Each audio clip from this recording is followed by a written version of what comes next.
we are live, and it's going to be an amazing day. Hello. Absolutely amazing.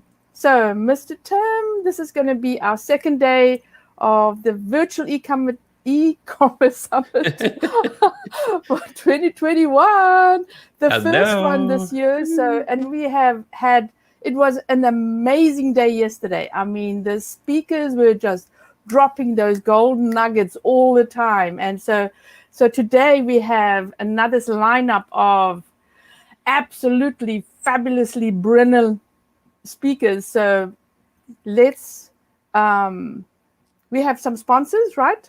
Don't forget the sponsors. We have sponsors, sponsors, right? So StreamYard is one of our sponsors, and that's what we've been streaming on. Hello Woofy is a social media planner, and he was chatting yesterday. It was absolutely amazing. And then we have Wave.video. Kate is going to be talking about videos, how to create videos today. We had Omnisend yesterday, talking about e-commerce and customer retention. I mean, he was just absolutely amazing. And then we have Making, who is our FOMO creator, who is supporting us in our effort to get more customers in. So if you need a FOMO creator, this girl is it. So shall we bring her on? Let's bring her on. Let's bring Making on. Making! Yes. Hi! Yes. Fabulous. So, how are you? Yes. How are you doing? I'm very well. I'm drinking coffee. No, I'm drinking tea. Don't tell anyone. I'm drinking water. No, I'm not drinking tea. Otherwise, I'll get all hot and bothered again. So I had my 3 cups this morning already. No problem. So are you ready for today? We are pumped up and we are ready to go, right? Ready to rock and roll. Yes, I can't wait to. And so Christian is going to be talking about Amazon Live, and I didn't even know it existed. And I know that Jim, Tim's partner in the Jim and Tim's Jim from the Tim and Jim show. Yes, exactly. He does Amazon Live, doesn't he? Tim? Yes, he does Amazon Live with Chris Stone. He has a show called Dealcasters Live. Yeah, isn't that amazing? So I mean, I didn't even know it existed until I started talking to Christian about it. You know what? To be honest, it's a no-brainer. If you've got an e-commerce site, you're on Amazon already. Kind of makes sense. You go for Amazon Live, and that's what Christian. Yeah, that's what Christian's going to be talking about. So I'm proper excited about that. Yes. And then we have Adam Moody is going to be talking about email channels and sales channels and what to do and what not to do. And then we have Kate, Wave.video. She is going to be talking about, I created a lot of little videos for my customers just for promotion for ads and posts and just their products. And it's just amazing, right? And then we have Brian Schulman talking about LinkedIn Live. So I've been approved for LinkedIn Live since the beginning of the year, February, March, right? It was like, wow. It took me such a long time, right? And hey, Veronica, can I let you into a secret? I've got FOMO because I don't have LinkedIn Live. This FOMO creator has got FOMO. So I mean, it's just so exciting. I mean, when I got the email, it was like, why are they connecting with me? Oh my, it was like seriously awesome. And then we have Stefan Kaplan, who is going to be talking about photography, which is so important in especially in products and everything like that. And I'm going to be talking as well. I'll be talking about Shopify. And we have a whole panel of e-commerce owners that are going to be talking about their stores, how they started the businesses, and what they would do differently. And I hopefully have a guest in as well who's a manufacturer of cigars in Dominican Republic who exports stuff to the United States. So he's going to be on as well. That's going to be really cool. So yes, Christian is here. So we can probably, we've got 4 minutes. So we got to keep to the schedule today, okay? We did so well yesterday, right? So anyway, so let's bring Christian on. And so let me talk about Christian because he is seriously amazing. You know that he worked for store.com for 10 years. So he seriously knows all about content and strategy and everything to do with e-commerce. And so I can't wait to hear what he says and what it's going to be cool. Hi. Okay. Well, I better go back to FOMO creating. So I'll see you guys later. I'm gig. Anyway, yes. So let's bring Christian on. Christian, yes. How's everyone? Everyone is absolutely brilliant. How are you? New day, and it's going to be fabulous because you are going to be talking about Amazon Live, right? Yes. I'm excited to talk about this one, actually. Amazon it's a pretty amazing thing they've got going on. So I'm really actually looking forward. Sorry if I kind of got thrown off there. I opened my presentation and I took over my full screen. So no, I'm really excited to talk about Amazon Live. It's something that I've been using Amazon for quite a while. I used to work for shop.com. Mm-hmm. And so basically, at the time, Amazon, Amazon's always been out. They've always kind of been evolving, but now they have this awesome thing called Amazon Live. And I think more people, I can tell you right now, there's not a lot of people using it, which is pretty awesome. Which means the barrier to entry is very, very, very low, meaning you can get in and you can stake your claim to some space on Amazon Live. I know, right? I know. I'm just so excited to actually talk about it. And so the guy from Hello Woofy was talking about Alexa as well, being on Alexa. I mean, there's so many new things happening. So let's bring you on and you can start entertaining us. Fantastic. Yeah, definitely. So do you want me to share my presentation or how do you want me to do this? Yes. You do your presentation. Okay. Perfect. Fantastic. So let me go ahead and bring this up actually. So just a quick hello, everyone. I'm Christian Karasiewicz. I'm the so I'll just kind of give you a rundown about myself. So I'm the content marketing manager at StreamYard. They're a live streaming platform. That's actually what we're using for the virtual e-commerce summit 2021. So I work for StreamYard in that sense. I also host quite a few shows on my end. I run my main one. I run Social Chatter, the longest running social media marketing news talk show. That's a weekly show I do every week. In addition to that, I have an Amazon Live show called Business Essentials and Conversations. Basically, it's businessessentials.live. And so that's my Amazon Live show that I do. In addition to that, I also host a podcast on learning live video. It's called Launch Your Live. And so I'm excited to talk about Amazon Live today, though, because coming from an e-commerce background, I know how important it is to get your products in front of your customers and how that can be very difficult. For example, if you just run a website or you're doing live streams, for example, to hopefully an audience. And so what I want to do is I just want to go ahead and share my presentation here. Let's see if this comes up right. There we go. Perfect. Fantastic. Thanks a lot, Tim, by the way, for bringing that up.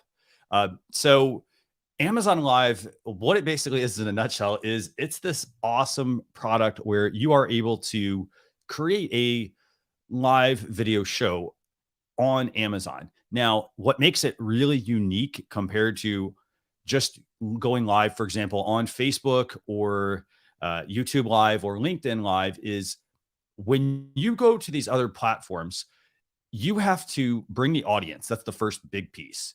And I know for a lot of you, you may not have the audience or your customers. They're only interested in buying product, right? And so here's the thing, though. They aren't able to necessarily, you're wanting sales and they're maybe wanting information from you, but they really might just want to buy your products. And so the thing is, if you don't have the audience, for example, from your social media channels, or even, hopefully you've got some from your website, they may not go tune into your show. And that could be a very demoralizing thing. You go there and you have, 0 views, or you have 5 people tuning in, and it's hard. It's a really hard wall to climb when you only have a handful of people. And so this is where Amazon Live is super, super, super important. And that's because you don't actually have to have any customers. And I'm proof of that. I had 0 customers when I started my Business Essentials and Conversation show. Had 0 people on Amazon. We may have had, a handful of people that we knew were going to tune in. We're talking 2 to 3, but the numbers are pretty amazing. So what I want to do here, I got a couple slides for you here. And so just want to show you guys. So this is Amazon Live. And basically what it is, if you kind of think about it like this, it is QVC, Home Shopping Network. How many of you remember those from, I think that was what, the 90s, right? Those were, shows where people would go on, they watch somebody on TV talking about a product, for example, and then they either call in, or at the time, I don't really think there was a website. And so then they evolved to websites and some physical stores, and you could go and buy stuff that you saw on these TV shows. This is basically what Amazon Live is. And so it's pretty amazing. So it's basically live streaming on Amazon. So you're tackling the live streaming piece. You're tapping into Amazon's products, and it's about you, the creator, or you, the business owner.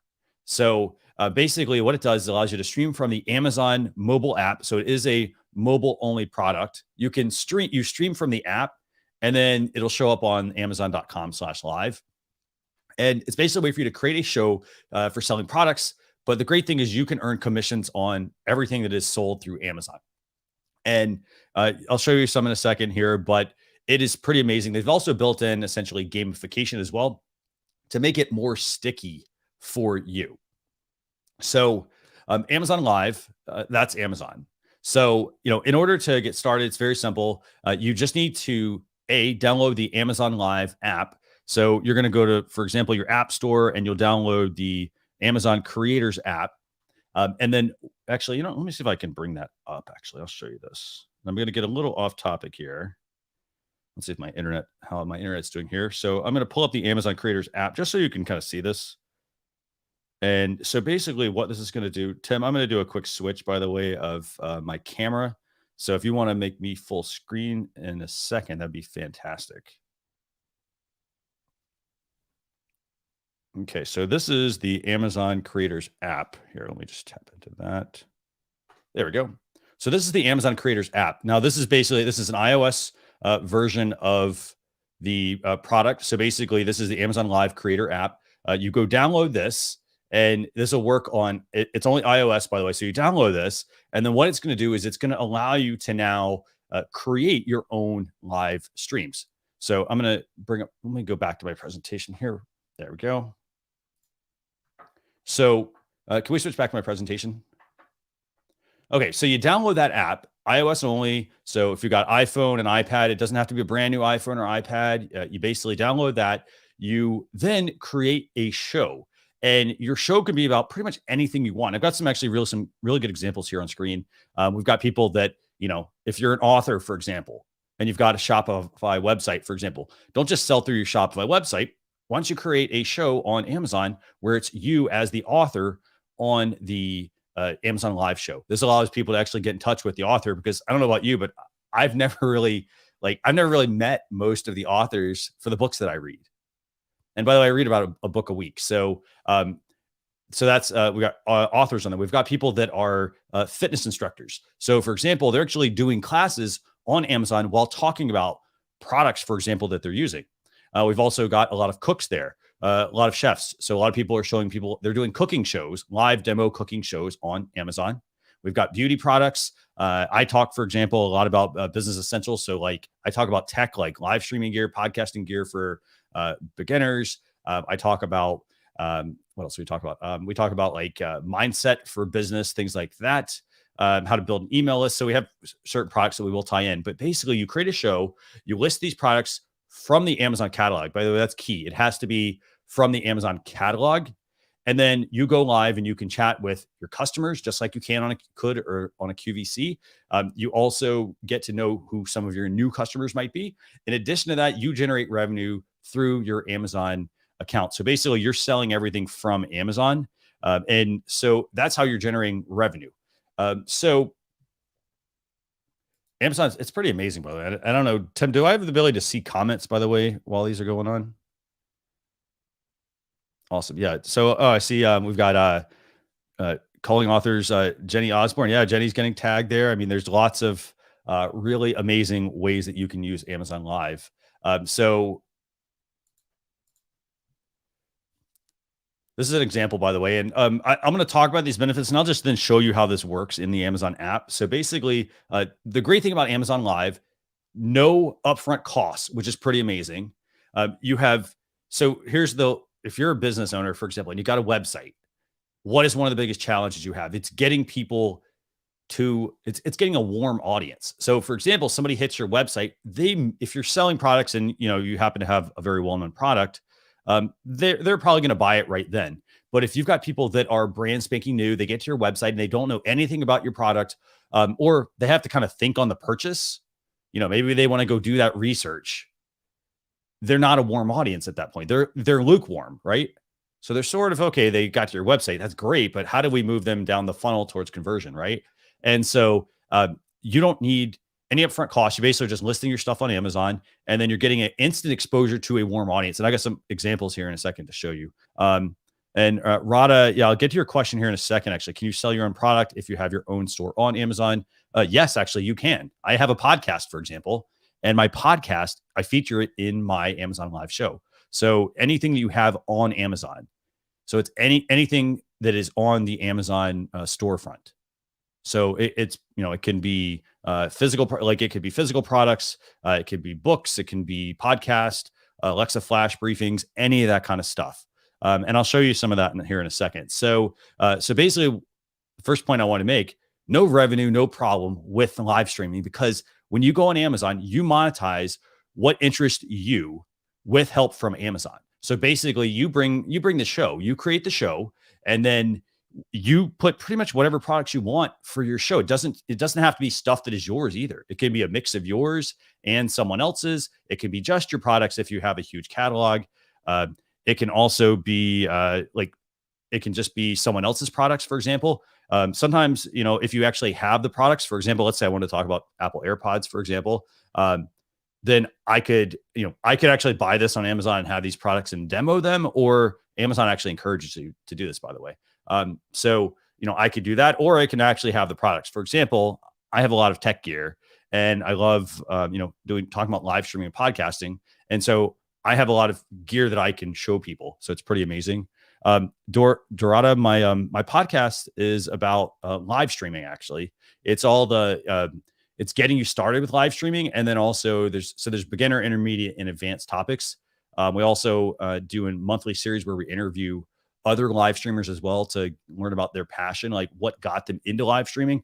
And then we talk about some of the tools, some of the different ways you can build an audience, and much more. So lots and lots. Basically, it's all live streaming. So that's what my podcast is about. As I mentioned, no revenue, no problem on Amazon Live. Number two, you don't even need to bring that large audience that I mentioned. And that's because Amazon, you create the show and you list a product. Now, what happens is when you list a product, it goes out to everyone that is on Amazon, every single person who is shopping on Amazon at the time.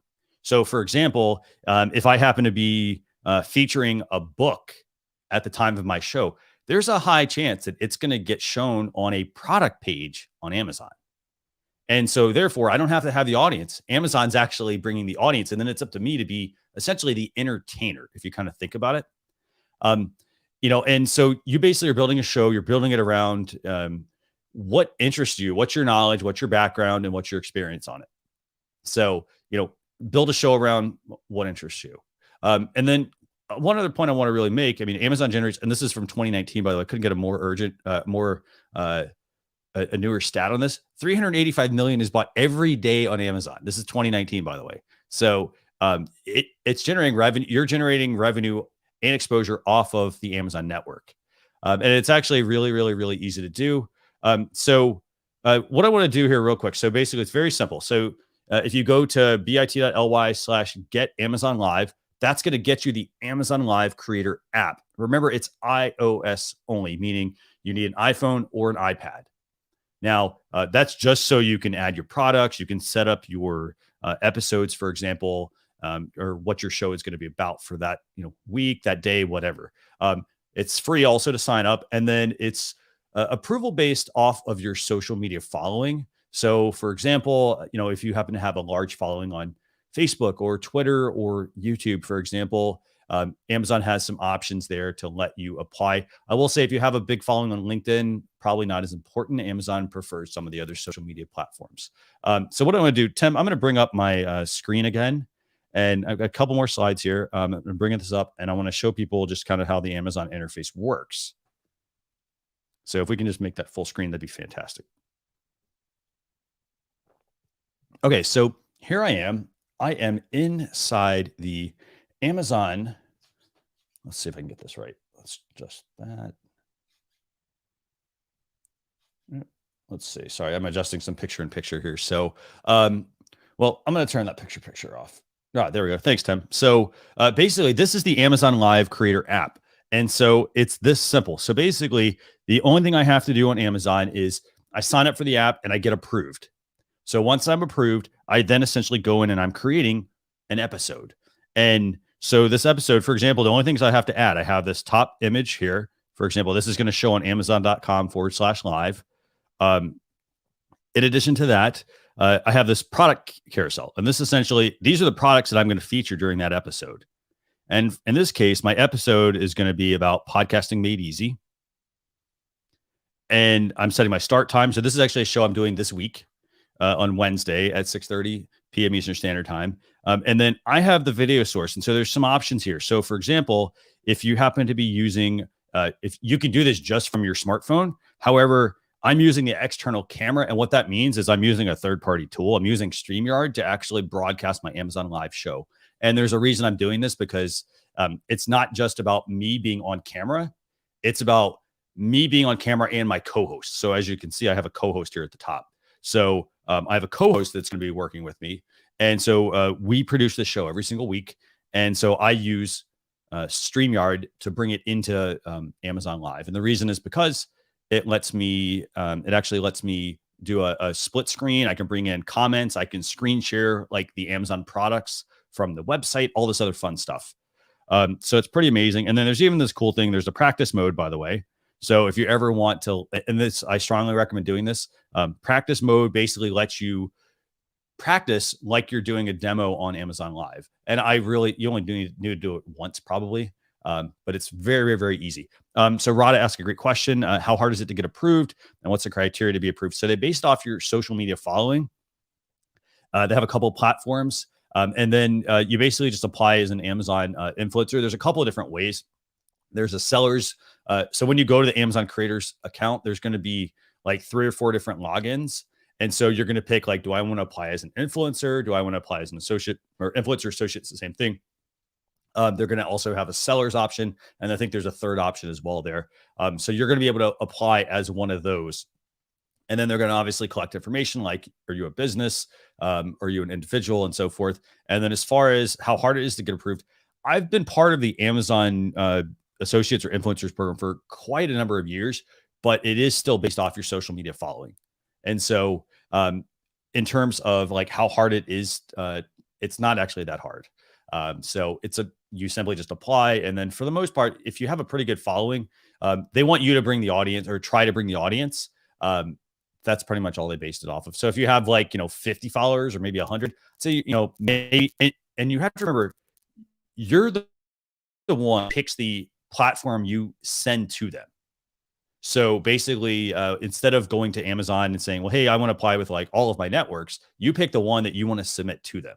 In my case, I think I picked my YouTube channel because I had, like 8,000 subscribers on that channel. So you pick the platform you're going to send basically to them. And then there's no minimum, by the way, Rada, as far as the number of followers, no minimum whatsoever. It's based off of, they just want to see like activity, so if they think it's engaging, so it's pretty awesome. So Thomas, I would recommend in your case, I would recommend probably Facebook over LinkedIn. I don't think they actually like LinkedIn as a platform necessarily. So I would probably recommend going with Facebook. By the way, Tim, can we switch back to my presentation? Very cool. So I want to talk about some of the benefits, by the way. And so I know you've got Shopify websites, for example, and you've got these websites and they're fantastic, right? You get people there probably from Google, maybe from your social media channels. They're a great product, a great vehicle to be able to tap into Google search, for example. It's got the ease of use and power we know with Shopify, right? So you got your website. That's awesome. So let's bolt on an Amazon Live show. Now, the great thing about the Amazon Live show is that it's going to allow you to reach new customers who aren't familiar with your products, or they could already be familiar with your product. And here's the thing: if I'm already running sales through my website, I want to reach more people, right?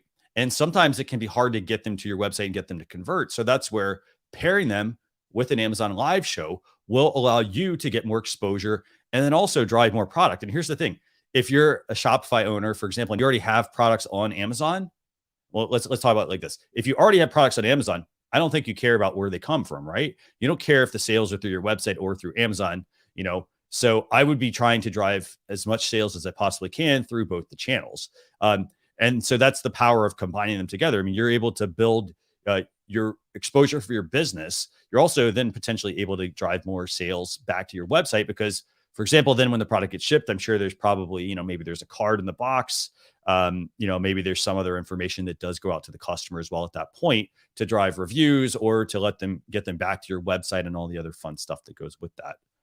So definitely tons and tons of benefits for you there. And I want to show you this. So this is basically what the Amazon Live interface is going to look like. So for example, and this is on amazon.com/live. So if you go to amazon.com/live, you will see, basically you'll see all the different lives that people are doing. And then basically what's going to happen, all those products that I mentioned that I feature during my show. So for example, I mentioned, I'm featuring a podcast. I'm featuring some books. I'm featuring some equipment for my show. Those are what's going to show up in this carousel area here at the bottom, this whole area here. And basically what happens is you control all that from your smartphone. By the way, Tim, I'm going to switch back to my phone real quick. I'm going to show something. So this is the Amazon Live app, as I mentioned, and I wanted to show you the adding of products and whatnot real quick. So basically you see this carousel of products here. So these are all the products that I'm featuring during my show, and I can do a couple things. I can, go in and edit and basically move them up and down based on what I want to show during the show. And then I can also go and just simply add something. So for example, if I want, my podcast is already on there, but let's say it's the Launch Your Live podcast. Okay. So that's my podcast. And it's this simple to add a podcast. I'm going to go through and search, and then I add pretty much whatever I want. In this case, it's a free podcast, but you have to remember it's going to have your Amazon tracking code on it as well. So basically you're going to be able to, somebody's going to go there. They're going to maybe click on it and listen to your podcast. And then they're going to, anything they purchase then for 24 hours is going to show as it coming from you having made the sale for Amazon. So basically if I wanted to add a product, it's as simple. Let's say I want to add this book here. I just tap on add, and now it's going to be listed in my carousel of products here at the end. And so during my show, I'm going to simply just tap on the product. And so here, let's show you what the preview looks like. So basically I would tap on the product. And as I tap on this, let's switch back, Tim, to my presentation.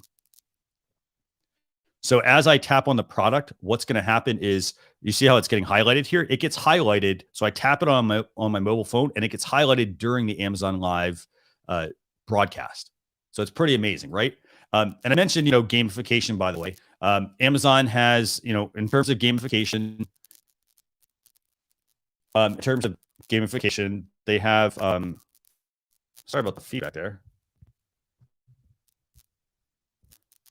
Amazon has the gamification side. And so in terms of gamification, gamification is going to allow you to build followers, for example, and so Amazon, the way it works is they basically build some levels. And so the first level is going to be, they want you to broadcast for, I think it's 100, I think it's 90 minutes. I did it quite a while ago. So it's 90 minutes. They want you to broadcast. That's going to get you to the next level, and then the next level. And so basically there's 3 levels. It's the basic level. It's an influencer level where they want you to sell up to $5,000 worth of products or 100 units.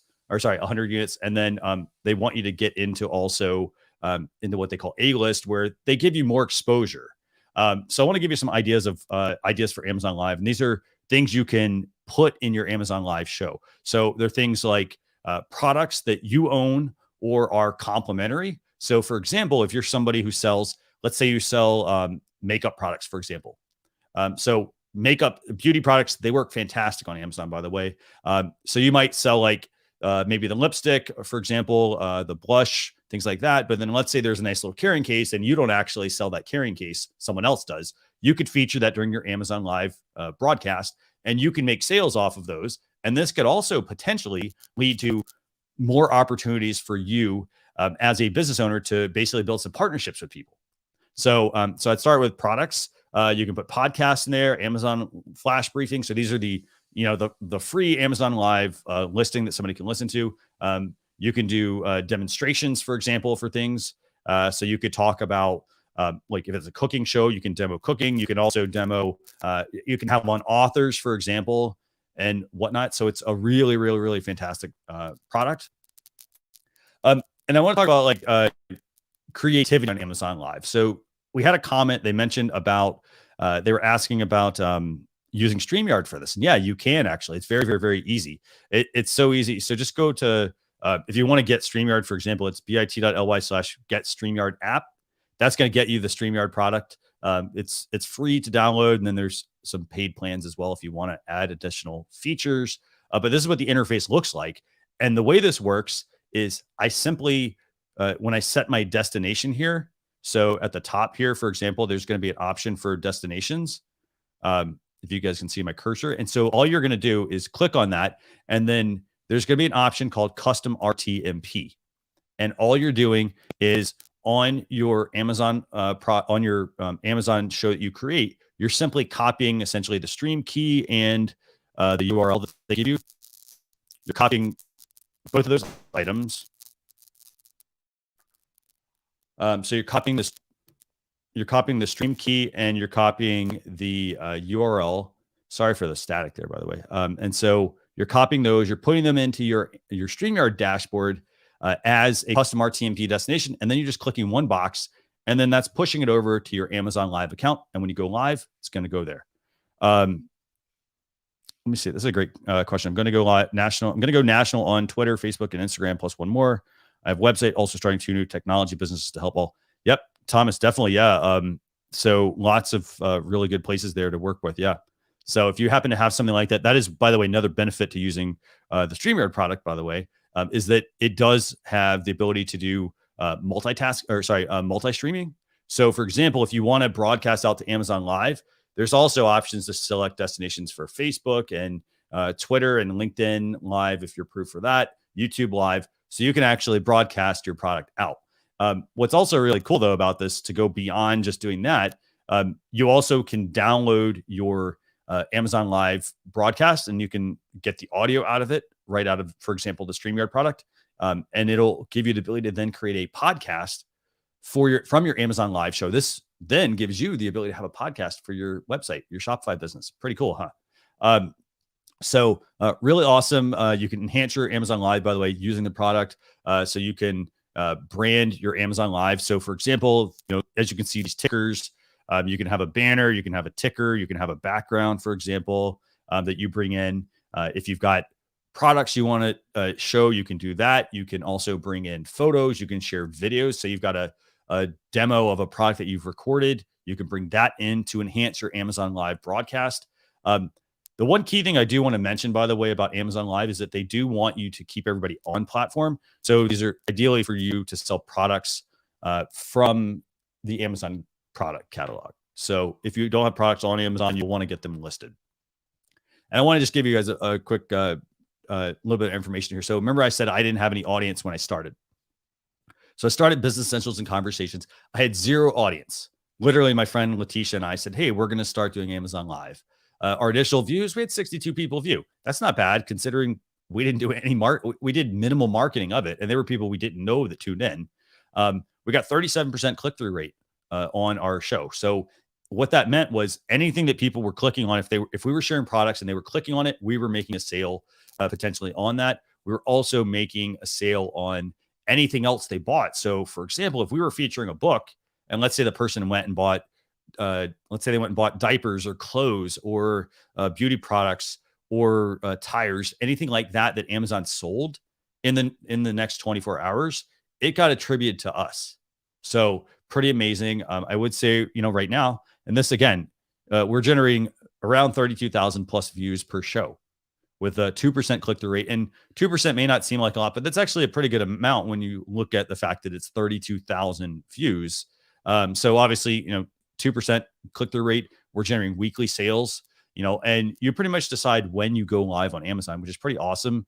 And our next show, as I mentioned, is Business Essentials.live on Wednesday at 6:30 p.m. Eastern Standard Time.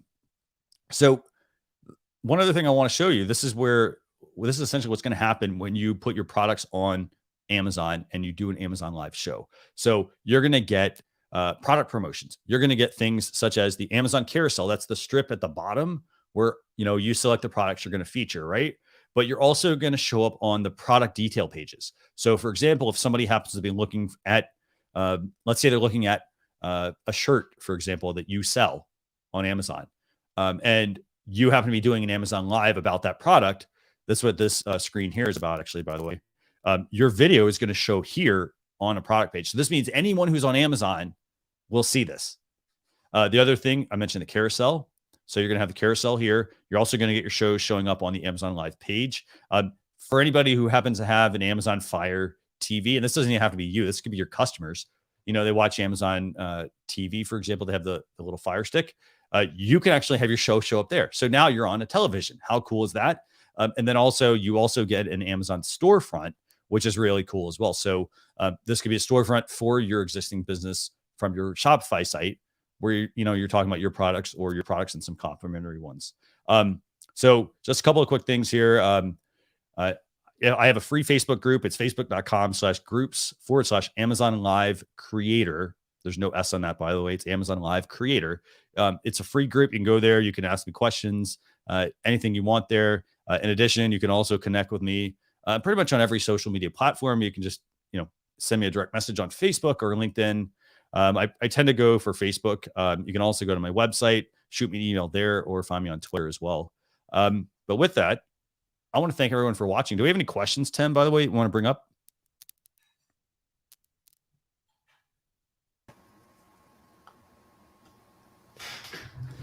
I believe that's all the questions, Christian. That was an amazing presentation.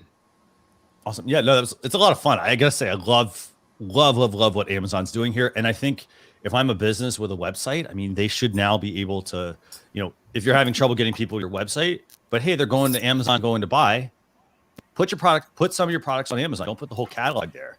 And then, you could then drive sales through both angles. So. Absolutely. I mean, I totally believe that you have your nexus, you have your store, which is, obviously I'm the expert on Shopify, but whatever e-commerce platform you have, and then you should be selling on Amazon because they have the largest customer base. So you need to be renting space on Amazon so you can sell your products. I mean, and so with Shopify, you can literally connect directly with your products to Shopify and create that that catalog. But you have to have a professional account. You can't have a Amazon personal account. So you are paying for the service. It's just makes the world go round. Amazon wants to make money on all avenues, right? But it does have a little bit. If you want a storefront with your own products, you have to be also you also have to register as a brand, which means that you have to have that trademark.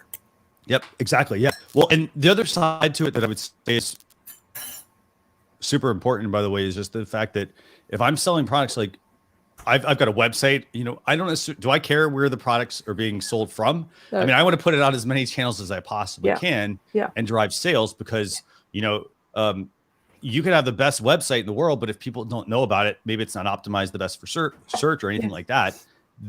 Put it on Amazon, because what's the one thing everybody says? Oh, hey, I got that on Amazon. Like you want them to be like, hey, I got your stuff. I got it on Amazon. I got it on your website. You can learn more about it. I mean, it's pretty amazing. So, and then also, so also what I teach my clients is you can have an affiliate link on Amazon as well and sell other people's products. So as I have all my hardware that you use for lives and everything on my website, which goes through to Amazon. And I sell my book through Amazon. And it's just so easy. Load it up and off it goes, right? And I get sales every day. And I'm doing a baby ad because if you do advertising, you get more than just organic. But it's selling every single day. I mean, I check out I check my account. Oh my God, I made some money, you know? Yes. So, yes, and it's so cool when you do sell anything. I mean, if you're selling somebody else's stuff or your own stuff, it's just seriously exciting. So, yes, I mean, unfortunately, Amazon is a necessary hero. Right. I was going to say evil, but it's not really. But because it is the biggest platform and it's the easiest entry into putting your product somewhere. I mean, it's just so easy. And everybody, I mean, the other thing, just one last point I guess I want to make is that, you know, a lot of people, they get started with live streaming and they aren't like, it's hard to generate any revenue when you start doing live streaming. You know, if you don't have the audience, for example, and you want to get into it, it's great. But the downside is if you're not generating revenue, you're not getting even viewers, you're going to keep at it and you're going to just keep running into the wall, running into the wall, running into the wall. And it's like, let's go around the wall. Let's start with the Amazon live show, build up that following, keep them on Amazon, obviously. And then, you know, I think that gives people the confidence to then go into a live knowing, hey, you know, I can do a live show. Yes. So.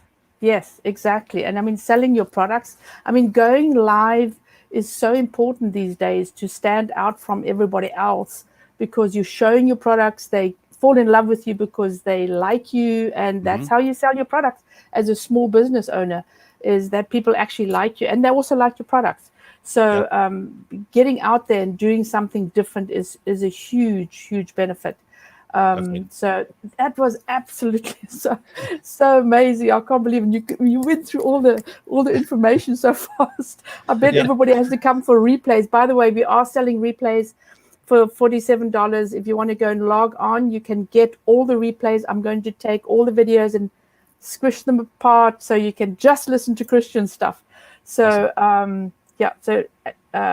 oh yes, you know, good job, Tim. He's got it at the bottom. And You're welcome. I love the ticker and everything, right? Okay, so thank you so much for popping in, Christian, and so early, first thing on Sunday morning. Brilliant. Okay, so wasn't that amazing? It was absolutely amazing. Hello. You did say hey. Thanks. So we have Adam here. Oh, yes. But first, Veronica, we should thank everyone for being here, right? All the amazing people that have logged on and that are asking questions, because really the speakers love answering questions. They love communicating and really specifically answering your questions, because then you can actually go and do something right now to actually improve your business, your store, whatever you're doing. And that's that's what we envisioned about this whole e-commerce summit, is like you can go from here, take your notes, and actually go and do something immediately with your store and with your business. That's right. No fluff here. Just dancing and lots of tips. Lots of tips. I mean, it's just like even Adam's dancing in the green room. It is so exciting. It's so exciting. Okay, shall we bring him on? Let's bring him on. He's gonna come on dancing. Woo! Let's dance. This is a party. Hey, this is a great way to lead into a talk. I got the energy, feeling good, doing some dancing. We have to do some dancing, yes. So yesterday was somebody's birthday, so we actually celebrated Lindsay's birthday on the show, which was fabulous. That's awesome. Yeah, you know, you got to have the energy, baby. And I've got my wobble chair so I can wobble around. Well, I got to tell you guys, you can't tell because of my terrible handwriting, but it says Amazon Live. So I was writing some notes. Christian, his presentation gave me some ideas, and I think that this is going to be great. I've got a client I got to talk to and tell him about that, and just be like, that's so true, right? Go where the people are. Why don't bang into that wall again and again. Try this. Yes, absolutely. I mean, and yeah, I mean, you know, I can't say that was seriously amazing. So when he told me this is what he's going to talk about, I went, oh my Lord, this is so amazing, because I know Tim's partner, and I'm pointing the wrong way. Tim Fuse, Tim's partner. Not Tim Fuse, Jim Fuse. Jim Fuse. He also does a Amazon Live, you know, so. I mean, it's so exciting. Yes. Okay, so are you ready? I'm good to go. I just got to share my screen and get that going. So okay, cool. Let's do this. You go for it. There we go. All right, so you guys tell me what you can see. Can you see my screen? There we go. Okay, so we are good. So hello, everyone, first of all, and I do want to say thank you for being here today. And I realize I can't put a title called Email Sucks, without a little bit of an explanation. So it comes from text I've seen on email opt-in forms in places that says emails suck, ours don't.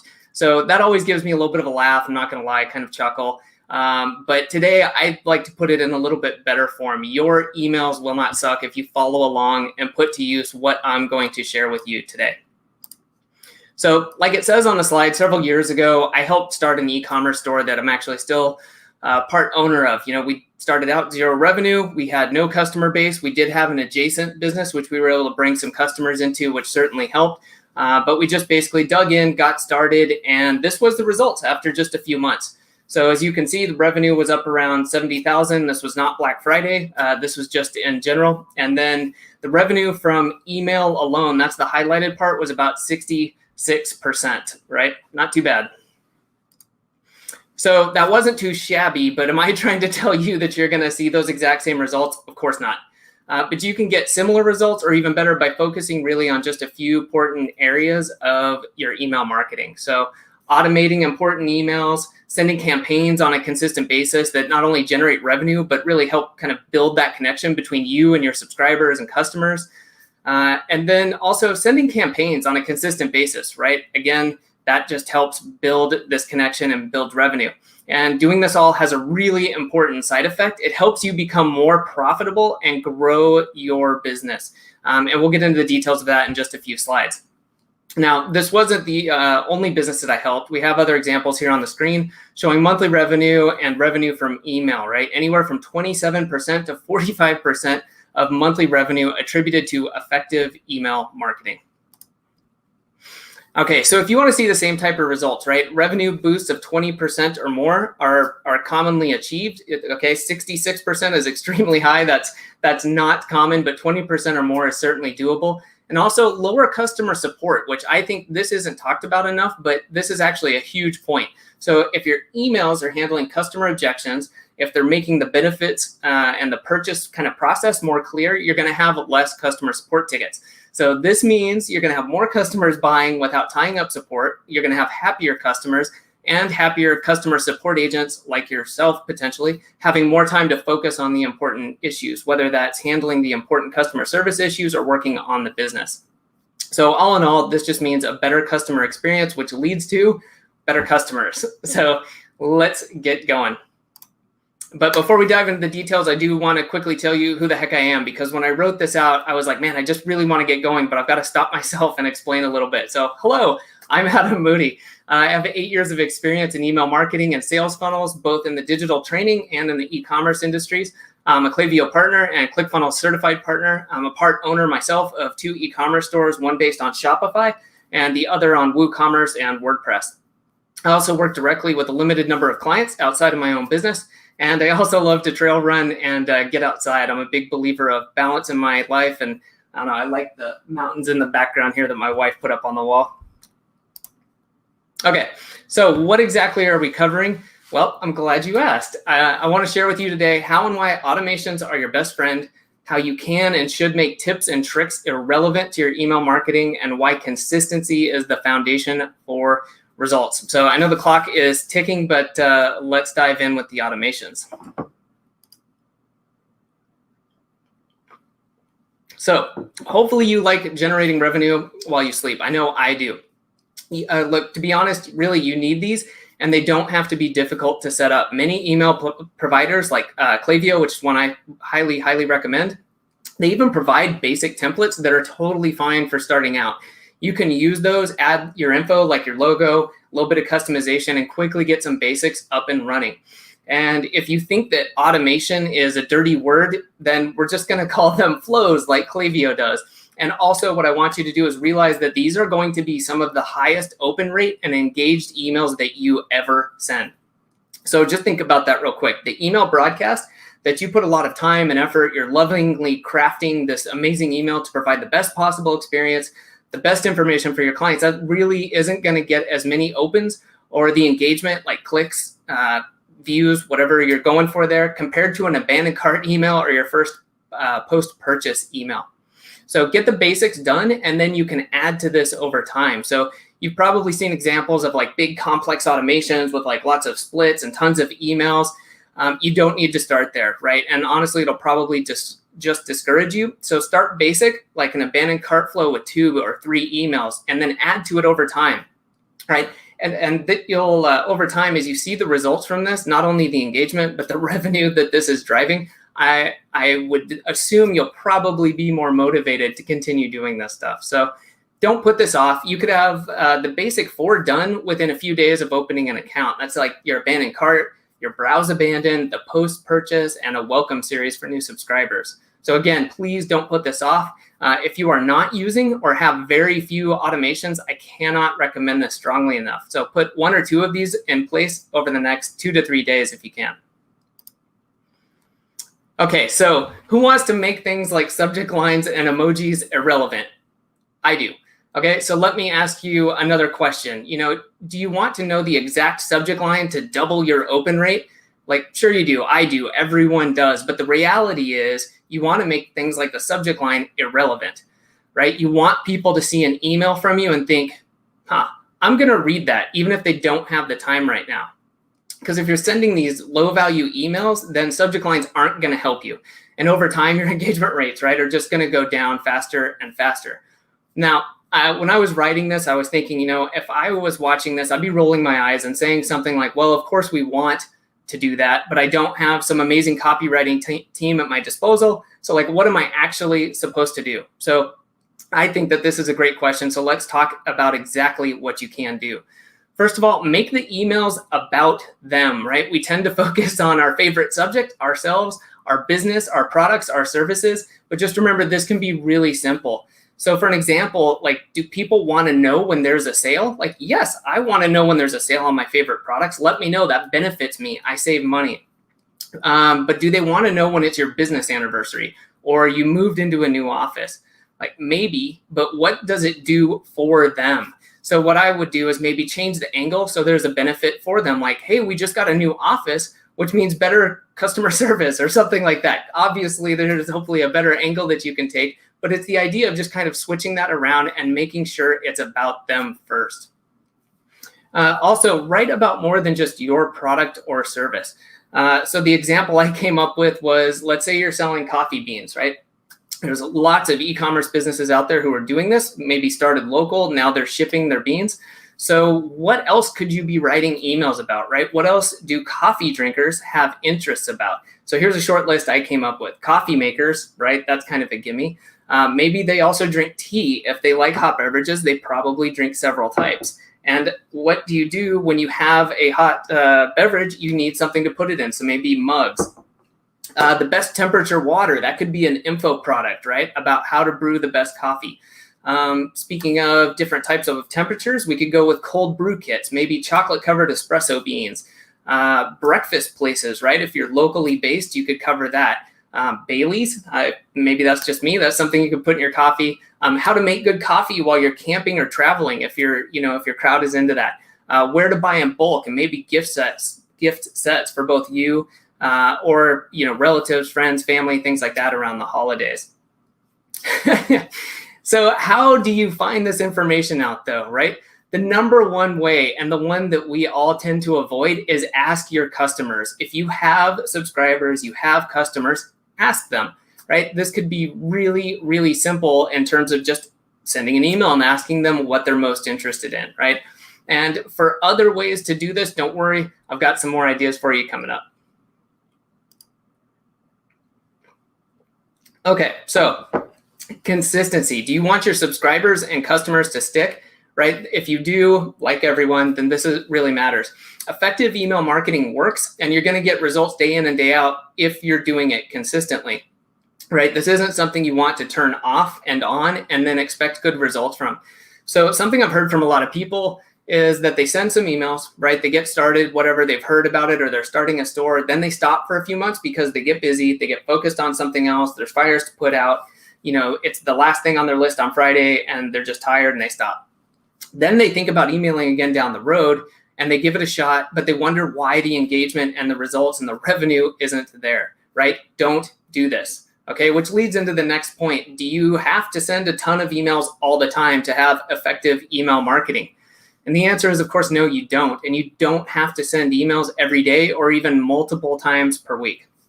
So generally, I recommend starting with 1 email per week and increasing from there if it makes sense for you and your business, right? Sometimes this may not even be something like the same day each week. So as an example, a business I worked with produced new variations of their products, but it was on an irregular basis, right? So they would build up excitement about the new variation as soon as it was planned out. Then they would send emails to get pre-orders. Then they would send some more emails when it was really available, and then a couple more emails as it was running out of stock. So as they grew, they switched to a more regular cadence, but this is a good example of how you can do things consistently without maybe having to stick to an exact day or date. Right? There's a process behind it, but there's different ways to do it. All right, so the other important part of this is using a calendar, right? Like Google Calendar. I use Notion because I work with clients and I need to be able to look at many different calendars. But whatever you do, use something you're going to look at and plan it out, right? And then some basic productivity ideas on this, especially for you if you're a solopreneur, you're running the shop on your own, or a really small team. Sit down and write your emails for the month and knock it out, right? If you're doing 1 email a week, that's 4 emails, and then you'll be done for your monthly emails in an hour or 2. And not only is it just that you're done, but once you sit down and write, you've got that blank page issue. But once you start writing and you get that email done, the second one's going to be even easier. Third one, fourth one, fifth one, right? That flow, the momentum just really helps you. Alrighty, so let's talk about that. That's how we could do this. But what if you're not sure about what to write? So what I recommend is giving this a shot. This is if you're really hard up and you're just can't think of anything to do, this is a great one. Do not do this all the time, but this is great. So go find a topic. And to do that, you could go to Google News, BuzzSumo, anything, see what's going on in the world. Or if that doesn't do it for you, or you're just drawing a blank, think about something that's happened to you in the last 1 week. That's all you have to do.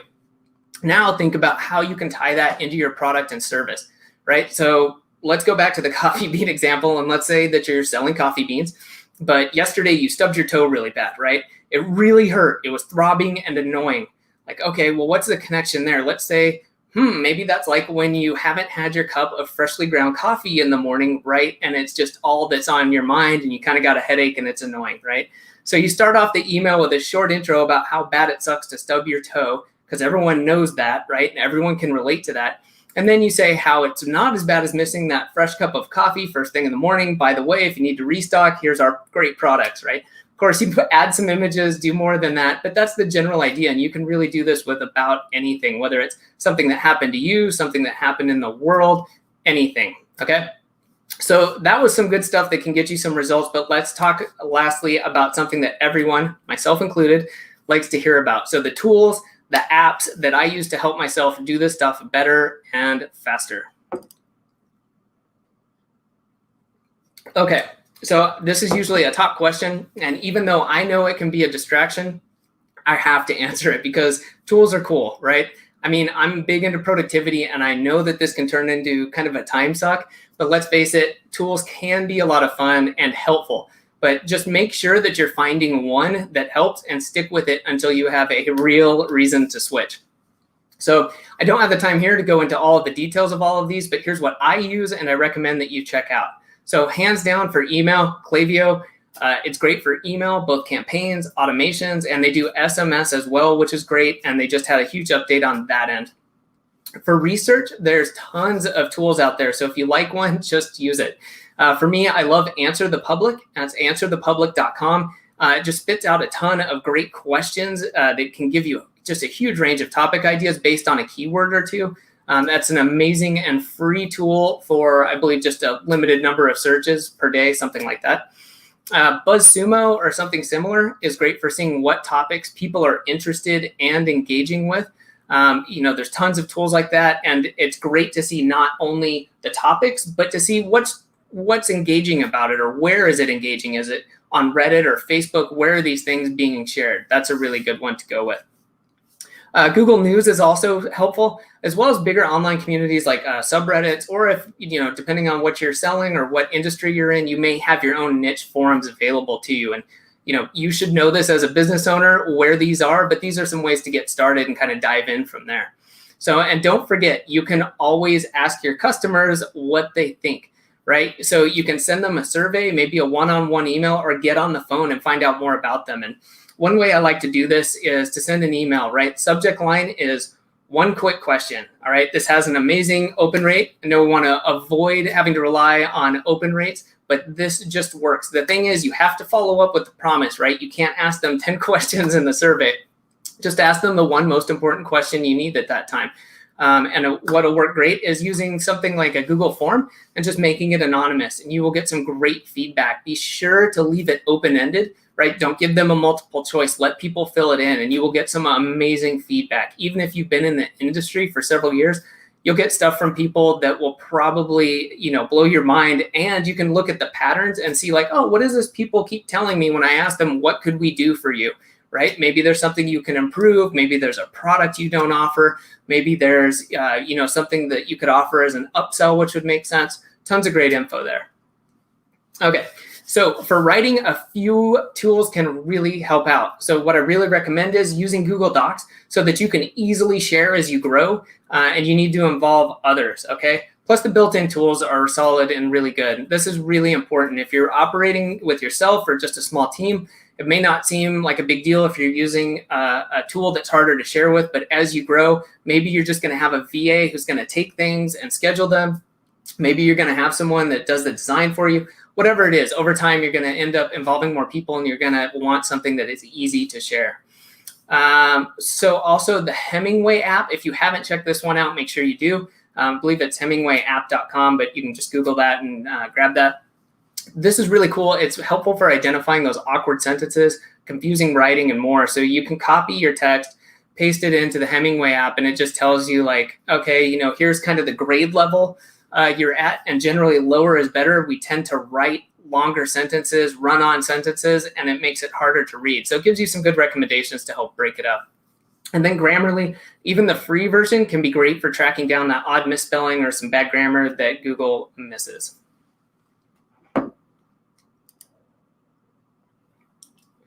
All right, so to start to wrap some things up, some of the topics that we've just gone over may not sound that important individually. I mean, does it really matter whether you email your customers this week or push it back to early next week? And yes, it really does matter. All of this stuff adds up on each other, right? And provides the power that drives engagement and revenue. Like anything else that we do, there's lots of ways you can do it. And it's easy to get distracted by all the details and all the shiny objects out there. So just remember really to do these three things. First of all, create those automations. Even if it's just your abandoned cart flow, take that first step so you can see the power. And like anything you do, it's going to get easier over time. It's pretty astonishing to me to talk to some business owners, especially e-commerce owners, who they sometimes don't have an abandoned cart flow. And at this time, it's so easy for you to do this that there's really no excuse. You could go and do that and have it done today. Okay, so secondly, make tips and tricks irrelevant to your brand, right? Make people open your emails no matter what they say. Make the emails about them. And last but not least, be consistent. So set yourself a realistic schedule that you can keep week in and week out. And this is going to pay off a big time in the long run for you. Okay, so next steps. Well, first of all, please take at least one action from this. I'm pretty sure that everyone here can put to use at least one thing, right, that I've mentioned and make more money, have happier customers, or both. So being that I'm a productivity nerd, I would recommend that you set a reminder right now, right? If you're taking handwritten notes, add a dot or a star and say, take one email action, put it into your to-do list, your task manager, whatever it is that you use. So if you're the do-it-yourself type and you want results but are starting out, or you don't have the budget or the team to get it off your plate, and you really do realize the potential with email marketing, you're not out of luck.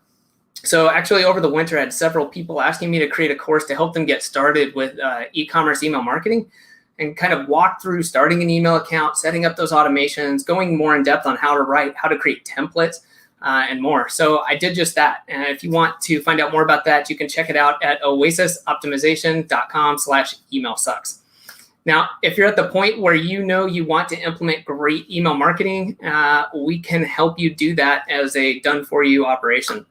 So with my small team at Oasis Optimization, I work with a limited number of e-commerce clients who are generating $300,000 or more in yearly revenue and want to increase that by 20% or more in a hands-off manner. So you can go to oasisoptimization.com, find out more, get in touch with me for a short call if you're interested. Okay. And last but not least, I really appreciate you taking the time out of your weekend to be here. I'm glad that I got to share this with you. So I hope you have a great day and enjoy the rest of these presentations.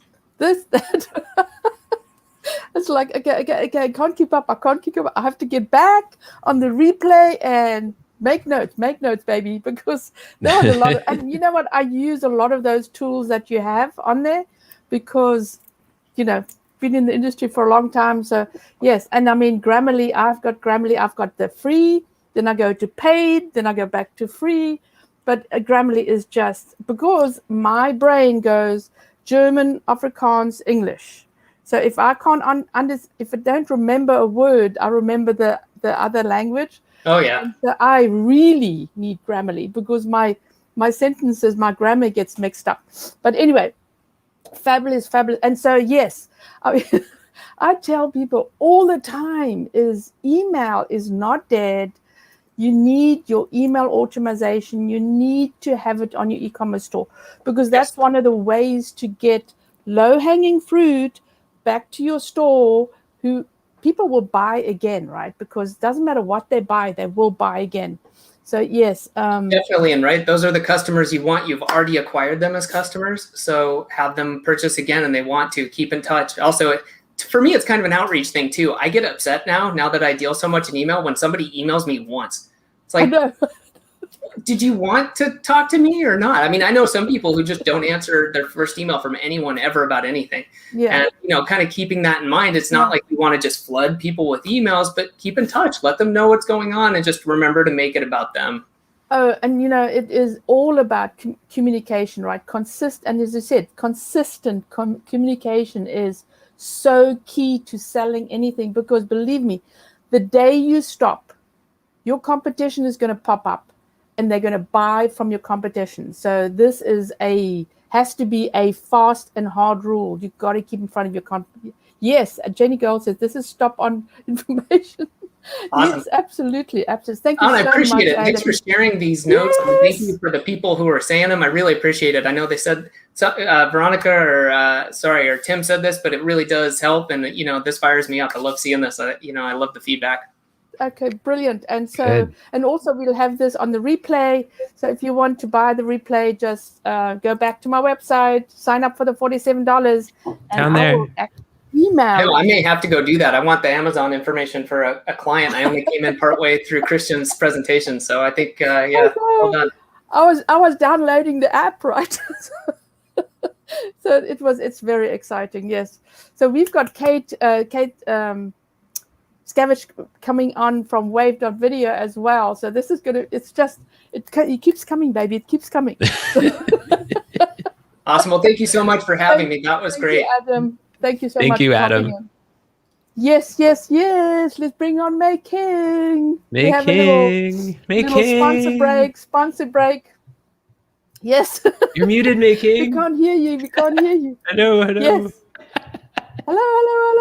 I'm on mute. Oh no. Wasn't Adam amazing? Oh my God. Yes. Email marketing. Everyone thought it was dead. No, it's not. It so isn't dead. Oh, And you no. have to watch the replay in order to get all these golden nuggets and to incorporate it into your marketing. So go and sign up right now in the decline. Right down here. So I mean they're talking so fast and they're giving so much good information. I'm just blown away. Absolutely. Yeah. Timothy, hi. So I'm just blown away about all the information. We had such amazing information yesterday. And today is just like brain overload. So we have some really good people coming up again. It was Kate Skavish from Wave.video. And you got to have it. You've got to have Wave.video. And we then used Wave.video to create our intro video also. Cool. You see, yes. And then we have Hello Woofy came on yesterday, and he was talking about his AI software and the thing about doing that funding. I'm going to actually use it on 2 of my clients because I know about it, but it's just like, it's just one of those many things that I have to actually get them to do. But that was just like ping, that's what you need to do to move their business forward. And then we had Amanda with her VA information. Everybody needs a VA, right? My absolute most darling favorite. And then Adam was talking about VAs also a little bit, right? Yes. VAs are golden. If you have somebody, and believe me, I've got my daughter-in-law, and I've also known with my other business of having a VA behind me to grow my company. I would have not grown my company to $4 to $5 million if it wasn't for the support I had, because I could just go out and schmooze, baby. And you are the queen of schmoozing. Oh, absolutely. So and so we have Brian, who's going to be on for LinkedIn. Brian in the house. He's been doing some amazing stuff on LinkedIn. And so he and Tim have been also, my whole life is changing. I'm just moving and smiling and going off. So they give you so much confidence to goals. Yes, VA is so important. So connect to Amanda. She can really, really help you to get some VAs. And then we had, who was first? Anita Wong. Hello. Yes, hello. Instagram. Yes, she was dropping those amazing stuff as well. I've been a couple of her boot camps, and they were just, I was blown away. So yes. So anyway, and I have a book out as well about getting your Shopify store up. Yes. very easily, because there's a step for step. So I've been selling every day. Do you know what I check every day? What do you check? My phone. How many books I've sold? I'm just blown away when people buy my book. I feel like Sally Fields, Oh my God, they love me. And if there's any youngins in the crowd, they don't know about Sally Fields. Yeah, go and Google Sally Fields. She's amazing. Yes, I know. So, but also, you know that if you buy a Kindle, this is the inside information. If you buy a Kindle, the author can see how much you read. Ooh. Wow, yes. That's a cool tip. Love that. I know, right? I know. So, but you can't contact the person that bought it from Amazon. And Amazon keeps their customers, keeps your customers. So you can just go, please read more. But if people feel it help them, then that's fabulous. If not, then people get sidetracked. There's lots of stuff going on. Yes, there it is. It only took me 10 months, by the way. 10 months of step for step, and screenshots, and so I've had a lot of customers that are come into my group, said, hey, I bought your book, it's amazing, So anyway, that's enough about me. But I get so enthusiastic about it, right? Because it took me a long time, right? It was part of my life, right? So and that's what happens with customers that have their own products. It's the baby, right? The baby, and you have to make it walk and run. And so yes, so our absolutely amazing sponsors have made today possible, right? Amazing. StreamYard, yes. That we're streaming on, which is amazing. Hello Woofy, the social planner, which is run with AI. It is unbelievable. Wave.video, Kate is coming on soon. OmniSend with emails on e-commerce. They only do e-commerce emails, or they do e-commerce emails excellently. And then we have Miss FOMO Creator, who is Miss Nay. Yes, Hey King, is that how it goes? Yes. Is it May? Is it Mary? Is it Mary King? Is it? And I promised I will change it. At least I'm not calling you Mary, okay? Exactly. Okay, It so is the backstory is I kept insisting that making was Mary. And Tim says, no, it's making. And I go, no, it's Mary King. So at least we progress to May. Okay, that is progress in my book. So you from now on in making. Okay, brilliant. Are we ready for our next guest? We are ready. And it's Skavish from Wave.video. She's going to be amazing. So Wave.video is here. We are Kate. Hi, Kate. Hi. So we are so ready for you to show us what to do with our products and videos. So we used Wave.video. Mr. Tim here. I keep pointing the wrong direction. Has used Wave today to put together our little sponsor thing as well, which was amazing. And the music, right, Tim? Yeah, I downloaded the music and added that as well. Love how it all comes together. So, Kate, you just take it on, baby. Off you go. Mm-hmm. We can't wait. Yeah. Hi, guys, again. My name is Kate Skavish, and I'll tell you how to create videos that sell your product on social. There will be a little bit of theory, and then we will dive in and we'll see together how easy it is to make some, again, countdowns, intros, and all that juicy stuff that makes your product looks great during your live shows, during your product sell webinars, or whatever video content you plan to have to sell your products. You always will need some little branded pieces to create brand awareness and to sell more smooth. Okay, so creating videos that sell product on social. So any making videos will take just 20% of your time if you do it right, if you learn everything that I told you and implemented. And then 80% of your time will be spent on promotion and distribution, which is very, very important for selling more. Creating videos is as easy as 1, 2, 3. First of all, you need to do your homework, like with anything. Finding your product's best-selling points is very important. And that's something that you should do prior to creating your content. You really need to understand your audience. And if you have different demographics or different type of audiences, you need to understand what sells to this specific audience better. Because usually I talk about AI parts of our platform, but today I will talk about creating content for live videos, for promoting it on social, and so on and so forth, because you're different audience. I love you, guys. And you probably understand better than everybody else that selling points is something that sells your product. You need to know them inside out, and only you can tell what sells your product. Then next step is creating content that sells your product. That also requires creating content and testing it. So, for example, we have a lot of content on blog, but we know for sure, but only certain articles sell very well. As soon as we noticed analytics that this article sells, boom, we create content for this article everywhere. We promote it, we distribute it. We use this 80% of time to distribute this content that sells.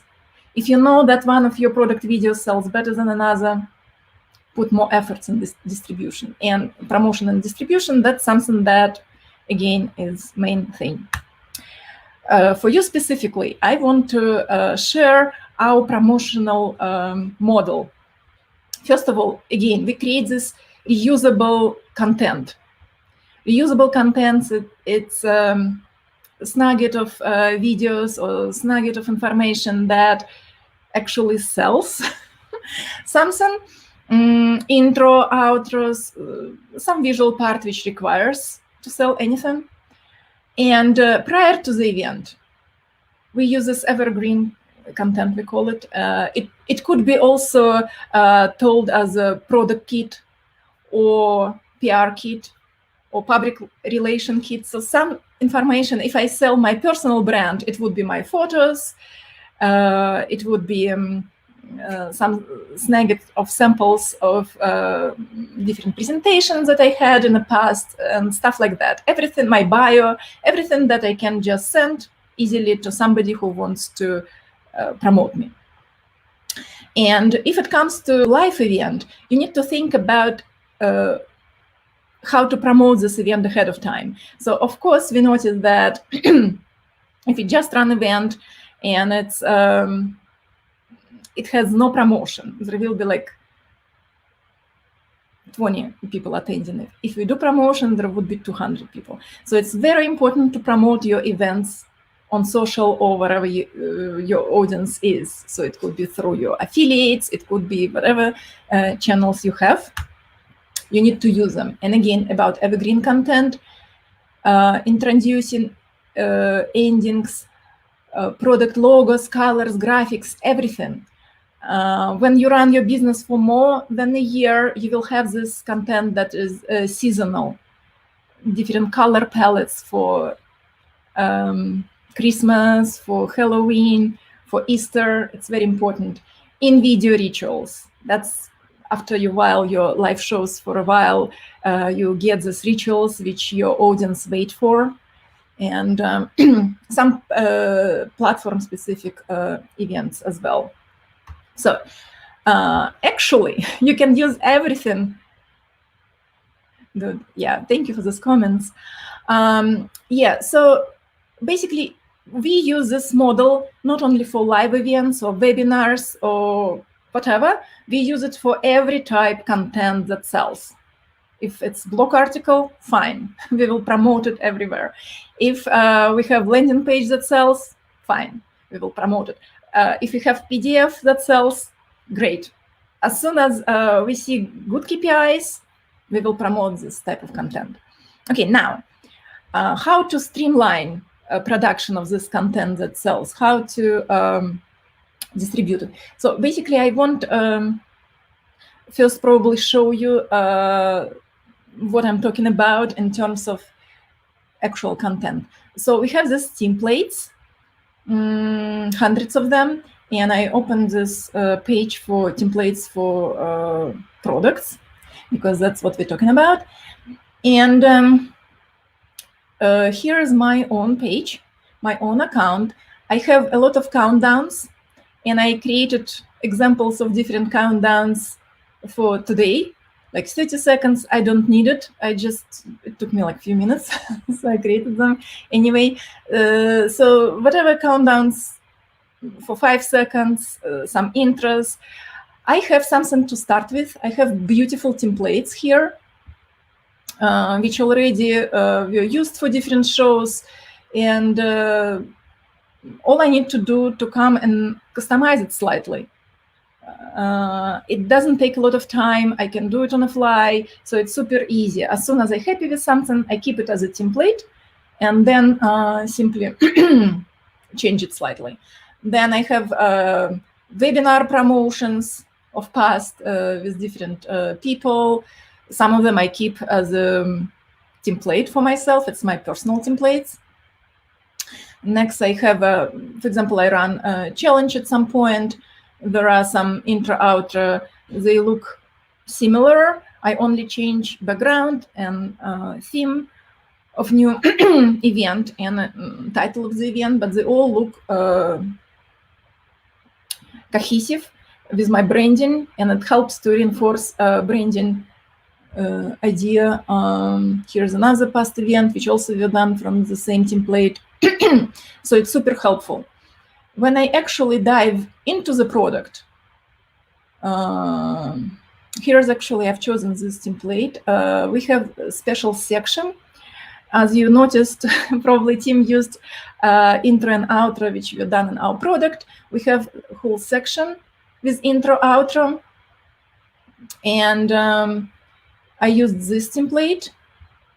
When I like this template and I want to edit, they ask me, the system, where I want to edit in the beginning and the ending, but it's right now I have this template, which I'll show how I changed it for a different industry. And I don't want to change it for my personal brand, because you will suspect it's just easy to change it for my personal brand. No, I'll show you how this template can be changed for a new theme, new season. First of all, here's my branding, and I have everything related to my brand collected in one place. It helps to streamline production of all this content and make it faster, easier, on the go. I did it once. I keep adding new stuff into it if I need to. So first of all, colors, my brand colors, secondary colors, text styles. Again, I can see how this text will look like, and it will be animated when I choose some fonts. Obviously, I picked my favorite fonts, because I don't want to go and search again and again through this 300,000 fonts we have. Again, if I have virtual assistant, and you might want to have virtual assistant by now, if you don't have one or two already, it makes it easier for them to come here and use whatever you decided for them to use. They don't have to think and figuring out what they need to use for which brand. For example, if you work with a bunch of brands and help them create content, it's perfect. We separate it for virtual assistant. They not going to change logo of one brand and misplace it with the logo of another. It's super easy to organize stuff. That's what makes it faster, cheaper, and more effective, right? Again, for example, Easter, I have special colors for Easter, which are cohesive with my brand, but they're also like specific to this time of the year. Some fonts, different fonts here, and so on and so forth. For StreamYard, at some point we had webinar with StreamYard. We love them too.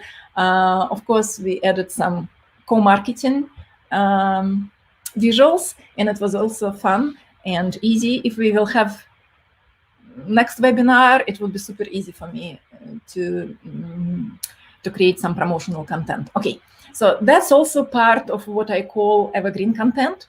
I created it once, I reuse it again and again every time I need it. Okay, guys, what's next? Next, we will go to editing and actually see how easy it is to customize. Background. This template is nice, but it's not my company background, and we offer project colors here, so you can go and check project. I can pick my brand, and I can apply this background to the whole video. I can play with different colors. This is the colors of my branding. So in one click, everything comes to place. I can pick media as a background, set media background. Here we come into our database of visuals. You can type any keyword like background, like, oh boy. And you have like thousands and thousands of different backgrounds.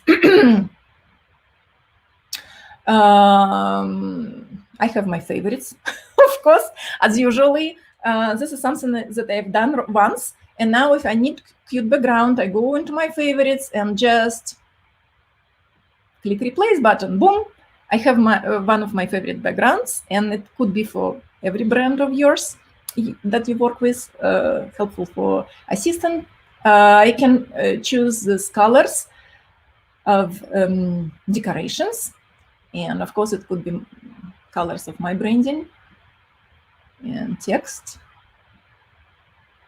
Come on, boom. So I'm not gonna spend a lot of time. Next, these guys. I don't sell photo expertise, right? I sell videos. So I just go and replace it. Or for example, I want to show how to do it for beauty product. I know that there are many people who attend with this conference and who wants to use a beauty product, I go to library, I go to favorites. I already liked a bunch of beauty stuff for Valentine's Day, I think. I've made some presentation on Valentine's Day. So I have a lot of cute things here. And dun, dun, dun. Maybe this lady, I really liked her. She looks great everywhere. Let's put her into focus. And voila. Instead of this guy, we have this beauty stuff. We will replace this dog with something else from my favorites, which is this lady, I guess. Yeah. If you sell some specific products, it could be your products here. And I thought again that we're talking about eyelashes maybe, but if we sell different products, nail polish, whatever, screwdrivers, it could be your content that you advertise. Next on this template, see, they already playing here. Next on this template, oops, back. We have a bunch of, okay, let's just play it all.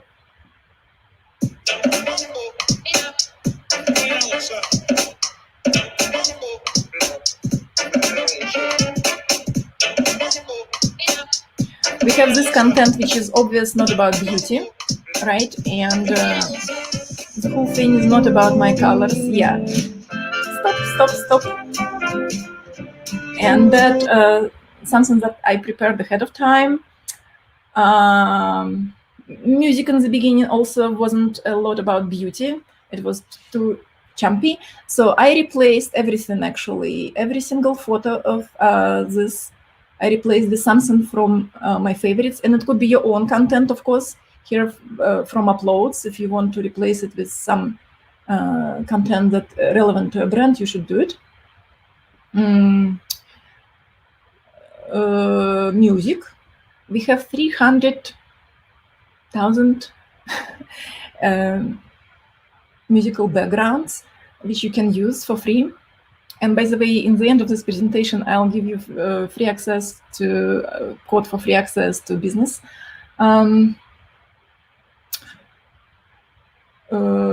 Subscription, so you can actually play with it and upload it and make a lot of things ahead of time.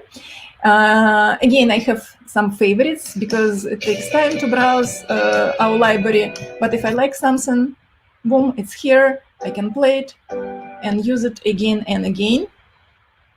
So in this case, I replaced background. I picked a different layout. Probably I will show how to replace layout on here, because I will replace it anyway.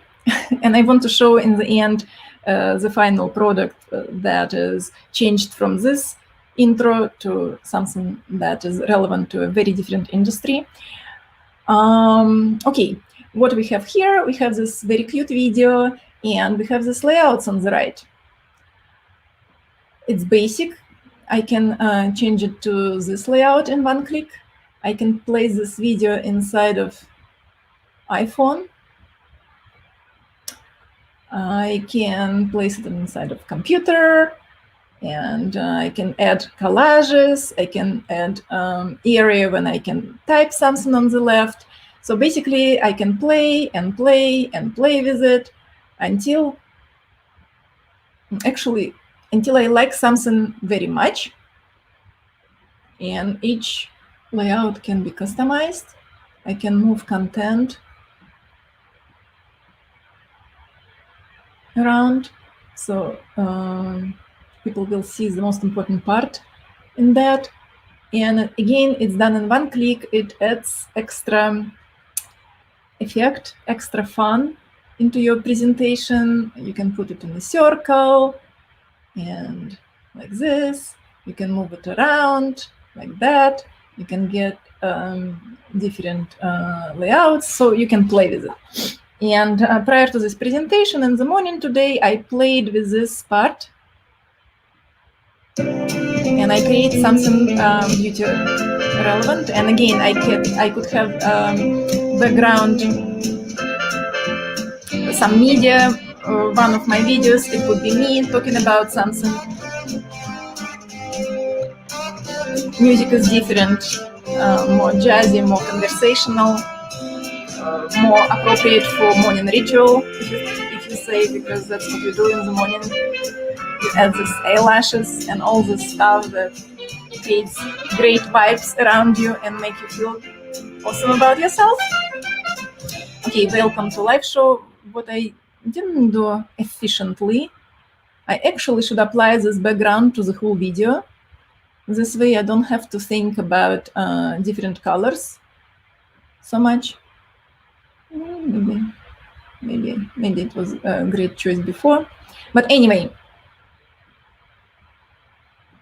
hard to choose even out of 10 colors, not alone from everything else. Okay, and back to our presentation. So we got this idea. We create branding kit to keep your brand separated, to keep all content in easy reach. When you edit something, you create some product placement or product show slides, which you will use everywhere, and that saves you time.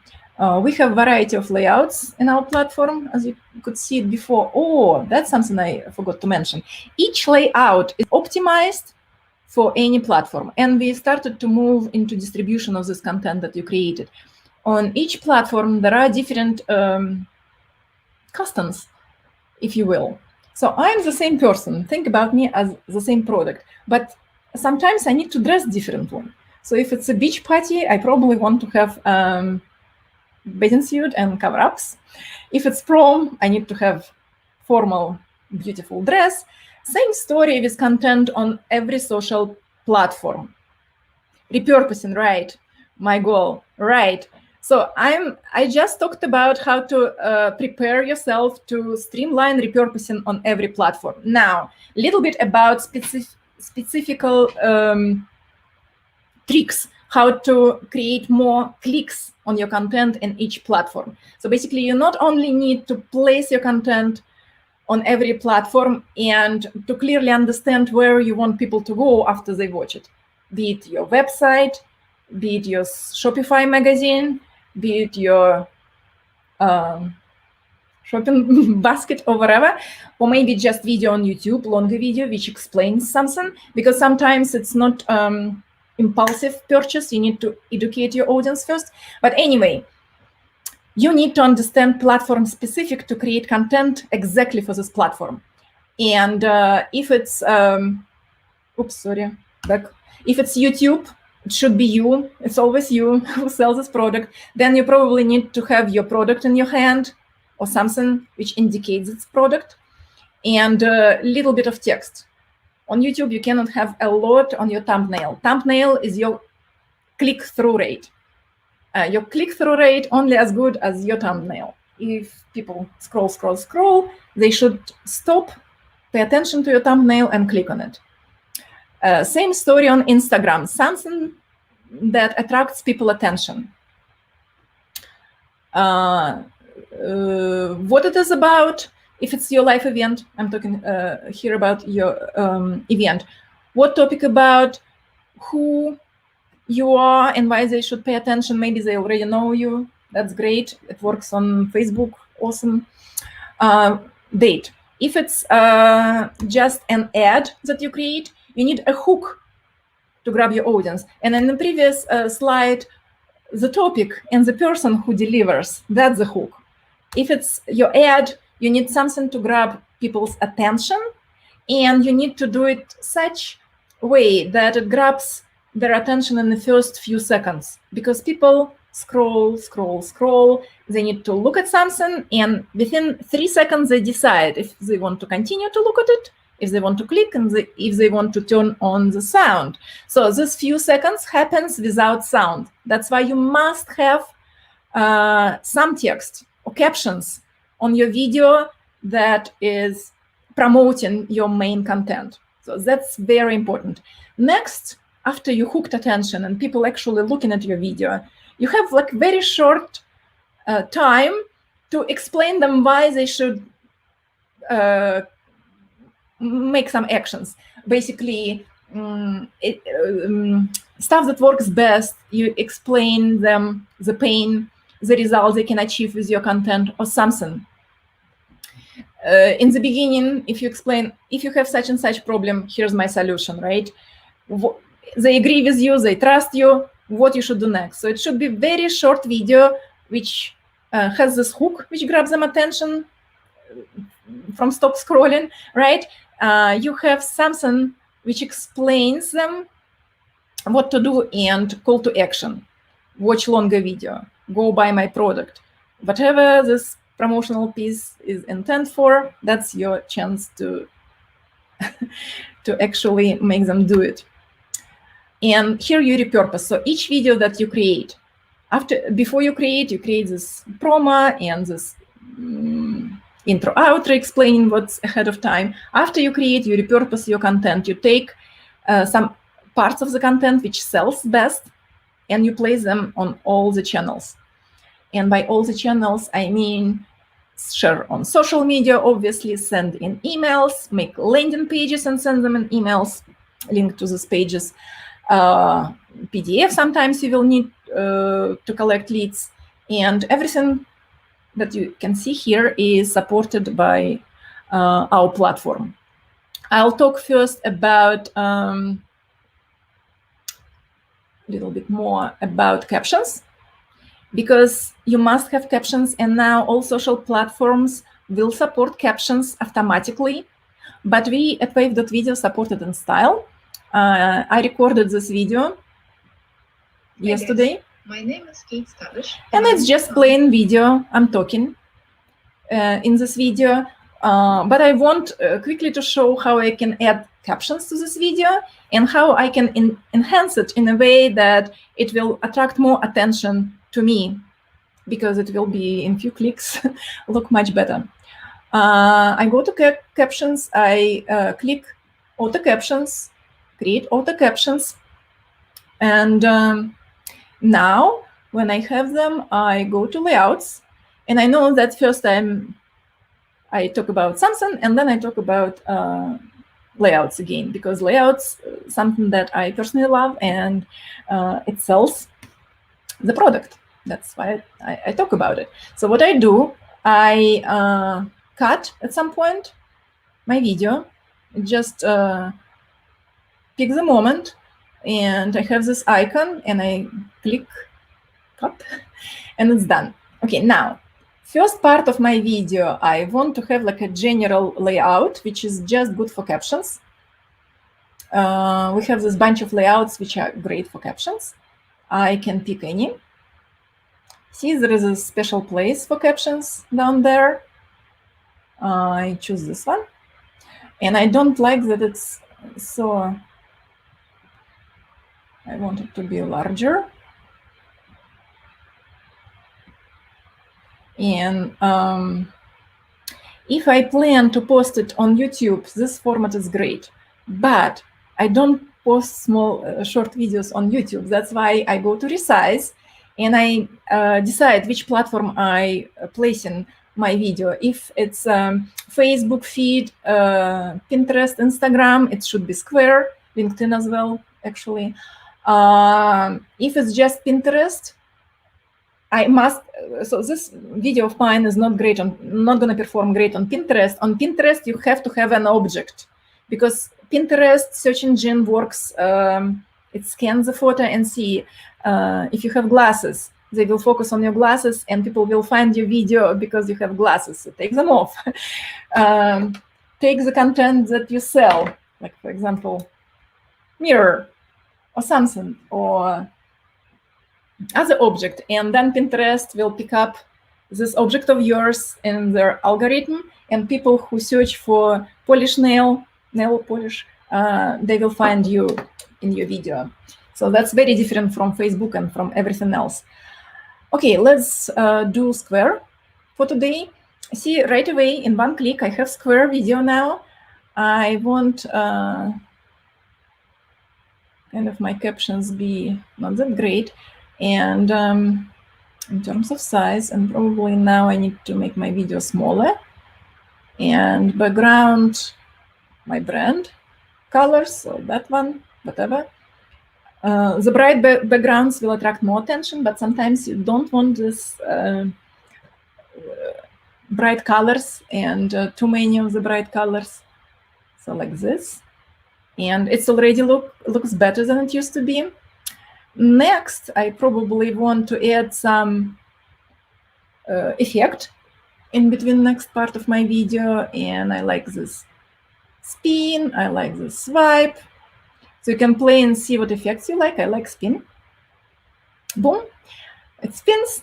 And next, I'll use another layout just to demonstrate different layouts. I like this. Myself and computer. Boom. I adjust it for my case. I want it slightly bigger. I have space in the square. And basically that's it. Maybe gray background because it's too dark. Not pastel Easter colors. And now see, the video is ready. Oh, wait. I don't like it. Yeah, and speaking of styles, I've chosen this trending, transparent, round up style for my captions. And it's by default here. And I like this karaoke style, and I like it in pink. But of course, you can change this karaoke style with whatever works for your brand, black, green, whatever. I'll keep maybe red. Okay, let's play and see how it works with red. Hey guys, my name is Skavish and I'm co-founder of Oh, yeah, they misspelled, after generation misspelled my captions and my name. So every time I create captions, I need to go and change them slightly. Kate, not Scottish.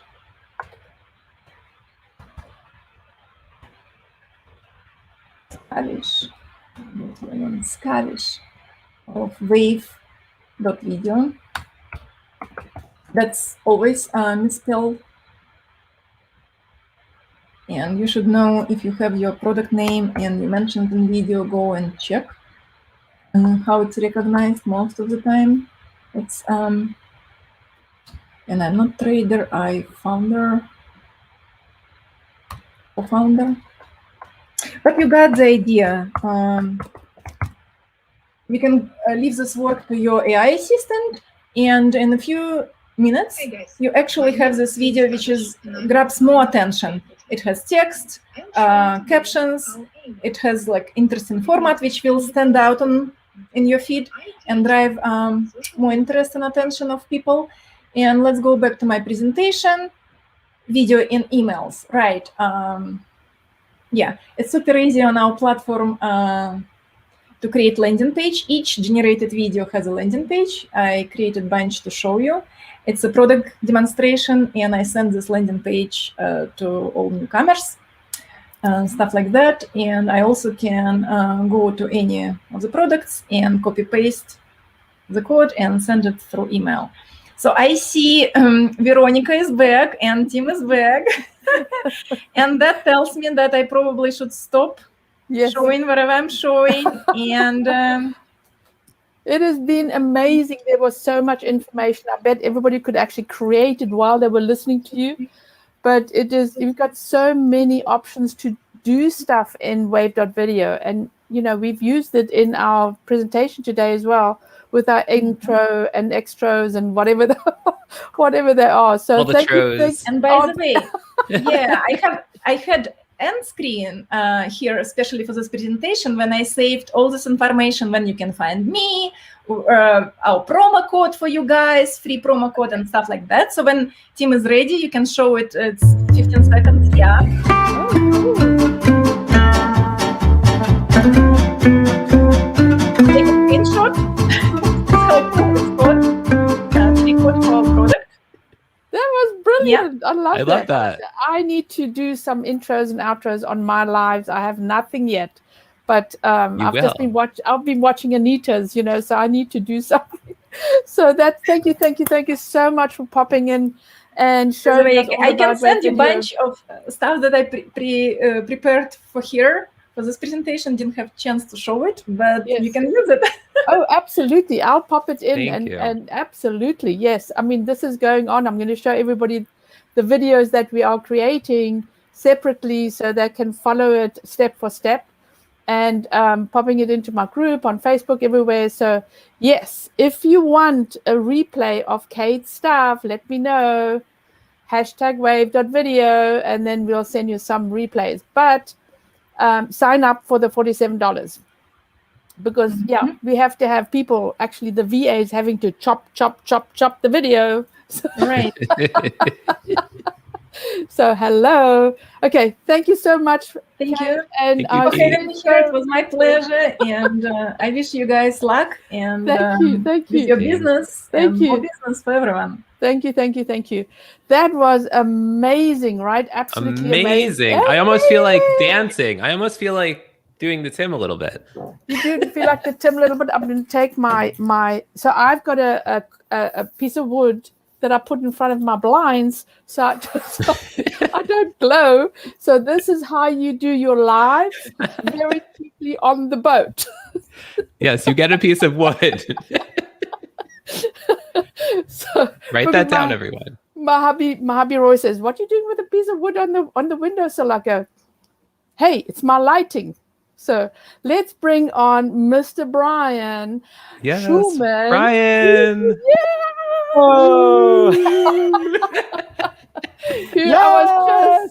Veronica's just talking, and I'm like, "Hello." I'm waiting for you. Yes, baby. Yes. So did you see my your piece of wood? Very technical piece of I love your technical piece of wood. I love Brian's comment. Shout out to the wood and shout out to. It was supposed to say my hubby Roy, but Roy. my fingers are fatter than. It's the abbreviation. It's abbreviation. Version, right? Yeah, it's called now Man Roy. That's my hubby Roy in abbreviation. My hubby Roy. So yeah, even my daughter-in-law Amanda's now calling Roy my hubby Roy. I love it. Amazing. Okay, so you are going to be on next, and you're going to show us all about LinkedIn and why to use live video. Yes.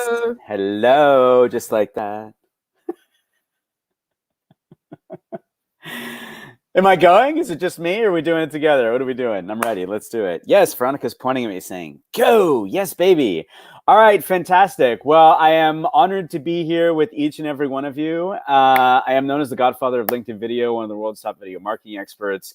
I've been on LinkedIn every day for the last 17 and a half years, believe it or not, on the internet since it was green screen and chat rooms, and I have 21 years of proven e-com and digital marketing experience working with IR 500 and Fortune 500 brands around the globe.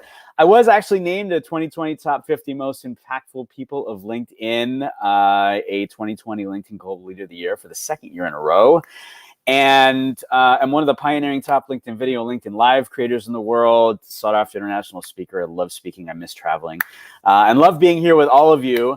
I was named a Forbes featured entrepreneur, a LinkedIn top voice, and in 2019 was named a LinkedIn video creator of the year, as well as a top 50 most impactful. I already said that. Yeah, so we'll skip that. My live shows, Shout Out Saturday and What's Good Wednesday Live on LinkedIn, have been aired live for more than 300 consecutive episodes combined. And the show is actually named 2020 Best Festive Live Show of the Year at the IBM TV Awards out of thousands of hours of programming in 120 countries. And the global award-winning live shows have been featured in Forbes, Thrive Global, Yahoo Finance, and an Amazon best-selling book, as well as syndicated on a smart TV network, which still blows my mind. I have set and continue to hold several LinkedIn live records. In July 2019, I was actually the first to set a record for broadcasting live for more than 4 hours at an in-person LinkedIn local event, actually. And in March of 2021, I actually set a new record by having 150 guests live in 4 hours on my 150th episode of Shout Out Saturday Live. So I am the founder and CEO of VoiceYourVibe, and through workshops and one-on-one mastery coaching, work with founders, C-suite execs, and teams who want to find their voice show up and don't know how, and help you understand how to voice your vibe and attract your tribe, and how to tell a story people will fall in love with on LinkedIn live through video. So first and foremost, I hope all of you and your families near and far are staying safe, and I'm sending all of my positive vibes to each and every one of you. Today, we're going to learn about the importance of live video on LinkedIn, okay? And you're going to learn how to create and foster memorable experiences live by reaching people's hearts and allowing them to feel seen and heard. Why? Because incredible things happen when we come together. Now more than ever, Maya Angelou said it perfectly. People may forget what you say, but they will never forget how you make them feel. And in these times that we're living in, people are yearning for connection, okay? What's creating the disconnection that we've been dealing with? It's this little thing called a global pandemic, right?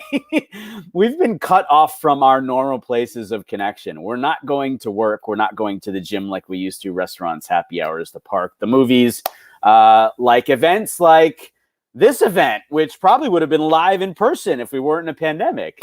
We're not leaving our homes as much as we used to. We're looking for community. People want to connect with people they relate with. So here's some stats for you guys. Today, there are 775 million beating hearts on LinkedIn. 260 million are active users, and single digits are creating native video content. There are people behind the profiles. Before the job, the role, the title, the company, we are humans with a heartbeat, okay? The pandemic has had an impact on virtually every industry you can think of. It's changed the ways we travel, we learn, we watch, we enjoy culture. However, one major silver lining has been the rapid adoption of live streaming on video and online. Why? Because when in-person connection and attendance is taken away from you, live streaming gives you the next best thing. And it's proven to be effective based on the fact that people coming back to live events and shows over and over again. Now, as my friends at Uscreen shared late last year, while LinkedIn's live video service made it to market later in the year, actually June 2019, the platform is still as valuable as ever. The average LinkedIn user has 2 times more buying power than the average internet user, making live video a must-have tool in every market's arsenal. Some more stats for you. LinkedIn live streams have grown 158% since February of last year, 2020. Live videos on LinkedIn drive 7 times more reactions and 24 times more comments than standard video posts. And only 3% of marketers use LinkedIn Live. Now, business starts with relationships. Relationships start with community. Community starts with you and me. And it's the heart of it all that matters. So remember, before the job, the role, the title, the company, we are all humans with a heartbeat. And when we bring our hearts together, incredible things happen, because community is everything, especially when it comes to live streaming on LinkedIn. As I say, and the Positive Vibe Tribe says, your vibe attracts your tribe, so voice your vibe. Now, here's the reality.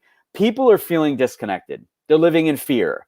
We're not living up here. We're living here with our chest cracked open and our hearts beating wide. And people want to feel loved. They want to feel welcome. They want to feel accepted, empowered, and now more than ever, feel that it's okay to not be okay. More people are coming onto the platform than they were before, looking for different experiences. They want to find a new way to get together with one another, right? How do you create and foster memorable experiences live on LinkedIn? By reaching people's hearts, by allowing them to feel seen and to be heard. Show up. Just start. Make the conversation real and relatable. I'm going to give you some stories here because I think stories are great. One week, a man named Carl Sean Watkins showed up in the comments of one of my LinkedIn live shows. It was the first time we'd seen him. Encouraged by me and my producer, Tim Sohn, who's directing and producing this incredible summit. He's waving in the background. He joined us live as a guest there on the show. In the moment, sitting behind his little desk with a painting behind him, he shared he was suffering from COVID. He had been cooped up in his home for weeks, feeling sad with no connection to anyone. And he was searching LinkedIn with the hope of finding somewhere to connect and to go. And he just happened to find the show.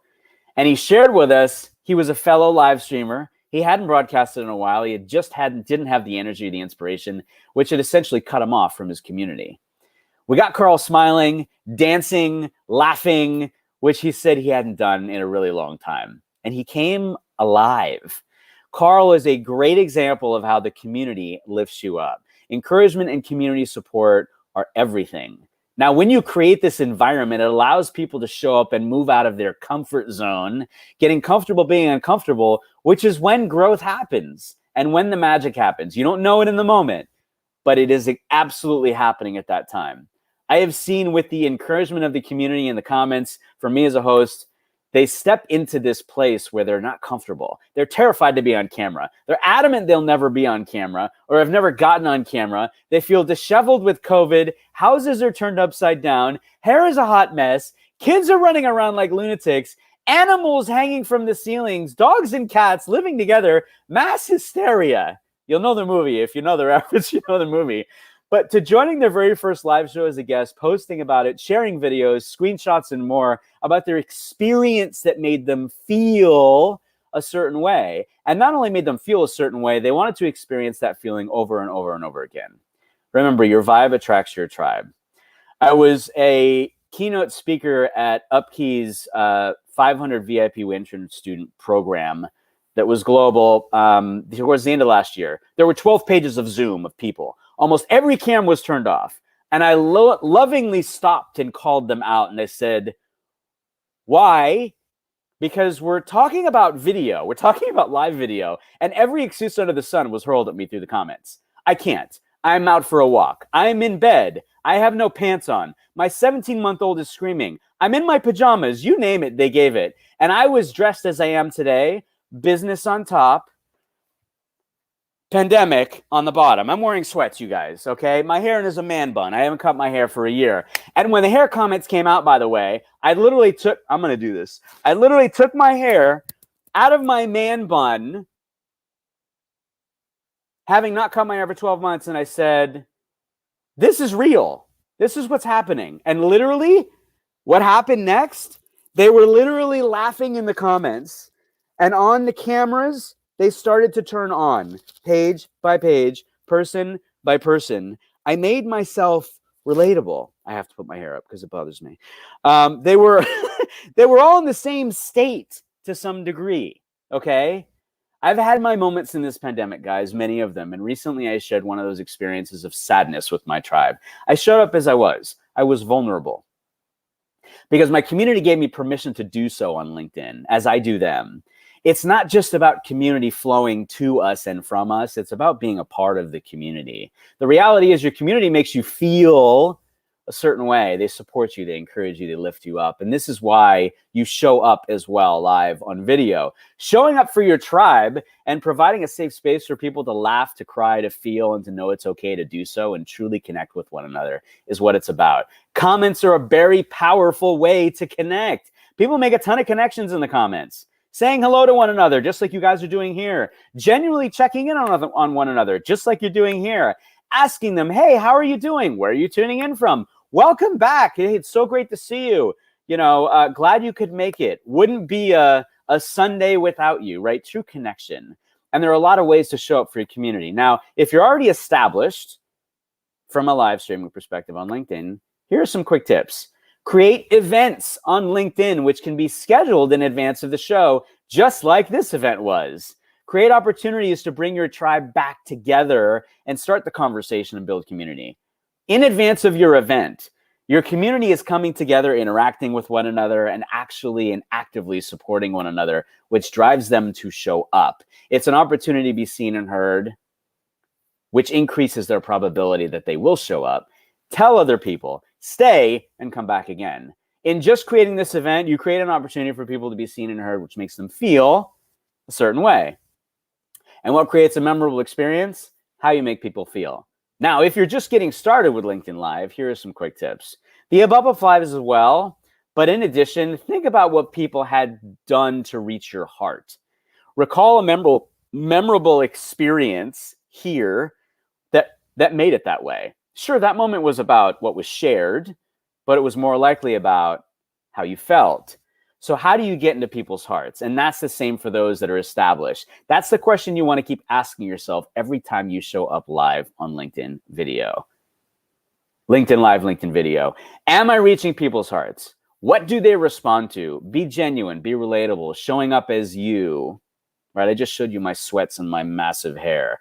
We've talked about creating memorable experiences for your community, but why do we show up? We show up for the community.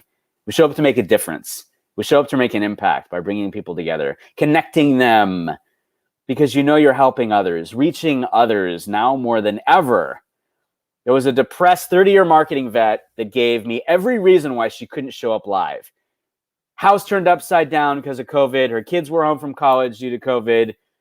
Hair a mess, bad lighting, bed unmade, the list goes on. And realizing after I said that, what else? And the light bulb went off for her. As I said it, we're all going through the same thing and the same experience together, a global pandemic. The playing field is level for everyone, and that is relatable. She showed up at her desk with a baseball cap on backwards, which is not her style, by the way, bed behind her, and said, with a smile on her face, "Welcome to Glavin's Frat House." She showed up every week for a year, then forward on the show to be a guest. Why? She said because it made her feel better. It's good for your community and the individual to know that it's okay to not be okay. Whether you're educating, encouraging, entertaining, informing, or even selling, heart first. Help others to be seen and heard. Call them out in the comments. It means so much. Connection, feel, loyal LinkedIn fam, people terrified to come on the show for the first time, like Wendy above and countless others, now have taken the lead, joined more shows as guests, started their own LinkedIn live shows, feeling courageous, confident, encouraged, and supported. Now more than ever, remember, as I said in the beginning, people may forget what you say, but they will never forget how you make them feel. Maya Angelou said that. And in these times that we're living in, people are yearning for connection. They want to connect with people they relate with. So remember, business starts with relationships. Relationships start with community. Community starts with you, and it's the heart of it all that matters. And before the job, the role, the title, the company, we are all humans with a heartbeat. And when you bring our hearts together, incredible things happen. Community really is everything, guys. And your vibe does attract your tribe. So just voice your vibe. And as I kind of wrap this up, I want to remind you of some opportunities you have to create memorable experiences like today. Uscreen recently said consumers are watching more live events with an increase of 20% in live videos watch time between March and August of last year. The number of live events grew 1,468% between January and August of 2020. And the number of live streaming events has increased by 300% between March and August of last year. I flew through that really fast. I want to be mindful of time. I hope all of you and your families near and far are staying safe. I am sending all of my positive vibes to each and every one of you. I would love to connect with each and every one of you on LinkedIn. Please do send me a personalized connect request on LinkedIn that says, "Hey, saw you speaking at the Virtual E-commerce Summit 2021, and anything else you'd like to share." And thank you so much for having me. And I would love to invite each and every one of you that are with us today as a guest on either of my 2 weekly Global LinkedIn Live shows. LinkedIn Live on Wednesdays, What's Good Wednesday Live, Veronica knows, and Shout Out Saturday Live to have some fun.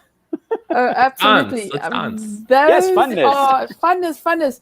So literally, I've got to tell everybody again. So I started going on Brian and Tim's show on Wednesdays and Saturdays. And my husband thinks I'm nuts. My hubby Roy thinks I'm nuts. Okay. Because I stay on for at least 2-3 hours just listening and coming on, popping on, try and be the last on because, you know, I'm important. So That's right. Hello. hello, baby. So Yes, baby. But you know what it's shown me as well? And I've been online for a long time. I've done lives for a long time. But Brian's show has showed me you don't have to be perfect, right? Exactly what you said. You don't have to be perfect. You don't have to have all this equipment around you. As I said, you know, I've shown you my technical piece of wood. Okay. Yes. Right? Technical wood. Technical Very wood. important. So very important, right? But to have fun, right? To have fun when you're doing something because people are attracted to what you are and what you're actually bringing them. And so back to e-commerce it is so important. Lives are more important now than ever before because hello. So Hello. because you are connecting with your customers. And so I mean, we've been trained since we were babies, right? Well, not me. I didn't have any TV when I was a baby, but let's talk about your baby dumb. Yes, baby. I know. So, but this is Namibia. We always in Africa we're way behind time. But the point is that we did see, it's movies. You see everybody, and you think that the actors. You personally know the actors, and besides, I walked in Paris in some area, and there was this actor who I can't remember who it is. Oh my God. Anyway, so I really thought he knew me because I seen him. He's one of my favorite actors, by the way. I don't know who he is. This is very terrible. But anyway, yes. One of the older gentlemen.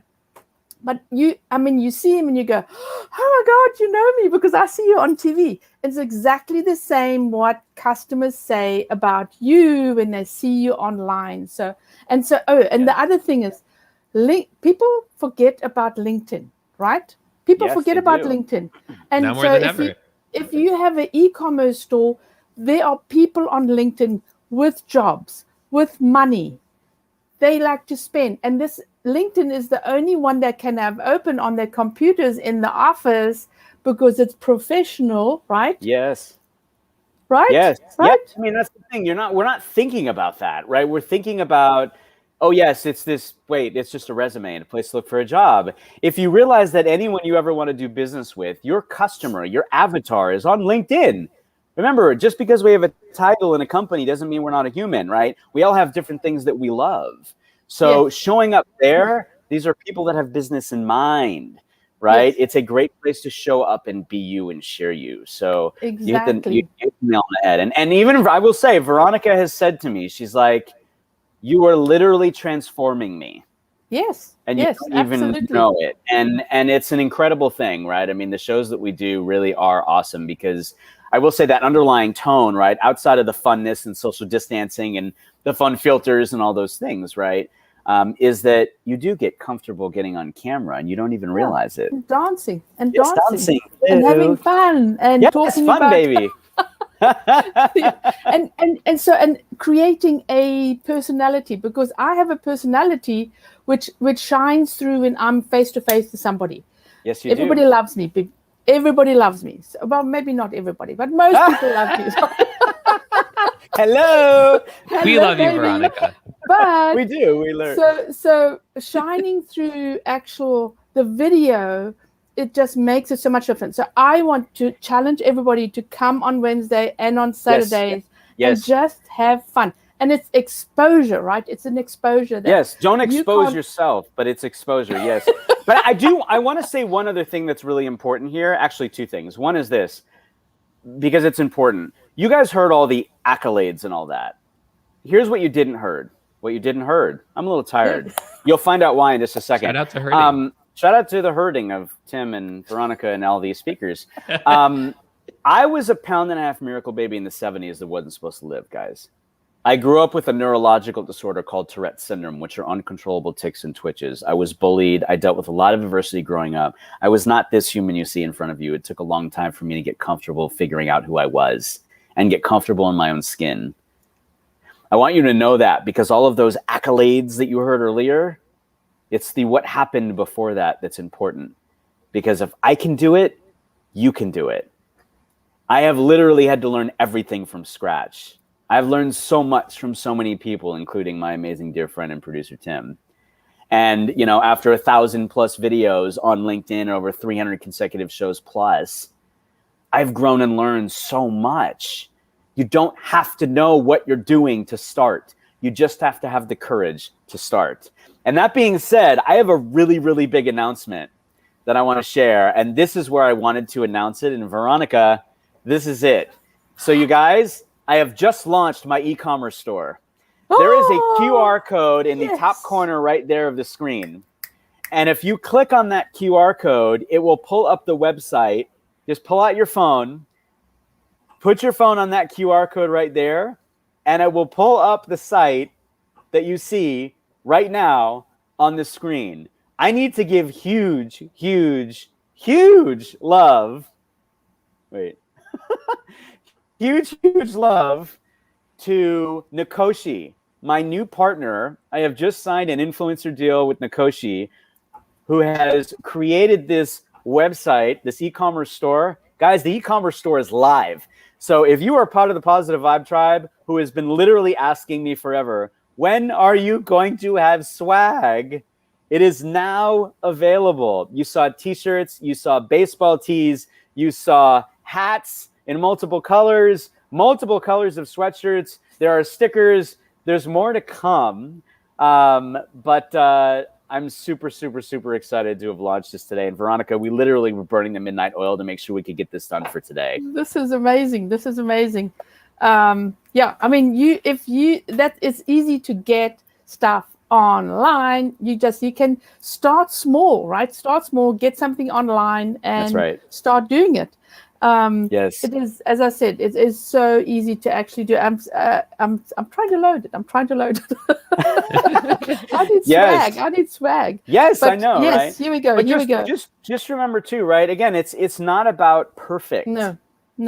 It's not. Look, I'm a perfectionist at heart with everything. Mm-hmm. Yeah, me too. But if you try to get everything perfect, you're never going to launch. You're never going to launch your e-com business. You're never going to launch your live.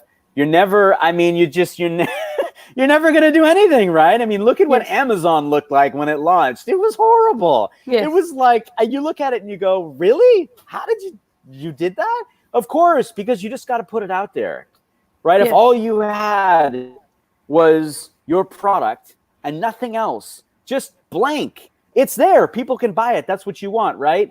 Make it as simple as people do what you want them to do. Get the noise away and just go. Yeah. And now more than ever, I mean, if you want to start on e-commerce or selling stuff online, you just got to start. Just do it. Nike says just do it. I say just do it all the time. I think Veronica literally just do it. Push the button and start small. Start small. That's it. You can change. You can change your brand. You can change it's going everything. to evolve. It's going to evolve. Like that branding you saw, that's all new. Yes. Like my branding when I started was like blue letters. It's still on my company page on LinkedIn. It just says Voice Your Vibe. Like I didn't know what I wanted it to be. I'm like, hey, it should be LinkedIn blue because that's my jam. Yes, exactly. But it evolved, right? And that's what'll happen is your brand will evolve and just start. Yes, you'll get inspired along the way. So start, baby. Yes, baby. Yes, baby. This is a good segue into my presentation because I'm going to talk about how to start your online store and how easy it is and trends. So thank you so much, Brian, for being with us. And it's your fault that I'm doing all this stuff, you know. I know. I'm so proud of you. And I know Tim inspired you to start your summit last year. And you were nervous and you took the lead. It's all your fault. Tim, it's your fault, man. You're welcome. So, Veronica, come on. Look at how amazing this is. Like, you truly, we're so proud of you. So proud of you. Yes. And Anita is looking for pineapple merch. Yes, absolutely. Yes, baby. Yes. I expect to see you eating pineapple with your hoodie or your baseball tee or whatever. Right. Exactly. Exactly. Yes. So that is amazing, and thank you so much for popping in. And I got to do the hard thing. And and we are going to get on with the next speaker. Who's it? Yes, who is it? I think I've heard of her. I think I see her yonder. That way. The one and only Veronica Jean. I have to get serious. I don't know if I can get serious. I mean, I've been dancing around on my wobble chair. I'm having so much fun. So we have to yes, absolutely. So Anita, this is how you start your e-commerce store and why you should start it now, right? So let's start. I'm going to tell you the trends of 2021 are just get it going, because with COVID, more e-commerce stores happen. Retail stores realized that they need to be more active online because their retail stores were closing worldwide. This is a worldwide phenomena. So if you want to start your store right now, you need to start it, because the competition is not all the competition, but a lot of the new competition is new. So you can actually stand out by starting your store right now. And so, and you know, everybody that was on the show, the virtual summit, has said something about show up, you know, make sure you do customer retention, get those emails going, because emails are not dead. And, you know, Brian just talked about showing up and being vulnerable and being authentic. So this is what 2021 is all about. EAT, E-A-T, and I'm borrowing it from the Income 24 guys from YouTube that, you know, teach you all about blogging. But EAT is, and Google wants you to be an expert, authentic, and transparent, right? People don't like you as an online store to be behind the scenes, and they don't get to know you, because they will shop from you, they will buy from you if they trust and love you, right? So you have to be different. See what everybody else is doing out there, because then you will be able to. And how do I get my screen up and running here? Okay, Tim. So I need to know how to. So how do I get my browser up? You see the share screen button down below? No. You don't see a share screen button? No. Well, if you want, you can send me the link to it, and I'll show it from over here. Okay. Then so you'll be my driver. I will drive of my whole thing. Yeah. So I want to show you. Okay. So now I have to decide which one I want to show. Oh, okay. Yeah. But yes. You will have to actually log in. Okay. Which might be a problem. Okay. We can do that. I want to actually show them. I want to show them the back end. So yes, we can make this happen, baby. We can absolutely make it. Yes. Can you message me your credentials for Shopify? Yes. Thank you. We're keeping it real. Are you guys? Let us know. Let us know.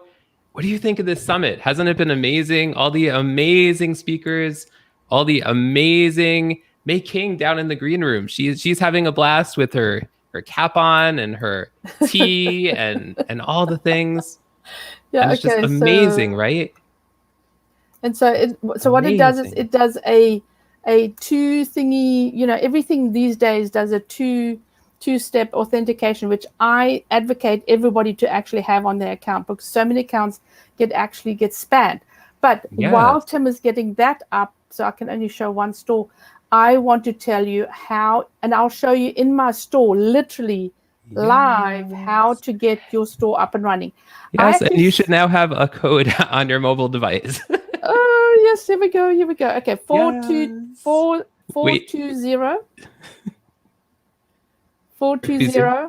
539. Boom, baby. Okay, shout out to the live authentication code.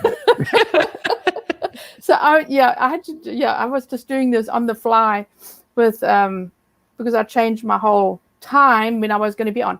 So anyway, so another thing is, when you have an e-commerce store, you have to be mobile. You have to give your customers options to pay.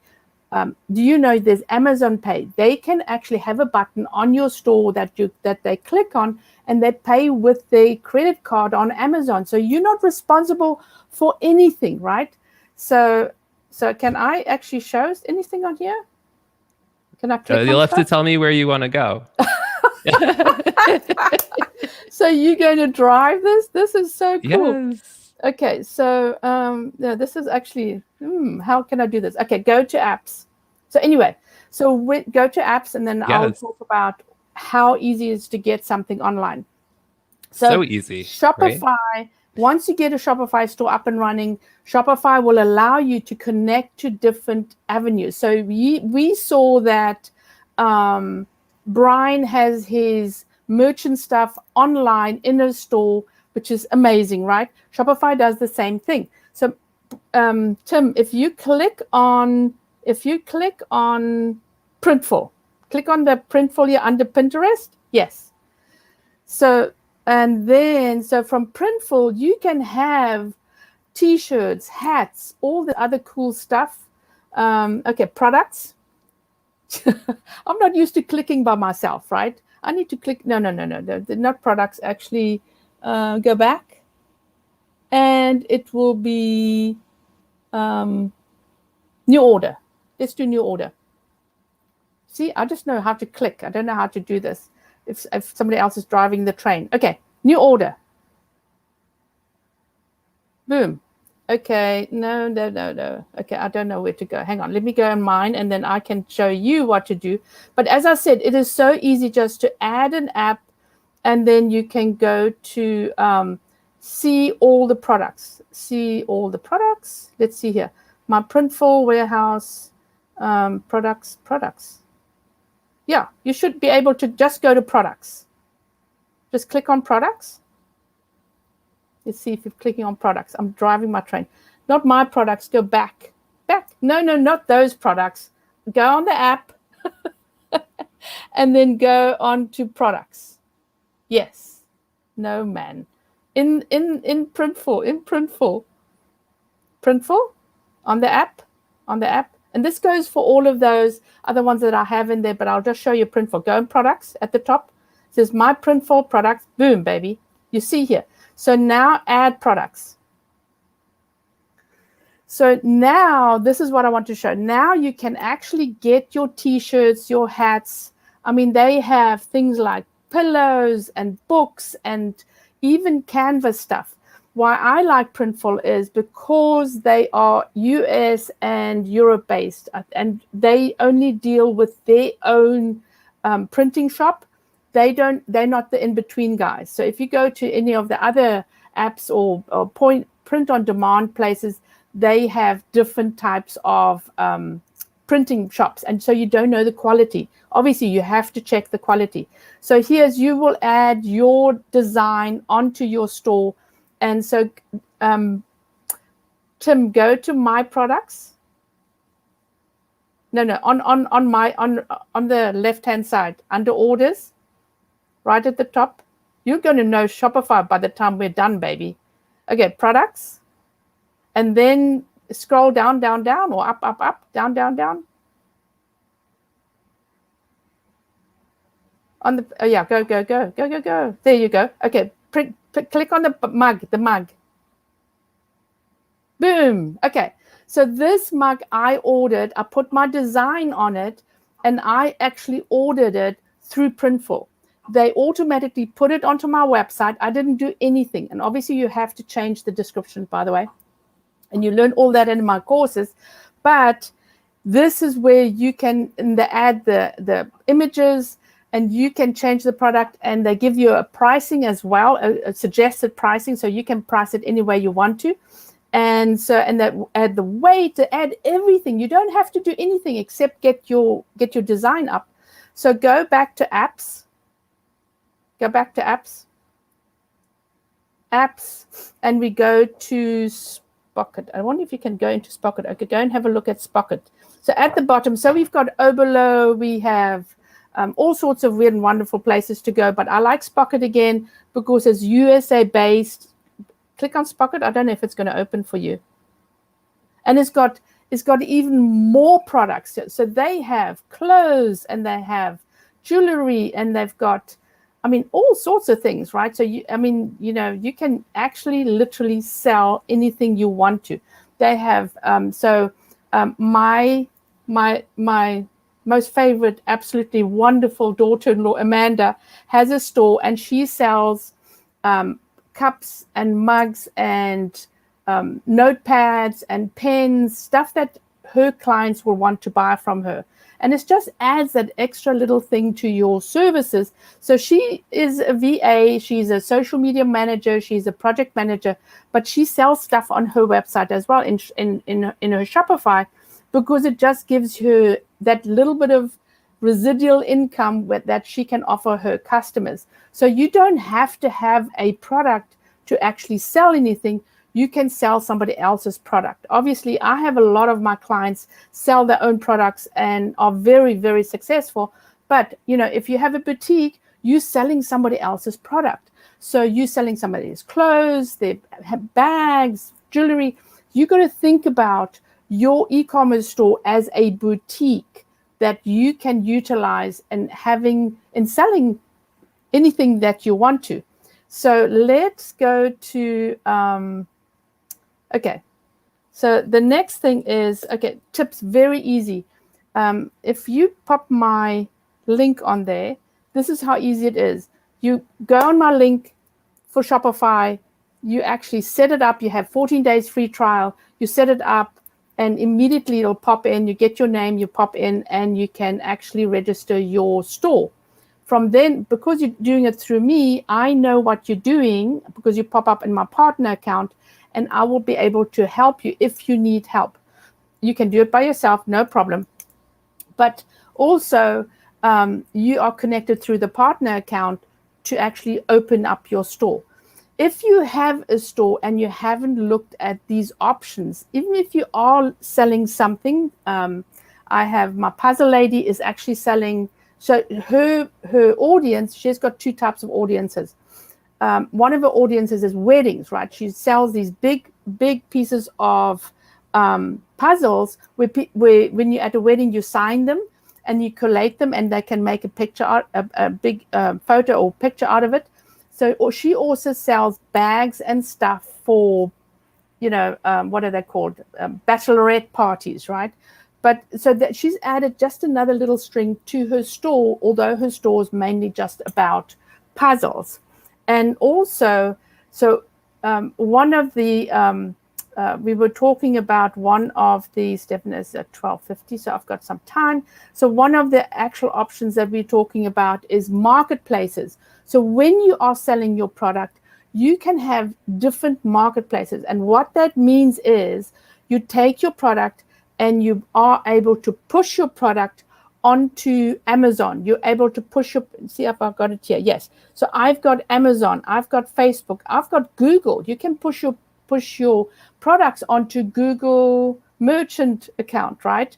You can push it onto Pinterest. So through Shopify, you actually have a buy button on Pinterest that you can sell your products to. Your orders all come through Shopify, and this is, so if you're selling on Amazon, you're selling on Facebook, you're selling on Google, you're selling on Pinterest, all your orders come through one place. And so when I was talking to Liz, it's so important to know your numbers, but also to actually run your business just from one database.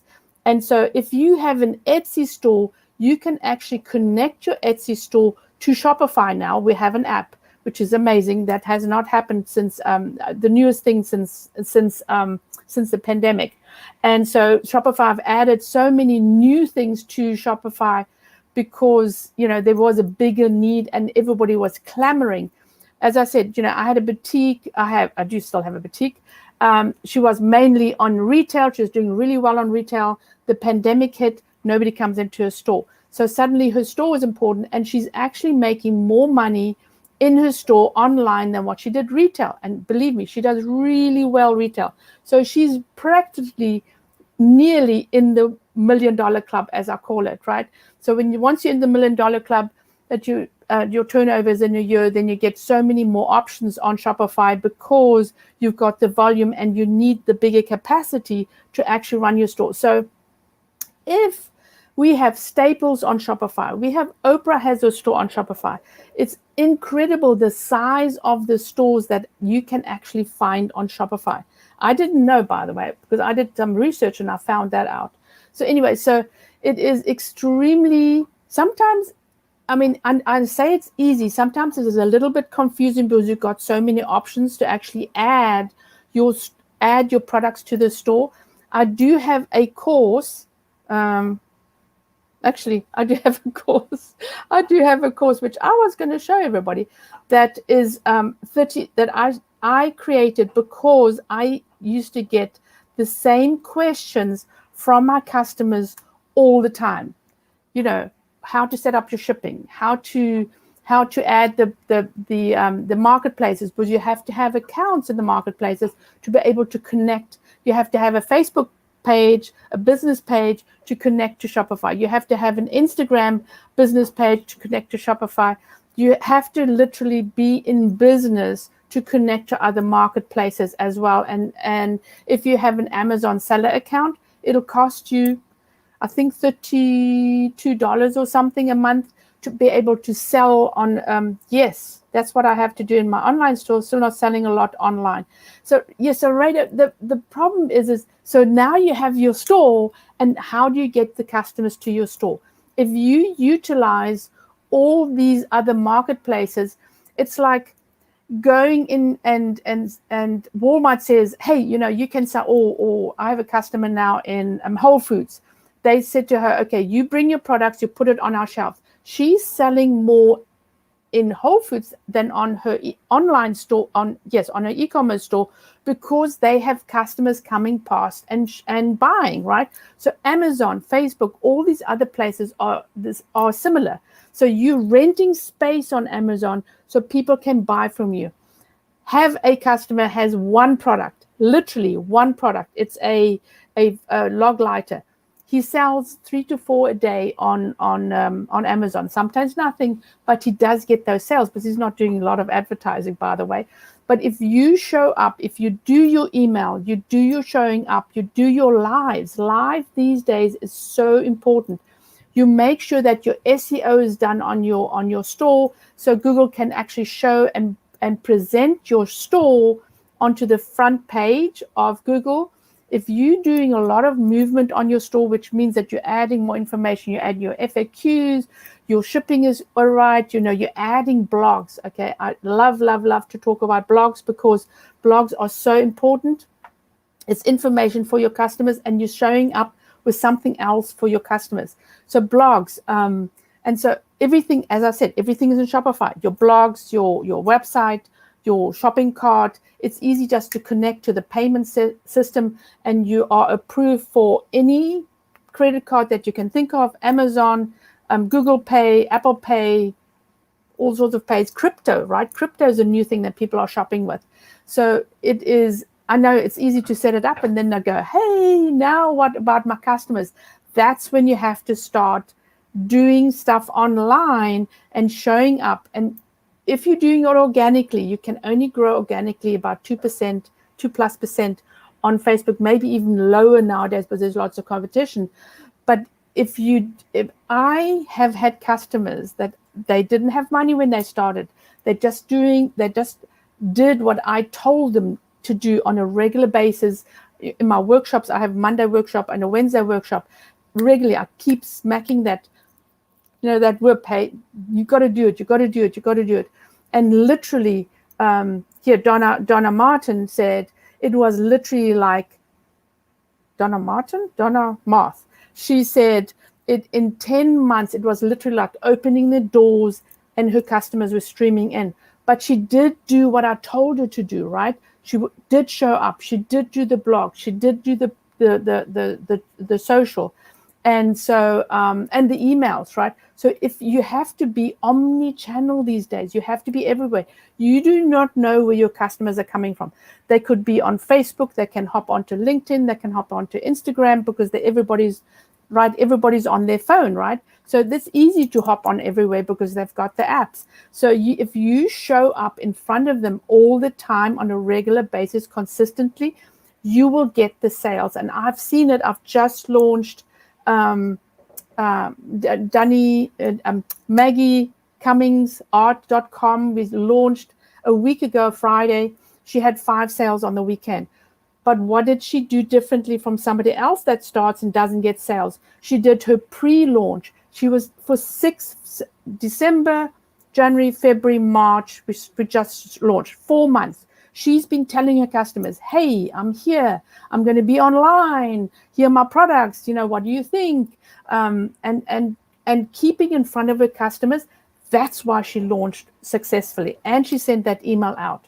So it is all about actually showing up and making sure that you pitch up when your customers are online. And as I said, I do this. I have this how to get your Shopify store up course, and then I also have my Monday and Wednesday workshops, where Monday is all about marketing. I had Anita Wong come in and actually talk to my clients in the workshop. So I bring experts in to show you what to do, and exactly like the virtual summit, right? And then also I have Wednesdays is all about so it's all about what's wrong with your store. What else in your store can you do in your store? You already set up? Okay, my email is, let me know if you're in our courses, that will work better for me. Yes, it is all about getting that information out there and making sure that you will pitch up online. And also, the Arjun from Hello Woofy, exactly the same thing, right? Just you got to get your presence known and also scheduled. So I have, as I said in my workshop, I have created a social plan, and step for step. It's just like my book. My book is all about setting up Shopify store, but in my workshop, I created a step for step. This is what you do first thing in the morning. Have a cup of coffee. This is what you do. Then you go do this, and you do this, and you do this. Sometimes there's not enough time to do everything that you need to do, but if you do something every single day, I promise your customers will come to you. The big thing is also identifying your customer, making sure that you know where your customer is, where they're playing, and where they are. Right, Brian? Yes, exactly. So you have to, LinkedIn, people are really not noticing LinkedIn. But LinkedIn, you can't just sell. Don't just sell. It's 80% presentation and 20% selling on any of the platforms, because you have to give your customers 80% of information, and you can curate the information, right? You can create articles and information and just put it all into a blog and say, hey, I've got all this information for you. Check this out. But you have to do it regularly, right? Regularly. And the emails, having that sequence set up for you as well on OmniSend. OmniSend is brilliant. I've just started playing with them in my Shopify store and in for my customers, and they have that automation. It's already in there. You don't have to do anything because they've already set it up. So the emails is important, and then OmniSend also have the SMS, which you always have to pay for SMS. Doesn't matter who you go with, you have to pay for SMS, and it's like 30 cents or 0.3 cents. 0.03, what that you pay, 3 cents that you're paying per SMS, but you're not going to send out an SMS on a regular basis. And here's Roy Jeans. And so, but also they also have push notifications. People like to know from their favorite brands when new things are happening, and so create launches around new stuff or old stuff, right? So people don't know you yet.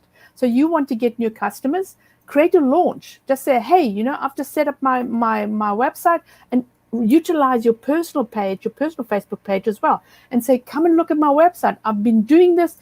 Check it out. Give me your opinion. People love to give you opinions, right? Or tell them, hey, I've got this new product going. Come and shop in my store. So Rogers, you had to actually pop in when I'm doing my little spiel. So this is COVID, guys. This is living on a boat, and he's doing his stuff. I'm doing my thing, and it's Sunday, right? And it's Sunday. So I'm so appreciative of everybody popping here on Sunday and joining us in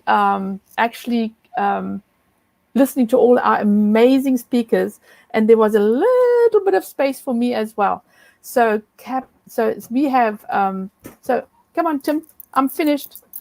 Anyway, connect with me on Messenger or Facebook or anything. I always love to talk to everybody. I'll give you a free strategy call if you just want to call me. Yes, call her. Veronica is amazing. Yes. And she dances wonderfully as well. I know. So we have Stefan Kaplan coming on soon. Is he here yet? Yes, Stefan. He is here. So are you ready yet, Stefan? Stefan is going to talk about photography, which is like, I can't tell you how important photography is, and taking the right photos and showing the right photos on your website and actually taking big photos, right? Stefan. Yes, big ones. Let's bring him in. Stefan. Stefan, that's wonderful that you're here. I can't wait. Let's do the Tim. We're doing the Tim dance. I always have to do the Tim. That's what gets me going. I know, right? I know. I love the music that was on the start, and I was dancing away. So I know. So I am so excited to hear what you're going to say about photography and the secrets. Hello.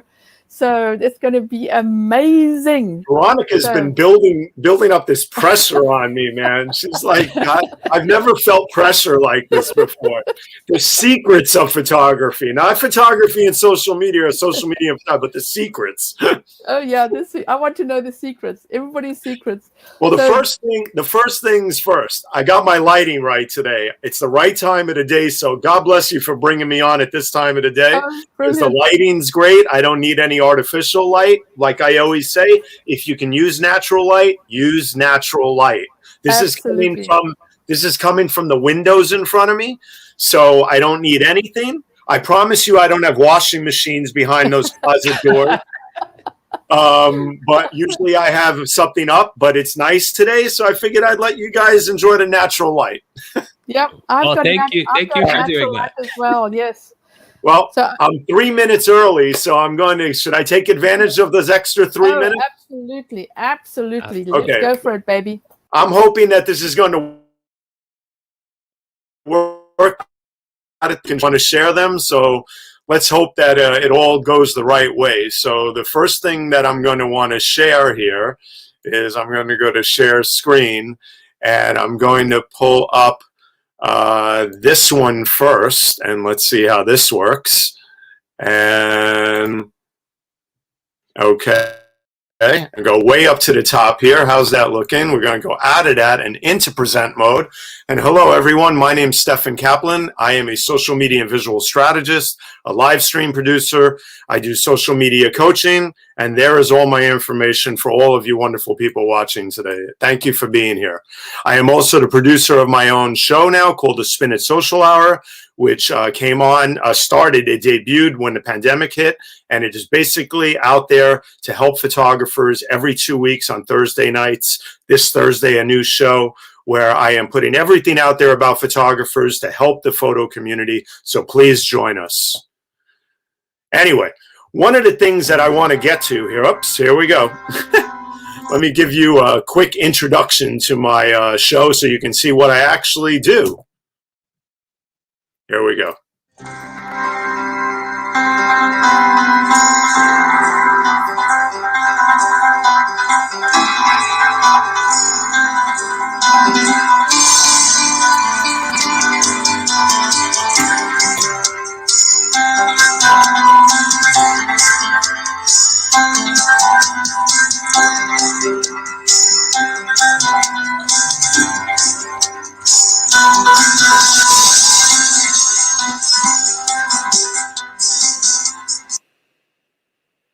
All right. I want to get out of that. Okay.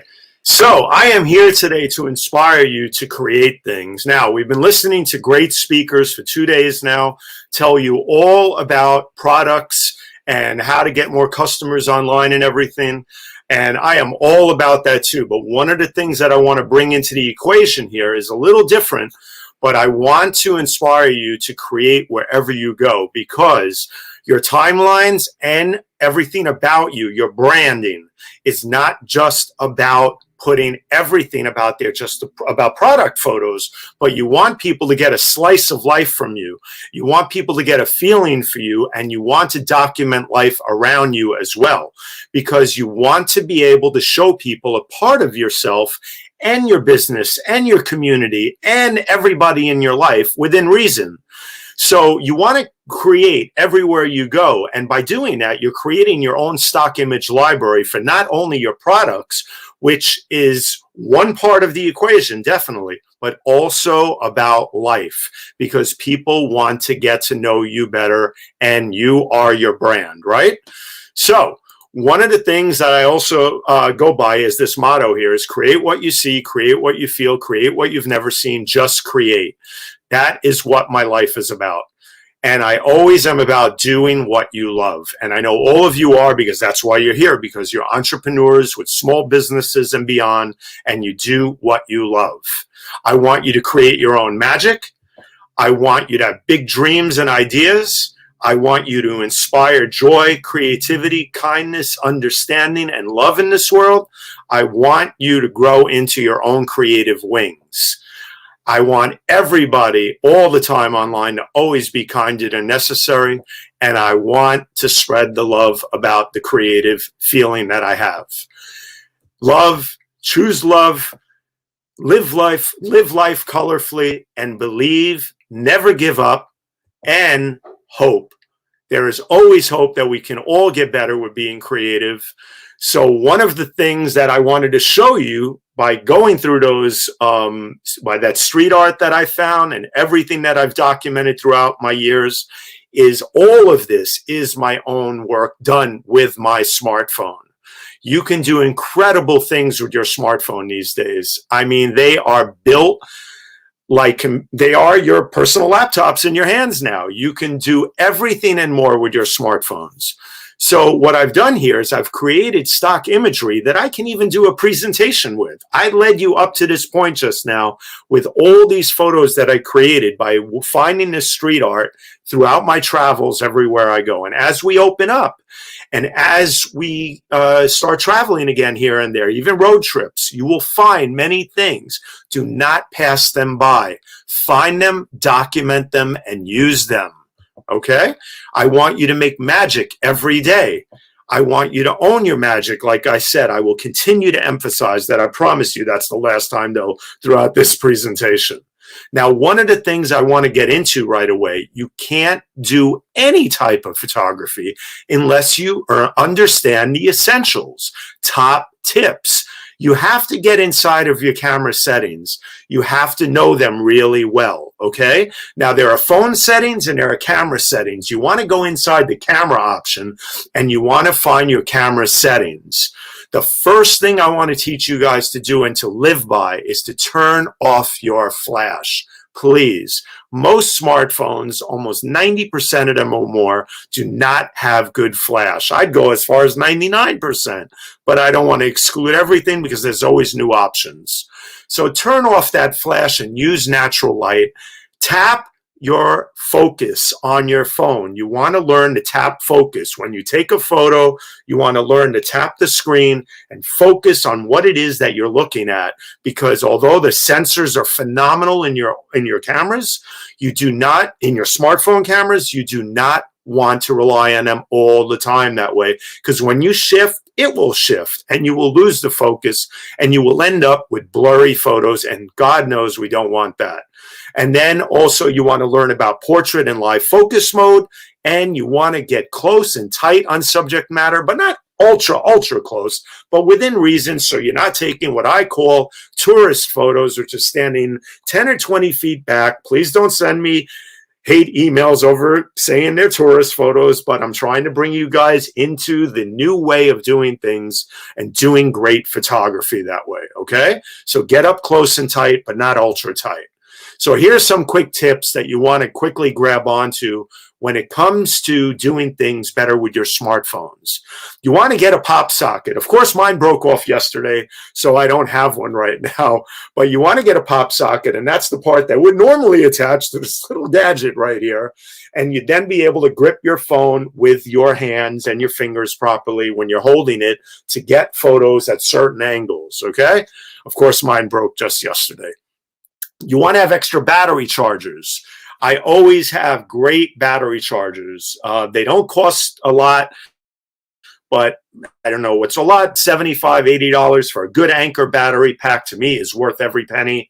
I get 3 or 4 charges out of this. You can use it all day long. If you have a Droid, get an SD card. If you have an iPhone, it goes into the cloud anyway, so you're good to go. Or upload all your photos into Google Photos is another option. Or get a external drive and always download everything every month or so to your drive. So therefore, you can clear your phone and have a lot of memory. You don't have to worry about memory that way. Always have a powerful external drive. Get a tripod and selfie stick. Oh my God, I have so many we're going to talk about a lot. We have all kinds, with ones that pop into tripods from selfie sticks that hold smartphones that you can also then elongate here and then make them really tall so you can use for video and other things. You name it, you should have it. Also, get a great screen cleaning kit. You always want to have a clean screen when taking photos. Here's some social media tips, which we'll get into a bit later. A few things I want to go through real quick. When you're taking photos in Instagram with your smartphone, do not take them in Instagram. Take them with your camera and import them into Instagram. If you're using filters, a lot of crazy filters, make sure you point it out so that people think that you're taking true photos, true to form rather, that is, and that you're not using all these crazy filters so they know what's genuine and what's not. Also, if you're posting to Facebook, post individual photos or a few in a group rather than too many. So then you have too many in one folder. People want to see the first ones the most. So go with those. Go with your strongest photos. Tweeting, we'll get into a little later about that, where horizontal pics work best. For photo combos work great in Twitter. I will show you a few of those.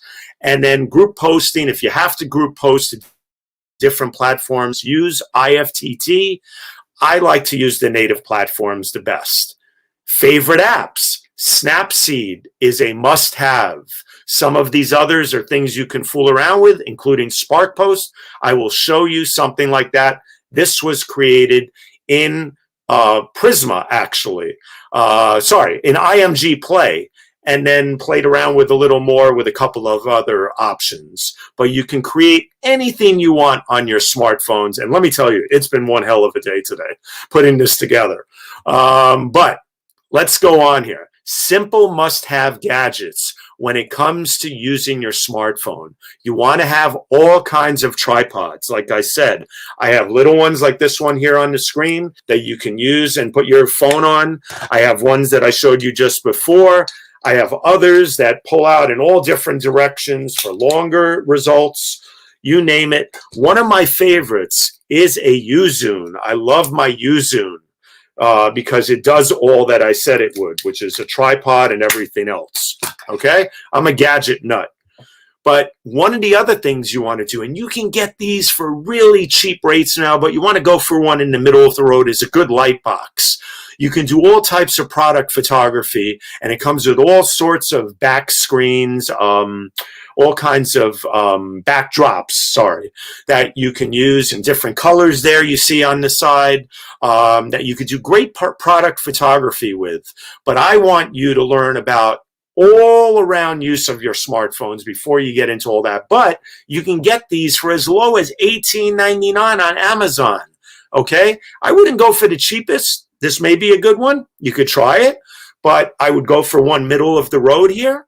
Although this guy is using a true, a real camera instead of a smartphone. You can use an SLR, a DSLR. You can use a mirrorless camera like my Samsung right here. Those are the big boys and girls. But most of the time, you can just use your smartphone.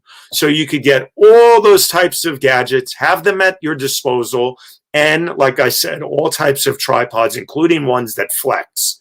Now, let's get into getting creative here with the real elements of what you need to do. Let's talk about natural light and turning off that flash. Products or regular photos, you want people to get to know you online, and the best way to do that is by taking great photos. So, bad lighting right here. Really not good. Too much shadow and everything. You wait a little on a nice day, you look around, you move around, you might end up with some sun that'll come out. Boom, there's the difference in just a matter of 15, 20 minutes. And also maybe using the angles right.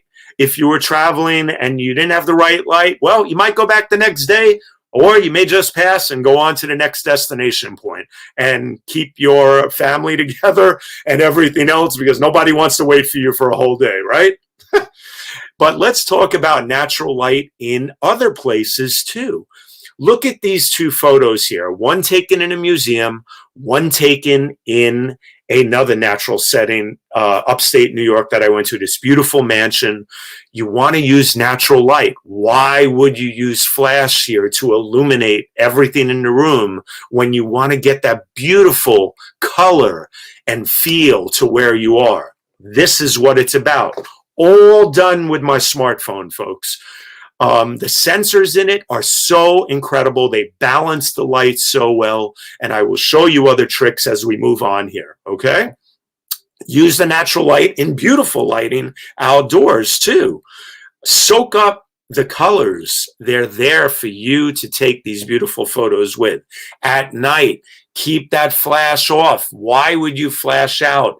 This Edward Hopper moment, as I would call it, where I was in Wisconsin one day, and I ended up going, Ohio. I went out to Zanesville, Ohio, and I was at this great place called Tom's Ice Cream Bowl, an iconic place.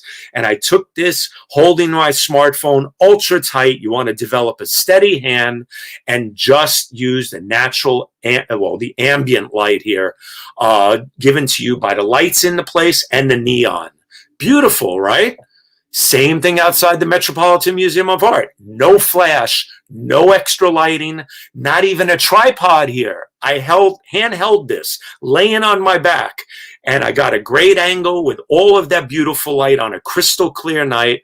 Within reason, crystal clear, a few clouds, but look how beautiful that all came out because of all the ambient light from the Met. It's lit up at night. You don't need flash. Same thing if you're in a natural setting and you're taking photos outdoors. The same beautiful mood. This, you want a handhold or use a tripod with your smartphone, and you want to get that beautiful natural light. Now, you can go through many, many night photos like this, and you can get all types of stock photography that you can use wherever you go. And you can use this to let people get to know you better throughout your travels and many other things.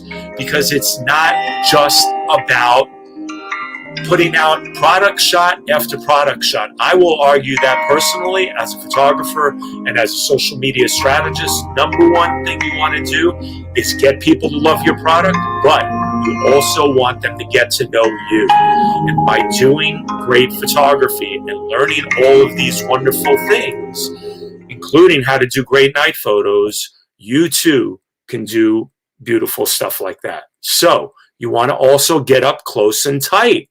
As I said, if you're outdoors, if you're indoors, you want to capture the right angles and get up close on things. You don't want to be standing too far away. You want to bring life and color into your photos anywhere you go.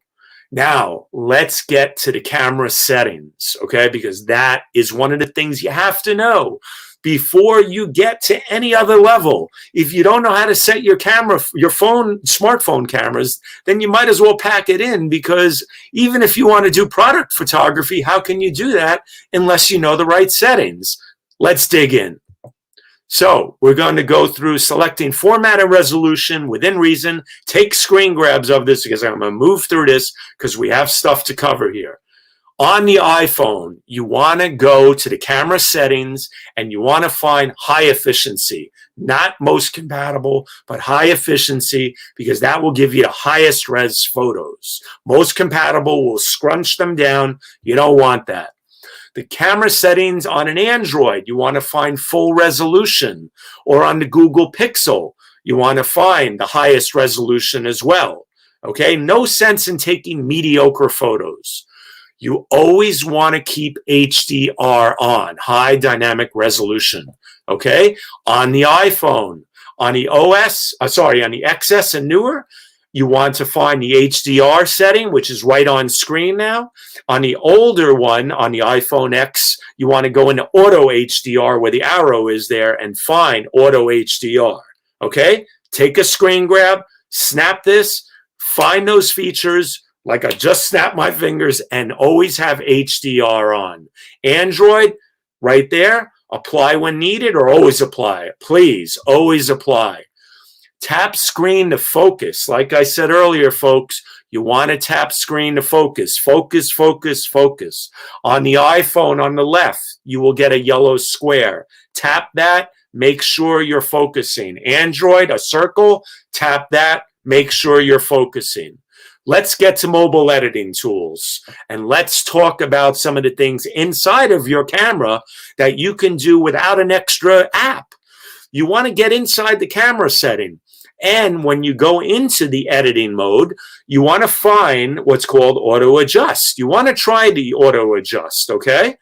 And if the auto adjust with the little 3 circles doesn't do it for you, at least on the Android, you want to then, you're going to have to fool around. Phones are like cars. There's 50 million models, but I'm giving you the essence of what you need to do, which is find some of these settings inside of your camera and go through them.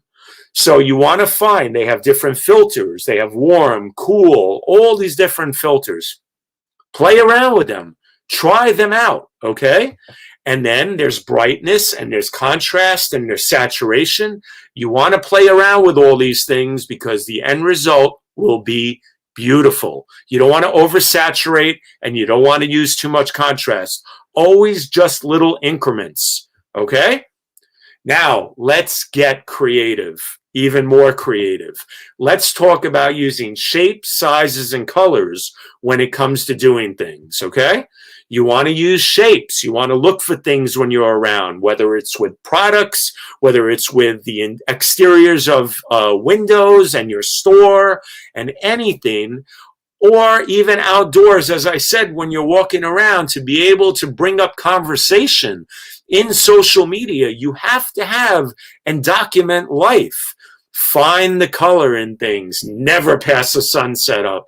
There's always ways to grab a great sunset or sunrise and be able to bring that into the conversation. Find that color. It's out there, folks, and use it to create conversation on social media. Okay, panoramic photos too. You want to learn how to take great pano photos. You can learn how to do this. You can, on the iPhone, it's vertically. On the Android, it's horizontally. You want to plant yourself, and you want to stay steady when you're taking panoramic photos. And you want to go to the pano setting, and you want to use your camera and move it side to side very carefully. On the iPhone, you would do it horizontally after you select the pano mode. And you would sweep across from left to right very moderately, and you would get a great pano photo. Now, I heard Veronica talking about LinkedIn and always wanting to use photos on LinkedIn for your headers, for your cover art. One of the things you want to do on LinkedIn is create panoramic photos in certain ways. Now, I did a collage here, and I made it into a panoramic dimension of different clients that I've worked for. I teach at FIT. I've worked at the New York Times for 20 years. I was there as a photo editor, and I've been a social media consultant with the Pulitzer Prizes. I comboed those together, and I made a beautiful thin layer of clients that I've worked with that illustrates that in full color. Now, you may want to do a shot of your neighborhood or your store or the block that your store is on.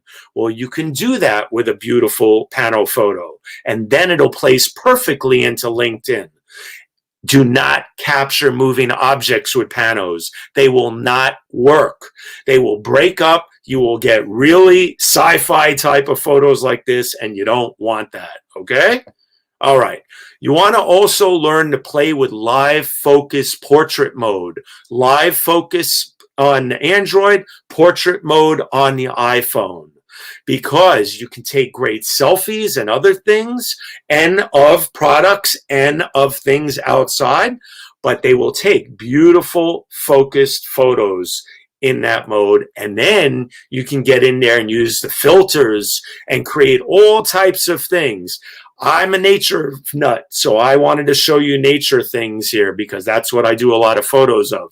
And nature is always a wonderful thing to put out on social because you can bring people into the conversation that way. It's a beautiful day outside. Come see us today. Start off the conversation that way without just a photo of possibly your product. but bring that into the conversation. You could do a donut photo though. And if you owned a donut shop, and you could create this with the filters that you get in the live focus mode, which are the zoom filters or the other filters that they have where you can create zoom effects or blurred effects. There's all these different effects, okay? I'm going to show you something here on how to create something. I believe this is in stories. It should have shown me right away, so let's take a gamble here. Yes. All right, gang, here we go. We're going to go into our phone here, and we're going to create a great Instagram story, and we're going to get super creative with it really fast.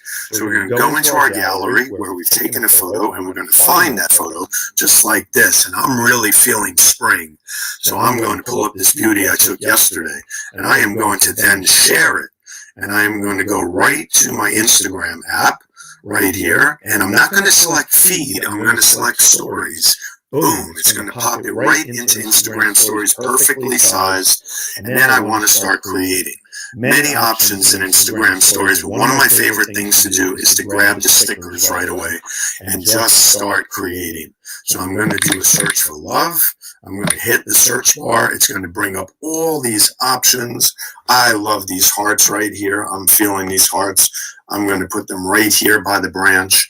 And then I'm going to go back up to stickers again. And I'm going to look for spring because I am feeling spring, like I said. And I am going to find the spring that I like here, the lettering. And I'm going to then put it right over the hearts just like that. But I'm not going to overwhelm everything here. So that looks good to me. Then I'm going to look for some bees because I love bees and bees make me happy because we need bees in this world. So I'm going to find a nice floating bee here and I'm going to put it right over there. I'm not going to do anything else with this because I don't want to overwhelm the photo, but I've added to it. I've created. I could add music. I could go up here and I could get rid of this and I could go back one to music, which is another area in the stickers area, and find music, click on it and find the song. Now, I don't want to do that right now because it's going to get on the live stream and it could strip down Veronica's live stream. And I don't want to do that because Facebook with copyright issues. But if I just want to use this as is, think of the options you have here. If you could download it, guess what? You can. So you go here to the arrow and you download it. It's going to process this little video you created and save it. Boom, you now have it. Close out this, go back into your gallery, get rid of that, go back into the main gallery area, go into Instagram, which is, we're going to find it real fast here so we don't waste a lot of time. And we're going to go to Instagram and we're going to go right here. And what do you do when you play the video? You have this wonderful new creation that you started. You could have made it horizontal. You made it vertical here. You can then use it for Twitter. You can use it for Facebook. You can use it for LinkedIn. You can use it for anything because you've just created something really unique. And you can do this with so many different things in Instagram. So try it out. Get creative. Don't use music on live streams unless you have the rights to use it. All right, gang, so now we're going to move on from that. And that was a quick way to create Instagram stories. I'm telling you, you can go into Instagram and use it as an art board. You can upload photos in there and you can pretty much do anything you want with Instagram and then download them, and with no sound, of course, but then you can use them for different platforms. And it's a great way to get creative. I love doing that. It's just one of my favorite things to do. You had a little thing there. I wanted to go past that. Sorry. But that is some of the use, Tim. You can take that off now. Thank you very much. That is some of the use that you can do with your smartphone. Now, one of the things I want to get into real quick, Veronica and Tim, is I want to show people, now that we've done that, I want to show them what they can do on social media with a lot of these photos, because you have to be able to use them properly on social media. So I'm going to go into my other presentation here real quick. And I'm going to go into share. I almost hit stop. And I am going to hit stop. I'm going to go to share screen again. I'm going to share the screen. And I'm going to go to my social media part here. And I'm going to go back into present mode with this real quick. And so one of the things I want to tell you guys, when you're trying to socialize photos, whether it's products, whether it's things that you want to use in your timeline, and you want to be able to show people a slice of life, you want to be able to place them on Twitter and other platforms properly. Twitter, you should use more photos on Twitter. Don't be scared. You can do wonderful layouts in Twitter. So use it. There's up to 4 photos you can use in Twitter, or you can use 1 vertical on the left and then 3 horizontals on the right many times. The other thing that you can do is you could do 4 photo galleries like this on Twitter and load them up in sequence, however you want to tell the story. Or you can use 2 verticals that work well together on Twitter.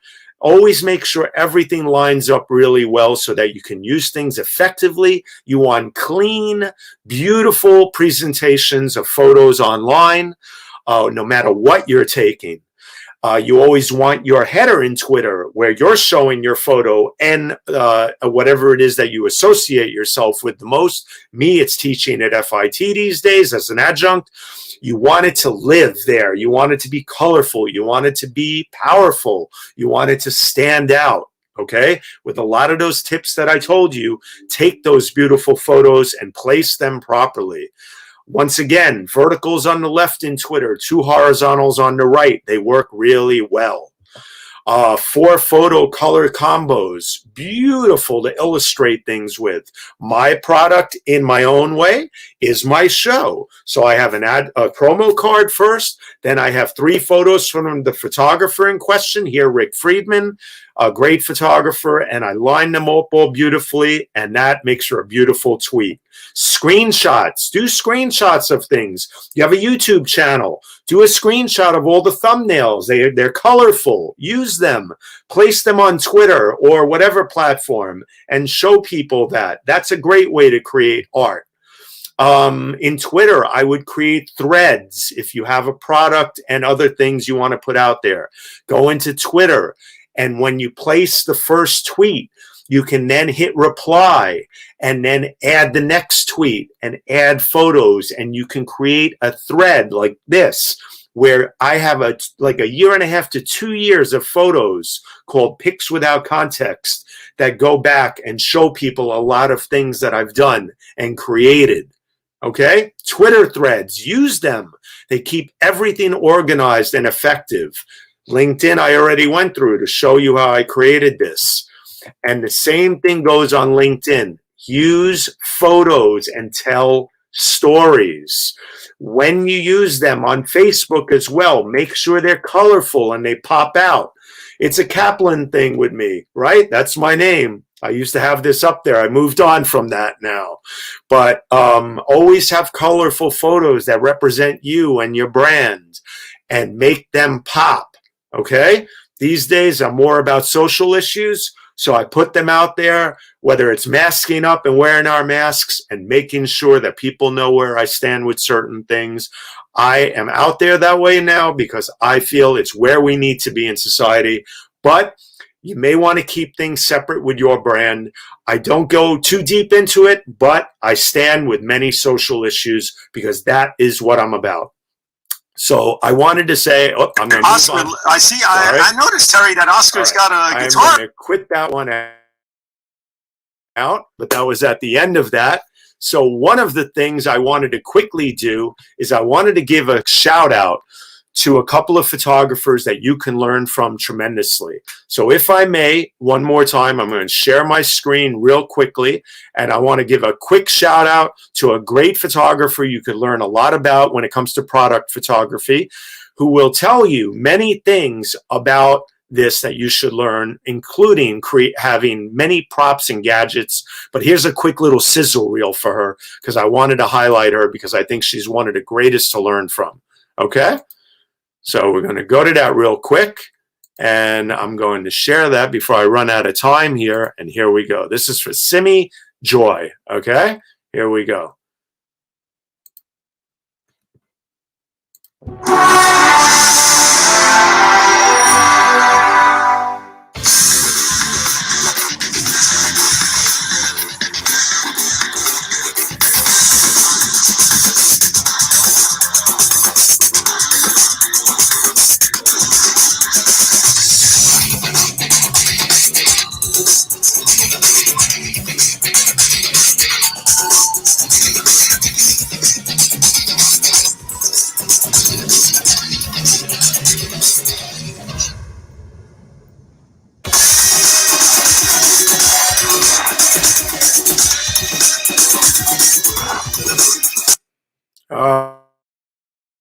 All right. It's 2:20. I guess that means I'm out of time.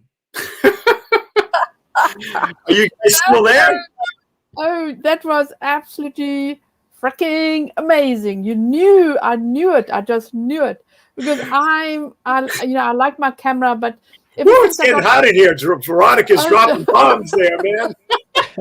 But I've started using my phone, but I'm out of taking photographs, so you've inspired me to get back into it again and take those.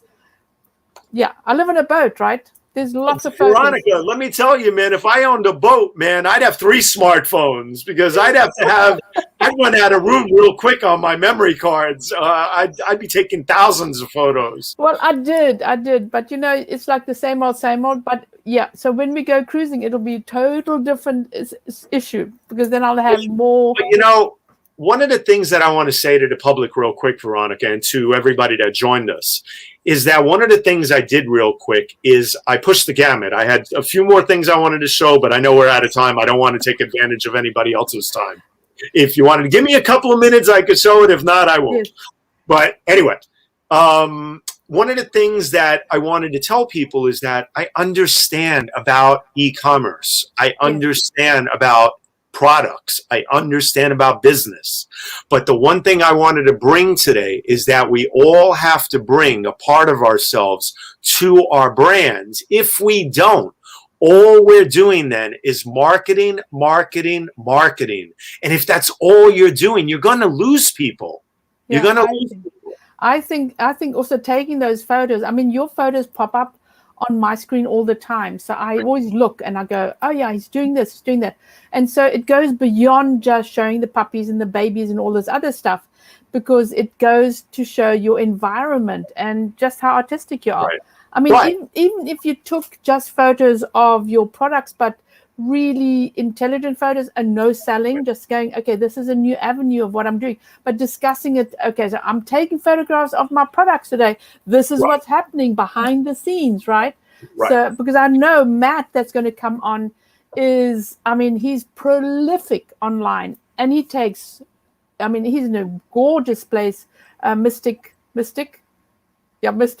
And so I was going to say his company is called Mystic Knotwork, but Mystic, and he's with lots of boats and everything.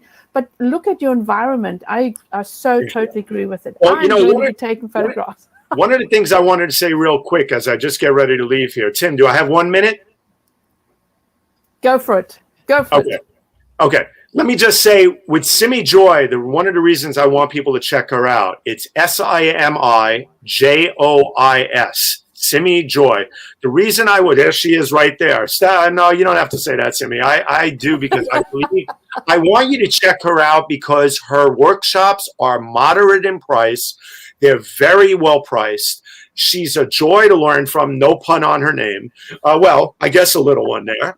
But she's brilliant because she uses all these different, although it's not just food photography. I'm sorry, Simi. Yes. It's still life, it's food, it's many things. But she uses mood boards. She does all of this in her home, in a studio she has set up, and she can teach you too. But there's other people out there too. I have known many photographers.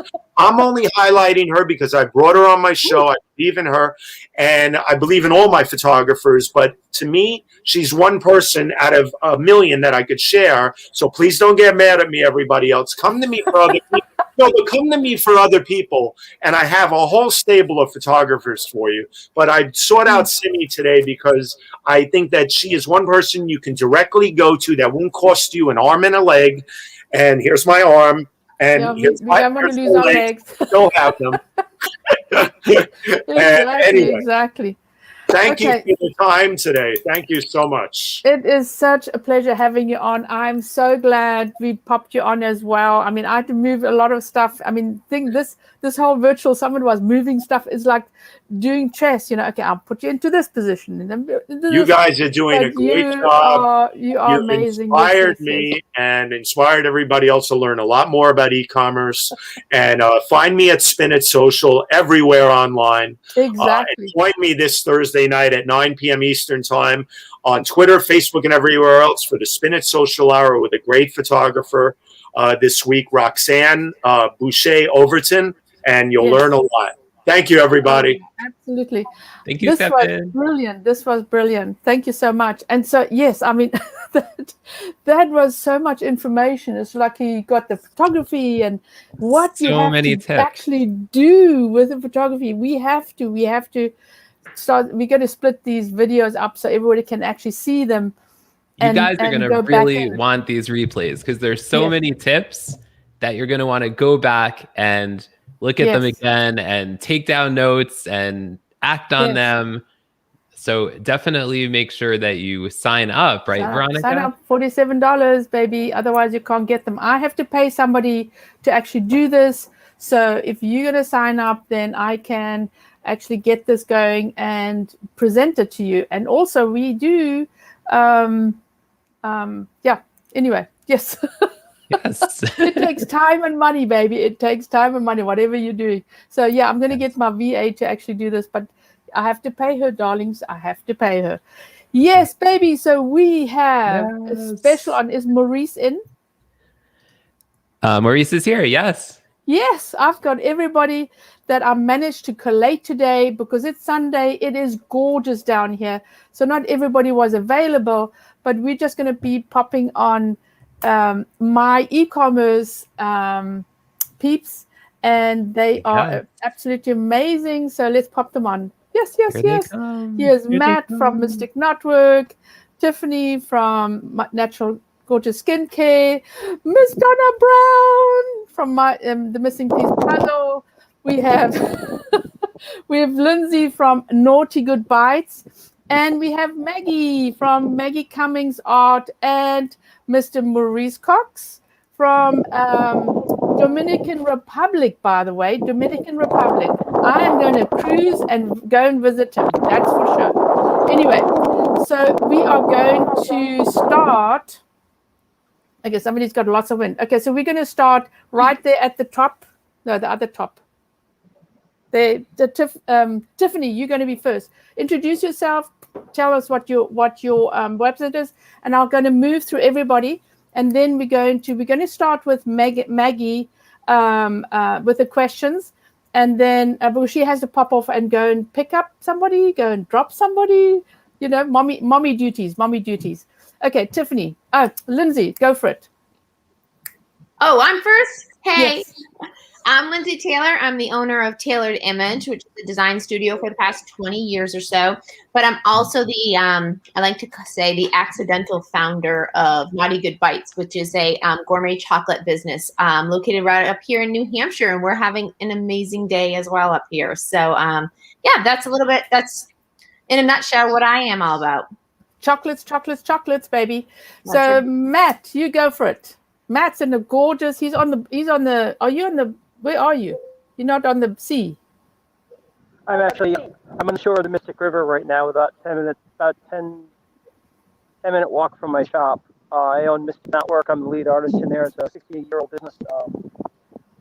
Doing nautical bracelets you see everywhere. We serve 700 retail stores as well as 2 room brick and mortar, 3 e-commerce locations.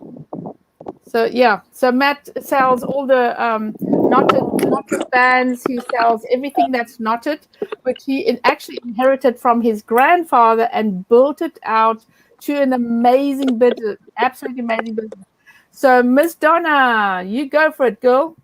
Hi, my name is Donna. I am the puzzle queen at the Missing Piece Puzzle Company. My company makes custom photo puzzles, and we're in not so sunny New Jersey in the southern part right now. Absolutely. The missingpiecepuzzle.com, and Tiffany, go for it.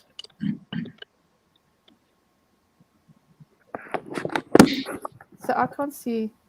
We can't hear you, Tiff. We can't hear you.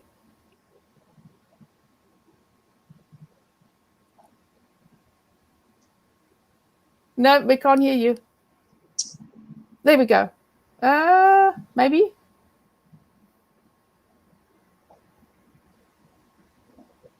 No, we still can't hear you. Maybe take your headset off. You're gonna try and take your headset off. Maybe that'll work. Can you hear me now? Now we can hear you. Yes. Okay, alrighty, let's do this. My name is Tiffany, and I'm the owner of Gorgeous Natural Skincare.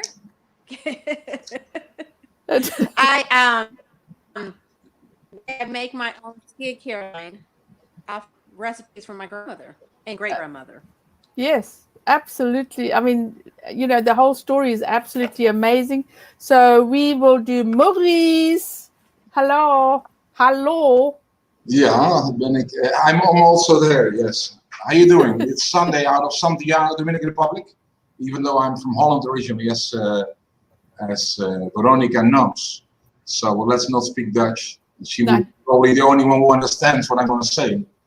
Anyways, yeah, so I'm a cigar manufacturer out of the Dominican Republic, and I moved here 20 years ago. So, and we produce cigars and export them worldwide. We have distribution in the US, and we are involved in some e-commerce projects out of Switzerland. And we're currently working on new projects in the US also for some possible new ventures very soon because of the issues with brick and mortar stores. So that's a new, not really new because we have been in e-commerce. We did some things in the past, and I have done many other things also. I happened to learn the big lesson recently to try to focus on one thing. You know, it's not easy to have to dance at 5 parties at the same time. You're losing money at 4 parties and you make money at 1 party, but in the process you're getting stressed out and whatnot. So thank you for having me, Veronica. Absolutely brilliant. And so Maurice has a really interesting product because he actually makes Cuban cigars in the Dominican Republic, and because he actually shipped the sand out to Dominican Republic, right? So I don't know if I can say this online, but no, that's not really the case. No, we work, you know, that's not we make Dominican cigars in the Dominican Republic, but we obviously use seeds which are seeds from Cuba. Yeah, exactly. We grow them here. We also grow them in Nicaragua and Ecuador, because there's a better place actually to grow them. And even the Cubans, they grow outside of Cuba these days. Cuban has obviously a history, as Holland has a history, by the way. My grandfather and great grandfather used in the cigar business, so this is something I would say it's a little bit. So it's amazing. So there's so many people that are involved in their family's business. I think Donna's the only one that started from scratch. So Donna, tell us. You actually I've got 3 teachers here, by the way. So Tiffany, Donna's an ex-teacher, Tiffany's still a teacher, and Maggie's a teacher too. And Meg, who couldn't do it today, but she's a teacher. So I've got this. I'm a teacher too, by the way. I'm a teacher too. I used to teach music. I mean, that's my also background. Of course, you didn't know that. So this is my customer, right? So Donna, you started because of your son, because he needed the puzzles, right? You're not muted. You're still unmuted. Tim, you gotta unmute her.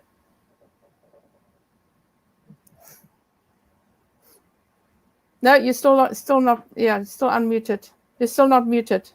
You're still muted. No, can't hear you.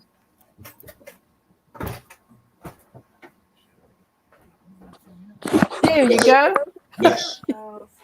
Yeah, I was a teacher for 28 years. I taught math and special needs and a whole bunch of other subjects I was certified in, but I had an autistic child and I was completely unprepared for it. He was having trouble with his tutor. So we were going to get him a custom puzzle made, but they made junk. So I decided to start my own company. So I built it out of love. And figured, we could do it better than everybody else, and we do.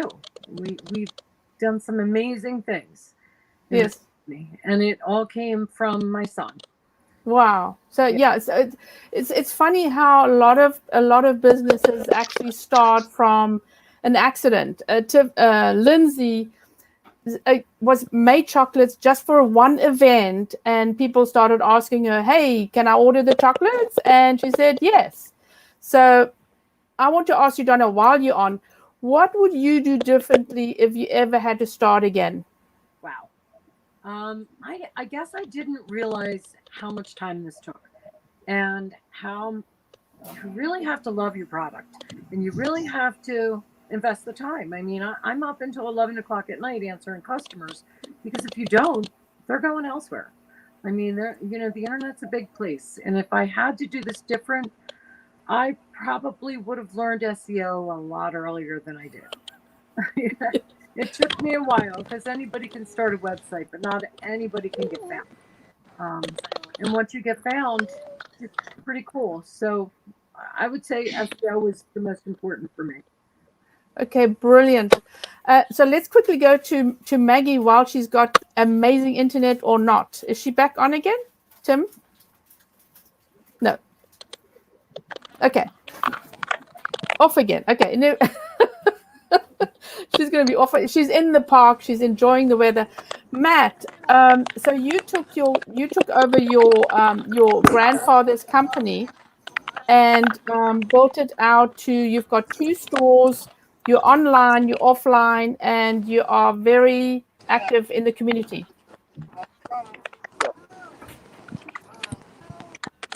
Yeah, am I live? Am I good over here? So yeah, I took a different approach where I tried to become almost a community spokesperson using Mystic is what I'm marketing, and our product is actually a secondary thing behind it. So if you look at our Instagram channel, you'll see my wife is doing a Wednesday, what's going on the Mystic weekend every Wednesday now. And we're doing that sort of approach and kind of dominating with our name and letting SEO follow behind it. Yeah. Yeah. And so you actually employ people as well in your store.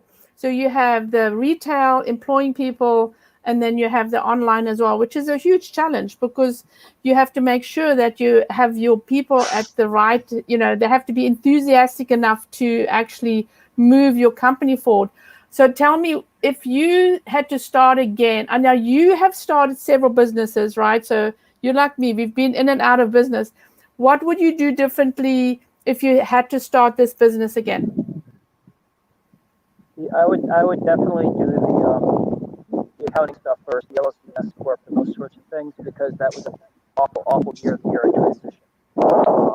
You would start what? Hang on, you would start what again? I would start by doing some of the documentation, like OC and that paperwork, because when we changed business structure, it got expensive and tax held back for 1 year. It was equivalent of doubling my bills. Yes. But aside from that, just preparing to scale. You remember me in the early days. I didn't know how I was going to get through this. I know the business was about 10 times it was when I didn't know how I would handle it. Yes. And thinking in scale, learning from everybody, taking the one drop that people would really love to know about is this protocol Asana. It's normally used for project management, but it can be easily utilized for managing workflow and stuff around the company too, beyond just projects. Yes, exactly. And that's a piece of free software that we've been using now for 2 years. Yeah, and yes, being on top of your processes, knowing how to being really, really good at what you're doing. And I know Donna got into trouble because she got so many orders in such a short time, and her process was a little bit broken because she couldn't connect to her customers immediately. And we definitely discovered that if you don't have that communication with your customers, you can literally lose your customers. So, Lindsay, so tell me, okay, so I mean, you are literally a accident business happening. You're like, Donna, right? I'm gonna do this, and excuse my French, but it's an oh shit moment, right? So what do I do next? Yeah. So ours was definitely, like you said, a one-time event. And then, so I think entrepreneurs, and I think most people on this call can certainly appreciate the quote of entrepreneurs kind of jump out of the plane and build a parachute on the way down. Like, it's really what we've all done. And I think I'm still in that, so it's hard for me to really answer that too specifically because we're still figuring it out. But I will say in the beginning, we weren't really going to be a business. Like I said, it was a one-time event. I had this idea and a friend said, oh, I'll do that with you. And so that friend kind of became a pseudo partner. So my bit of advice is if you are going to ever go into business with somebody, to make sure you define those roles. I kind of can relate to what Donna was saying about, all the work that we have to put in. She, I think, thought that overnight success was literally overnight, when it really is like they forget the 7 years prior when we were all like really working really hard. And so I think then we both were like, oh shit, we have a lot of work we need to do. So I think understanding those roles, if you're going to have a business partner, in the end, I ended up taking it, and I'm the only business owner now, but and we have a great relationship. But I think that's the biggest thing. Business partners, define those roles, know where you're both going to add value, and try to trust each other to do what they are good at, I guess. But yeah, other than that, I guess we're still building that parachute. So so we'll see. I mean, there's a lot of things. Ask for help for sure. Ask people to hire people like your zone of genius. And other people have their things. So, get that help where you can. And if you can afford it, don't be ashamed to ask for, a little volunteer help either. Yeah, we pay in bites around here. So at least you got chocolates to pay with, right? Exactly. So I mean, I've known everybody on this call where they've started, what they've gone through, and all the challenges, employing people, creating and scaling, and then scaling down again, and then starting again. And it is a challenge, so, and I have to say, I mean, Matt had a huge business, had a retail store, and started from scratch again. And sometimes you don't actually notice of what you need to do to move forward, especially when you're scaling on a different level with a different product. Let's get Tiffany in here. Tiffany. I'm getting confused who I'm speaking to. Tiffany. So unmute, baby. Okay. So you start, I mean, I have a full-time job as a teacher, and you're trying to get this business on the road. So I know that you started doing live. So tell us about the live thing. Just started doing lives. I started making videos, and after a couple of my videos that I've just started, I've gotten like orders started pouring in. So I got like 4 orders in here, like a couple. I'll do self-care Sunday, and so I've gotten orders from videos. And Veronica, hats off to Veronica. She says just do videos. And so I'm following her steps. Sometimes I want to like, oh my goodness, I'm stepping out of my comfort zone. And she pushes you out of your comfort zone. What is a good thing? So I started doing videos, and I got 4 orders that. Okay, so you put in these videos, and videos is what's selling. And so when you're pushing your product, you have to know and love your product. And I know, and I love my product. I do. Working full time. I'm a full-time teacher. Okay, so she popped off, and seems like internet is going in and out. Hey, this is live, and things happen, and technology happen. I think Maggie's not going to be back, but talking about pushing, so I've known Matt, and I've actually known Maurice, Matt, and Donna the longest, because they were with me when we were 3D Card. Then we moved to Shopify, and they haven't looked back. And so I've been pushing. So I pushed them in the beginning. Hey, SEO. You've got to get that movement going on your website, and then also the blogging. And so Donna has really started kicking and screaming, but she got into the blogging part, and she's really you're doing so well on the blogging part. And that's one way to get onto Google page 1. You can get on Google page 1 just with blogging, but it is being consistent. And I know everybody on this call that you guys are consistently online. I know, Matt, you do Facebook stories. I see you in your personal. I see you on your page, and I see your Instagram. I don't know if you're doing LinkedIn though. Are you doing LinkedIn?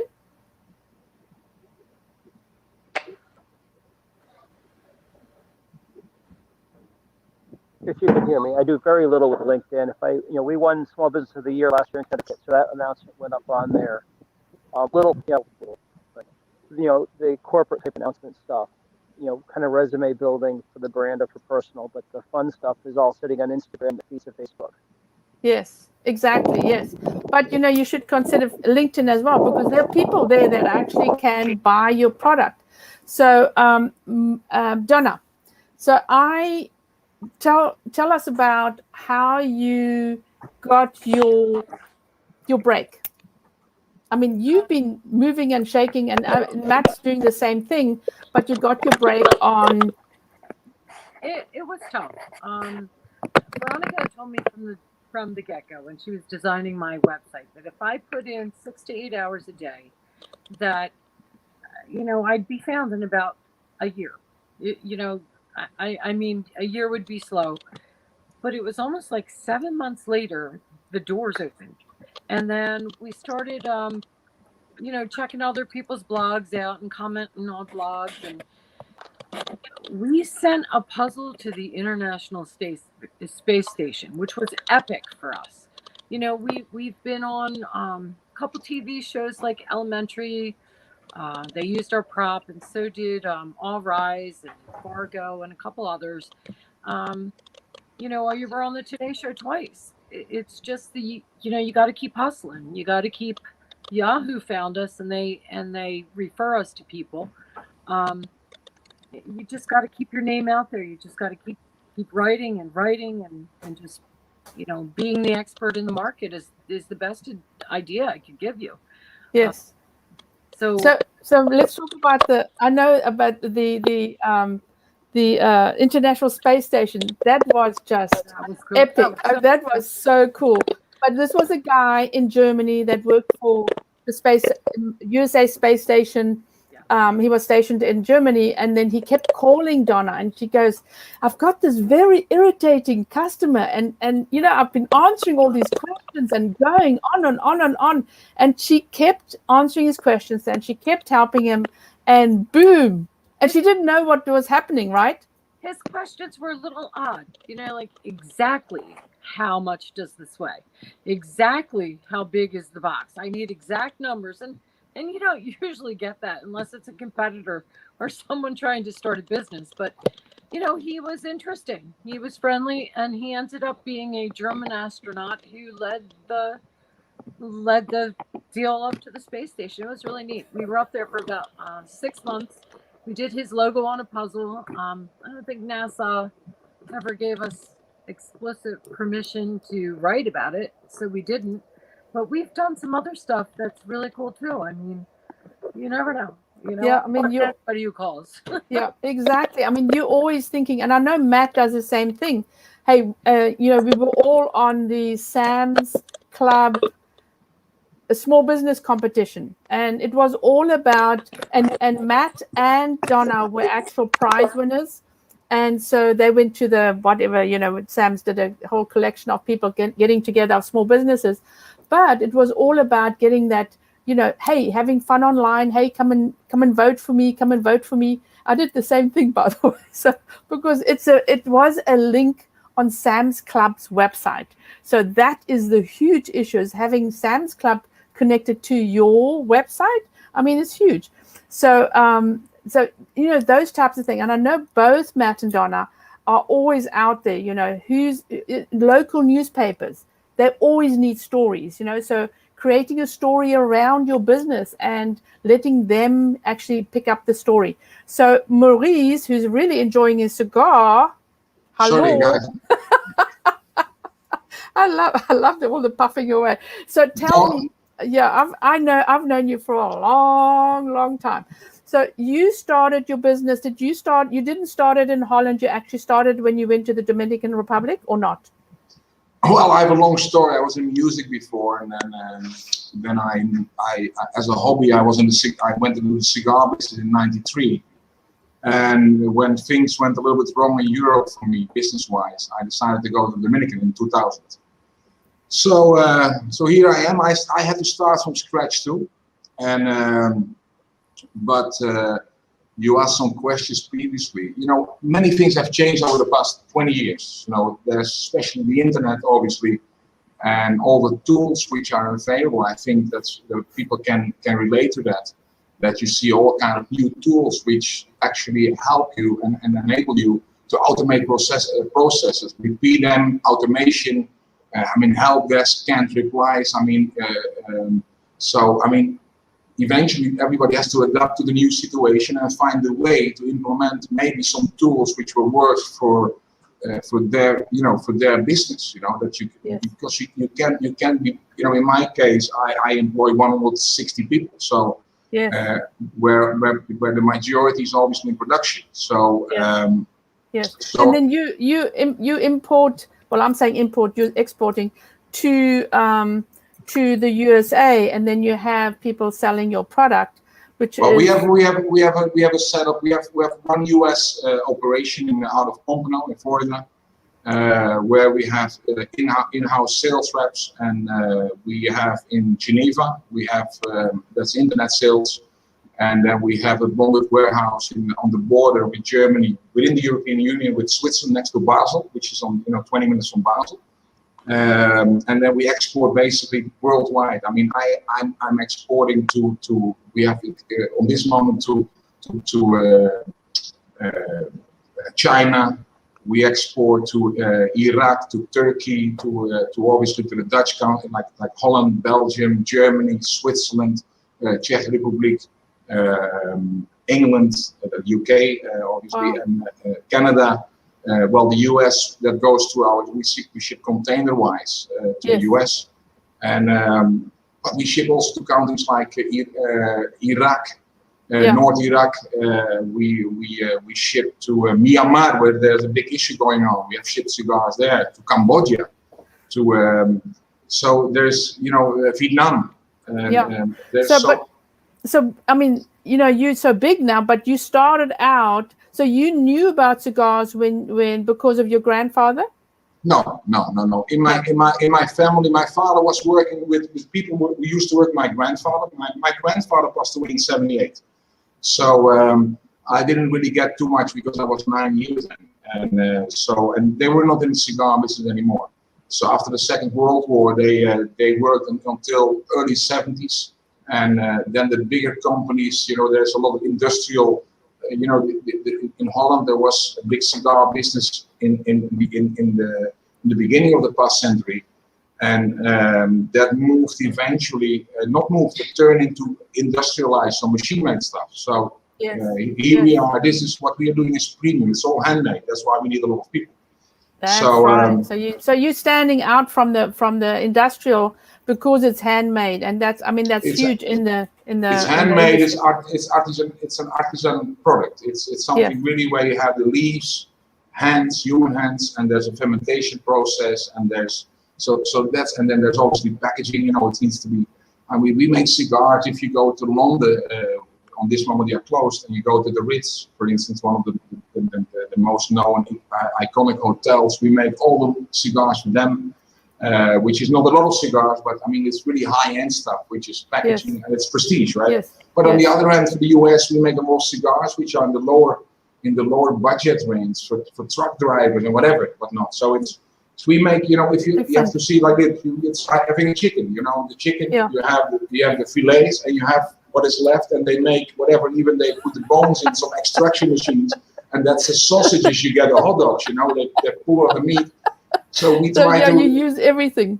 Yeah. So, anyways, but to add something positive, I think if technology in our case is very hard to implement in the production process, because it's all, the materials are not all the same. It's actually the same as what is the chocolate lady, Lindsay, right? Yes, chocolate. Yeah. Yes. Well, I happen to live in Africa, in one of the biggest cacao countries in Ghana. I lived there for a year, as you also know, even though we also from originally from Africa. So I've seen with my own eyes what's going on there. So it's really agriculture, where they bring the cacao beans to Accra, to Tema, to the harbor. There's a big processing plant. From there, the beans are processed, and then they go. That's the Calabar company, which is one of the biggest in the world, and they get it from Côte d'Ivoire, and they bring the chocolates obviously to Belgium, where I have a house. So I've actually recently been in the chocolate factory last year. Where they produce all these very beautiful chocolates, unbelievable. You know, it's like well, it's not good for your diet anyway. Yes. So, but it's really amazing. This is really stuff you cannot actually. What they do in Belgium is making chocolate. You have to keep them cold, otherwise, you know, they are not. You know, they're fresh ingredients like cream and inside. So that's a different topic, obviously. Well, but anyways, and the same thing with Lindsay. I mean, you have to think, okay, now you're shipping it out during the summer months, and they're going to melt. So you got to think of how you're going to ship them out. I mean, starting a business now is so much easier than when you started or when I did something in Africa and Europe as well. Is everything's online right now, so you can literally find stuff online and get tips online and get your recipes online. Well, don't invent the wheel. You know what I think today we can learn a lot from other people's mistakes. You can go there. We don't have to invent the wheel. But on the other hand, also I think it's good if you start something, or if you need to start something new, to really go and look what other people did and what they maybe didn't, or where they made the mistakes. I mean, I could have saved so much money. Listen, sometimes it's another thing. Obviously, you go for advice, and then you assume that, or you have always the question mark is always there. Are these people guiding me in the right direction, or are actually telling me something so that I'm going to fail because they don't need anybody new in the business, right? I mean, that's another. Especially if you're in a big, there's always people who they are already there. Yes, unless you invent something. We don't invent something. This industry has been there for years. So now there's a guy who wants to get in, he wants to learn, he wants to get in touch, he makes something, and people like it or they dislike it, and then we look for something which they obviously like, because if they don't like it, they won't buy it again. So, but I think there's so much information. That's where it has changed, and that's not only in business, even in music now. You can go on YouTube and you find so many free resources to learn. I mean, it's unbelievable. Every day there's new tools coming out. I mean, there's beta, whatever stuff, where they have releases coming up, or whatever hunt, where you can see new tools. You say, wow, hey, I wish I had this all tool. the time. Yeah, I mean, I just introduced Hello Woofy, which is like a social media planner with AI, and I've been playing it. Well, the AI, that was the word that was just in my head. AI, that's another thing. You can. AI there's so many. Incredible. What I do, by the way, that's a good thing. I mentioned that to you in the recent months, several times that I communicated with you. I'm on a place which is where you find a lot of tools, and you can try them out, and you can give them back within 60 days. You don't, and no questions asked, which is called AppSumo. So that's. We know about AppSumo. Yes. I mean, there's so many tools there. The good thing is you can buy them, you can try them, and if you don't like them, within 60 days you give them back. And there's really like help desk software, which costs you normally whatever $50 a month, and you can buy it for a lifetime deal for maybe for $99, and now you never have to pay a dime anymore, right? Well, the only risk is if they go out of business. That's the only thing. But many things. Too much money on software, I know. So let me ask you one question. What would you have done differently if you had to start again? What I would do different is that I would, first of all, I think there's a saying somebody told me a long time ago. I said, I'd rather have a small sausage, which is mine, than I have a big sausage which I have to share with others. So that the first thing is that I would definitely try to make sure that you are your own boss, that you can make your own decisions. Yeah, so don't, if possible, avoid to get into a partnership that you have to, that you have partners in your business, because that's one thing I would try to avoid. Also, getting in with family involved, that's another thing I wouldn't do. So I wouldn't definitely involve family. I made that mistake in the past. But to answer your question, well, I think it's important that you first observe the market and then start small and look for the MVP, for the minimal viable, whatever product you can make. Because then if you lose, then you can only, then it's not a big headache. So rather start small and don't try to invent the wheel. Initially, see what other people do well and get all these things. So in other words, look at 5 things, get the best. It's even like writing something. Get 5 things from 5 different people, put it together, and then pull out the elements which you think are important, and start with that. But start small. So that's what I would to anybody who wants to start a business. If you don't have money, if you have money to lose, if there's no problem of losing money, I mean, that I lost 4 or 5 years ago a lot of money because I thought I could do that. I could do something, and I started something totally different. I started in software, and I hired a team. I had 14 people in India working. I was sending checks and doing. And while building the product, every day I saw something new. I did say this is a black hole. Remember, I did say this is a black hole. You shouldn't. It's like dumping money, and I lost. I could have bought at least a nice house at the beach from what I lost in each year. But anyway, it is a learning process. But anyway, I would say, look what others did. Take your time. Don't jump directly in the sea if you don't know how to swim. And make sure you've got a life raft. Yeah, and we have, of course, and we have also, and your plan B in place. Your plan B is also think about, hey, what if it goes wrong? It's always in the word, think like the banks. It's what's the worst case? What can happen? That's what I mean. Everybody is in a different country, different circumstances. Obviously, I'm in a country which is a second, third world country. So, for instance, any money here, you don't count on banks. So you have to work with your own money, which is a good thing, by the way. If you work with your own money, then you won't spend it as easy as if it's somebody else's money. Yes, exactly. Unless the bank wants to join you, but that's not hard. That's very hard. In the old days, in the 90s, I would walk into the bank, and then just with signing in Germany, the director, he didn't have even a phone. He would sign over a check. He would sign a check, and he called his secretary. And he said, "Well, he's good. Let him sign life insurance and give him 500,000 German marks." And it's okay. It's okay. That time is gone. And the Jewish saying is, if you can work with other people's money, with the bank's money. Yes. The guy said this. He said, "Listen, when I was owing $10,000 to the bank, I didn't sleep well. Yes. And the director of the bank was sleeping well. Now I owe $1 million to the bank, and I'm the one sleeping well. The bank director isn't." So we're going to ask Matt for one last tip on what you would tell somebody starting out. Having trouble with the interface here. Just starting out, start taking your pictures, bank pictures. The previous speaker got a lot of great tips, and it's always easier when you have that fact to work with and start telling your story and build the business around story and around what makes your product, you and your community special.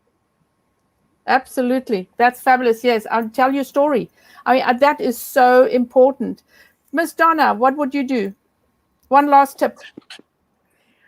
Matt does that so well. He's always online. Yes. I would definitely recommend doing that. I'm starting to get online now. I'm starting to blog a little more. Had I done it years ago, I would have done it a lot more. I should have. So be online a lot consistently, right? What's more important is know your competitors. Yes. And keep an eye on what the market is asking for. Never, ever should you mimic your competitor. Be different. And if you're different in your niche, people will find you. Yes, exactly. That's brilliant. Brilliant. Lindsay, what would you advise? Last tip.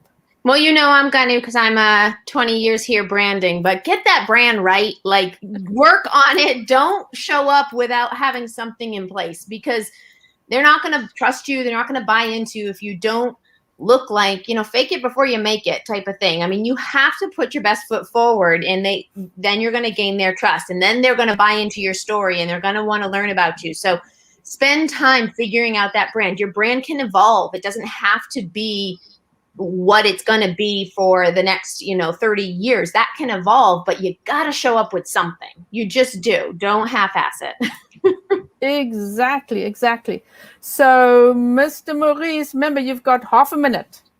Well, first of all, I think a few things are important. Don't try to be, if you're in a competitive market, don't try to be the cheapest. Give value. Try to you have to make sure, at least, I wouldn't sell anything if I'm not convinced it's good. Then I'm not gonna get involved. I want to make sure that I do the right thing, and then I'm not the cheapest. And it's very important, I think, for your clients, that in today's market you see a lot of people, they want to be cheap. They are cheap. And online you see a lot of people, because they can hide. You give them the best deal and they still complain, and that's in e-commerce a lot. There's a Black Friday sale, and then because of the Black Friday sale, you didn't give them free shipping, and then the shipment gets in a day late, and they said, I paid $8. You know what I'm saying? So people are, remember that this is years ago when we did also something. I mean, so I think presentation, believe in your product, and don't be the cheapest. People have to, if they don't want you to make money, then they don't want to be your client. I think that's what I say. I have sometimes a client says, it seems that you don't want me to make money. That means if there's not a smile on both faces, there's no business. I like that. There's no smile on both faces. Yes. So let's talk about Tiffany. One last tip. Tiffany, can you hear me? Tiffany, can you hear me? Hello. Nope. I think she's frozen. Anyway, yes. Thank you, everybody who popped on. I know it's Sunday. Lindsay was very busy. Donna was busy. I mean, everybody from across the world, we're here. Thank you so much being with me and giving up a little bit of your time. We do have a networking opportunity on Zoom if you want to pop in and meet the speakers. And but thank you again so much. I really appreciate you. And you guys are going to get all the videos for free that I'm going to chop up. I'm going to chop everything up so you can get all that fabulous information that we have. And we'll probably have it, Donna, we'll probably have it in the workshops. I'm going to show them out. Thank you. Bye, guys.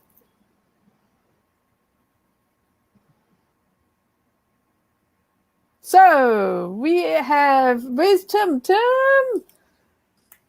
Hello. Hello. That was amazing. Maurice loves talking. I knew I'd bring him in a bit. I'm so sorry that Matt's sound wasn't so good, because he's also, he's grown so much. He was in my workshops and everything for so many years. And all these businesses have been with me for such a long time. So, it's just so exciting. We could have learned so much from him, but, yes. So Lisa, you can pop in on the networking thing if you want to, and come and chat to us, anybody that in the Zoom, and I'll be hanging around. In fact, what I'm going to do is I'm going to take my computer, I'm going to go and get a glass of wine, and I'm going to sit out there and have a glass of wine. So if... this has been 2 days, absolutely. I can't believe the speakers have given so much value, right? Every single one has come in and just boom, baby. It was like a hose pipe, like, whew, okay, I can't take it. Yes, just like a hose pipe. Just like a hose. Well, you call it a hose, I call it a hose pipe. Oh, okay. Veronica, we have to pick some winners, don't we? Oh yes. Okay, so we have to pick some winners. Okay. Should we bring May King on? Yes. Let's bring May King on. May King. Yes. So You're muted. Let's see. You're muted. I'm muted again. Oh my god. What an incredible panel. What an incredible panel. It was, They were wasn't so it? amazing. Yes. Yeah. Yes. So you're going to be getting a drink, a well-deserved drink, are you? I'm going to Veronica? get a well-deserved drink. I'm going to take my computer so we can schmooze on the deck. And then yes, I know, right. So we've got Janice, we've got Penny, and let me see here. Janice and Penny. Okay, you need to pick two. Okay, one. So Janice, Penny, Jonathan. Well, they're the only ones that signed up on the paid thing, so they are going to be able to win the AirPods. So you have to pick. I mean, you don't. I feel like we need a spinning wheel so that it makes it natural, you know. So I didn't think about doing that. So this is what I'm going to do. I'm going to do it old style. Yay! Let's go old school. I know, right? So we've got Penny. You've got Penny, and then we have. I'm going to do Jonathan because he paid me last year. So Jonathan, and this is total exposure, baby. So this is so exciting. So whilst Veronica's just getting all that set up, this prize was given by the fabulous Amit from Omnisense. He actually delivered a talk yesterday. His talk was incredible, and if you missed it, you need to sign up to the replay, guys. So Veronica, are we nearly ready for the draw? Oh yes. Hang on. No, not quite. Not quite. Let me just write a couple of names down. Okie dokie. And then so what I'm gonna do is this is like really old school, right? I'm gonna take it and I'm gonna fold it up. I don't know whose is what. So we've got 3 people that signed up, right? 3 people, which is amazing. Everybody else was free, so this is what you get. Okay, so pick 1, 2, or 3. 1, 2, 3. I'll have number 1. Which one is this one? This one? This one. Oh, I thought you had numbers on them. Oh, no. Okay. So that's a good idea. So okay. Hang on. So 1, 2, or 3. Oh my word. 1. Oh, right, okay. 1, 2, or 3. Okay. 3. I don't know if you can see them. Let me do my fingers here properly. Can you see them? Can you see the numbers? Well, 2. This is 2. This is 1, and this is 3. Well, I can just shout out the number, can't I? So let's choose number 3, which is on your left hand, isn't it? Yes. There we are. Number 3. There we go. Who's that? Jonathan won the AirPods. Yay! Well done, Jonathan. Congratulations. Thank you for joining us. I will get that out for him. And so I want to give a book away. The confetti, I love that. That's amazing. I know, right? I know. So we have number 1 and number 2. Number 2, 1 or 2, for a free book. Oh, a free book by the fabulous Veronica Jean. So if you want to know more about Shopify, you need to get Veronica's book, or you can win it if you are number 1 and number 2. Number 1 and number 2. Number 2. 2. Okay, so number 2. So Miss Penny won the book. Well done, Penny. And your shop is going to be amazing. Get that book, get it written, get it read, and it's over to you straight away. Actually, I'm going to send Janice a book as well, just because she's number 2. So yeah. So we are. Everybody wins. Everybody wins. In my world, everybody wins. Yes. Okay, so this was absolutely amazing. We did so much. This is so much information. We will be posting it out by the end of the week. Individual videos, you can still get them. I will have it up for sale in wherever. I don't know. In my wherever I'm going to have it for sale. So you can buy the videos and get the information that each actual speaker has spoken. Get registered, get clicking on the link. That's it. Exactly right. Exactly. So, I mean, this was 2 absolutely fabulous days. I have to get off my chair here a little bit. Whew, because I've been sitting all Right? You day just want to long. wiggle your, you know what? Bottom. You've got a numb bottom, haven't you? Numb bottom. Numb bum. Yes, numb bum. This was absolutely Tim and Making. I am so grateful for you guys helped me on this virtual summit because it's all his fault. And oh, it was all your fault, was it, Tim? Yes, all Tim's fault. That Veronica said yes, though.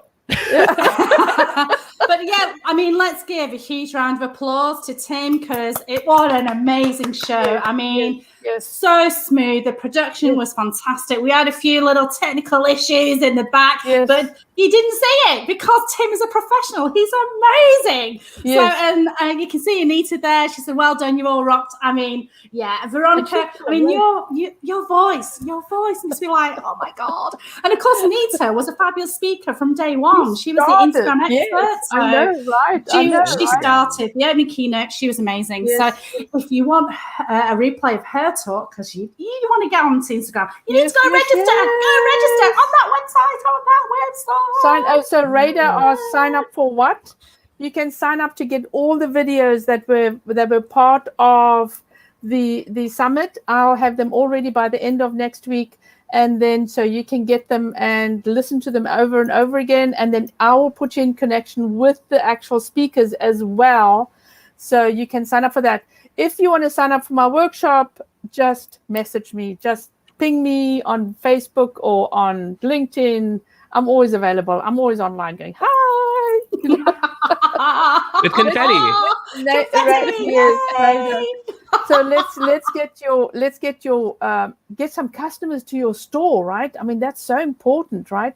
So anyway, amazing, brilliantly amazing, and thank you very much. And I'm going to go on my dock and go and enjoy my wine. And come network with us. Come network with us on Zoom. The link's in the comments. Yes. Yeah, here we go. Hang out. Let's go networking. Bye, everyone. Bye. Thank you.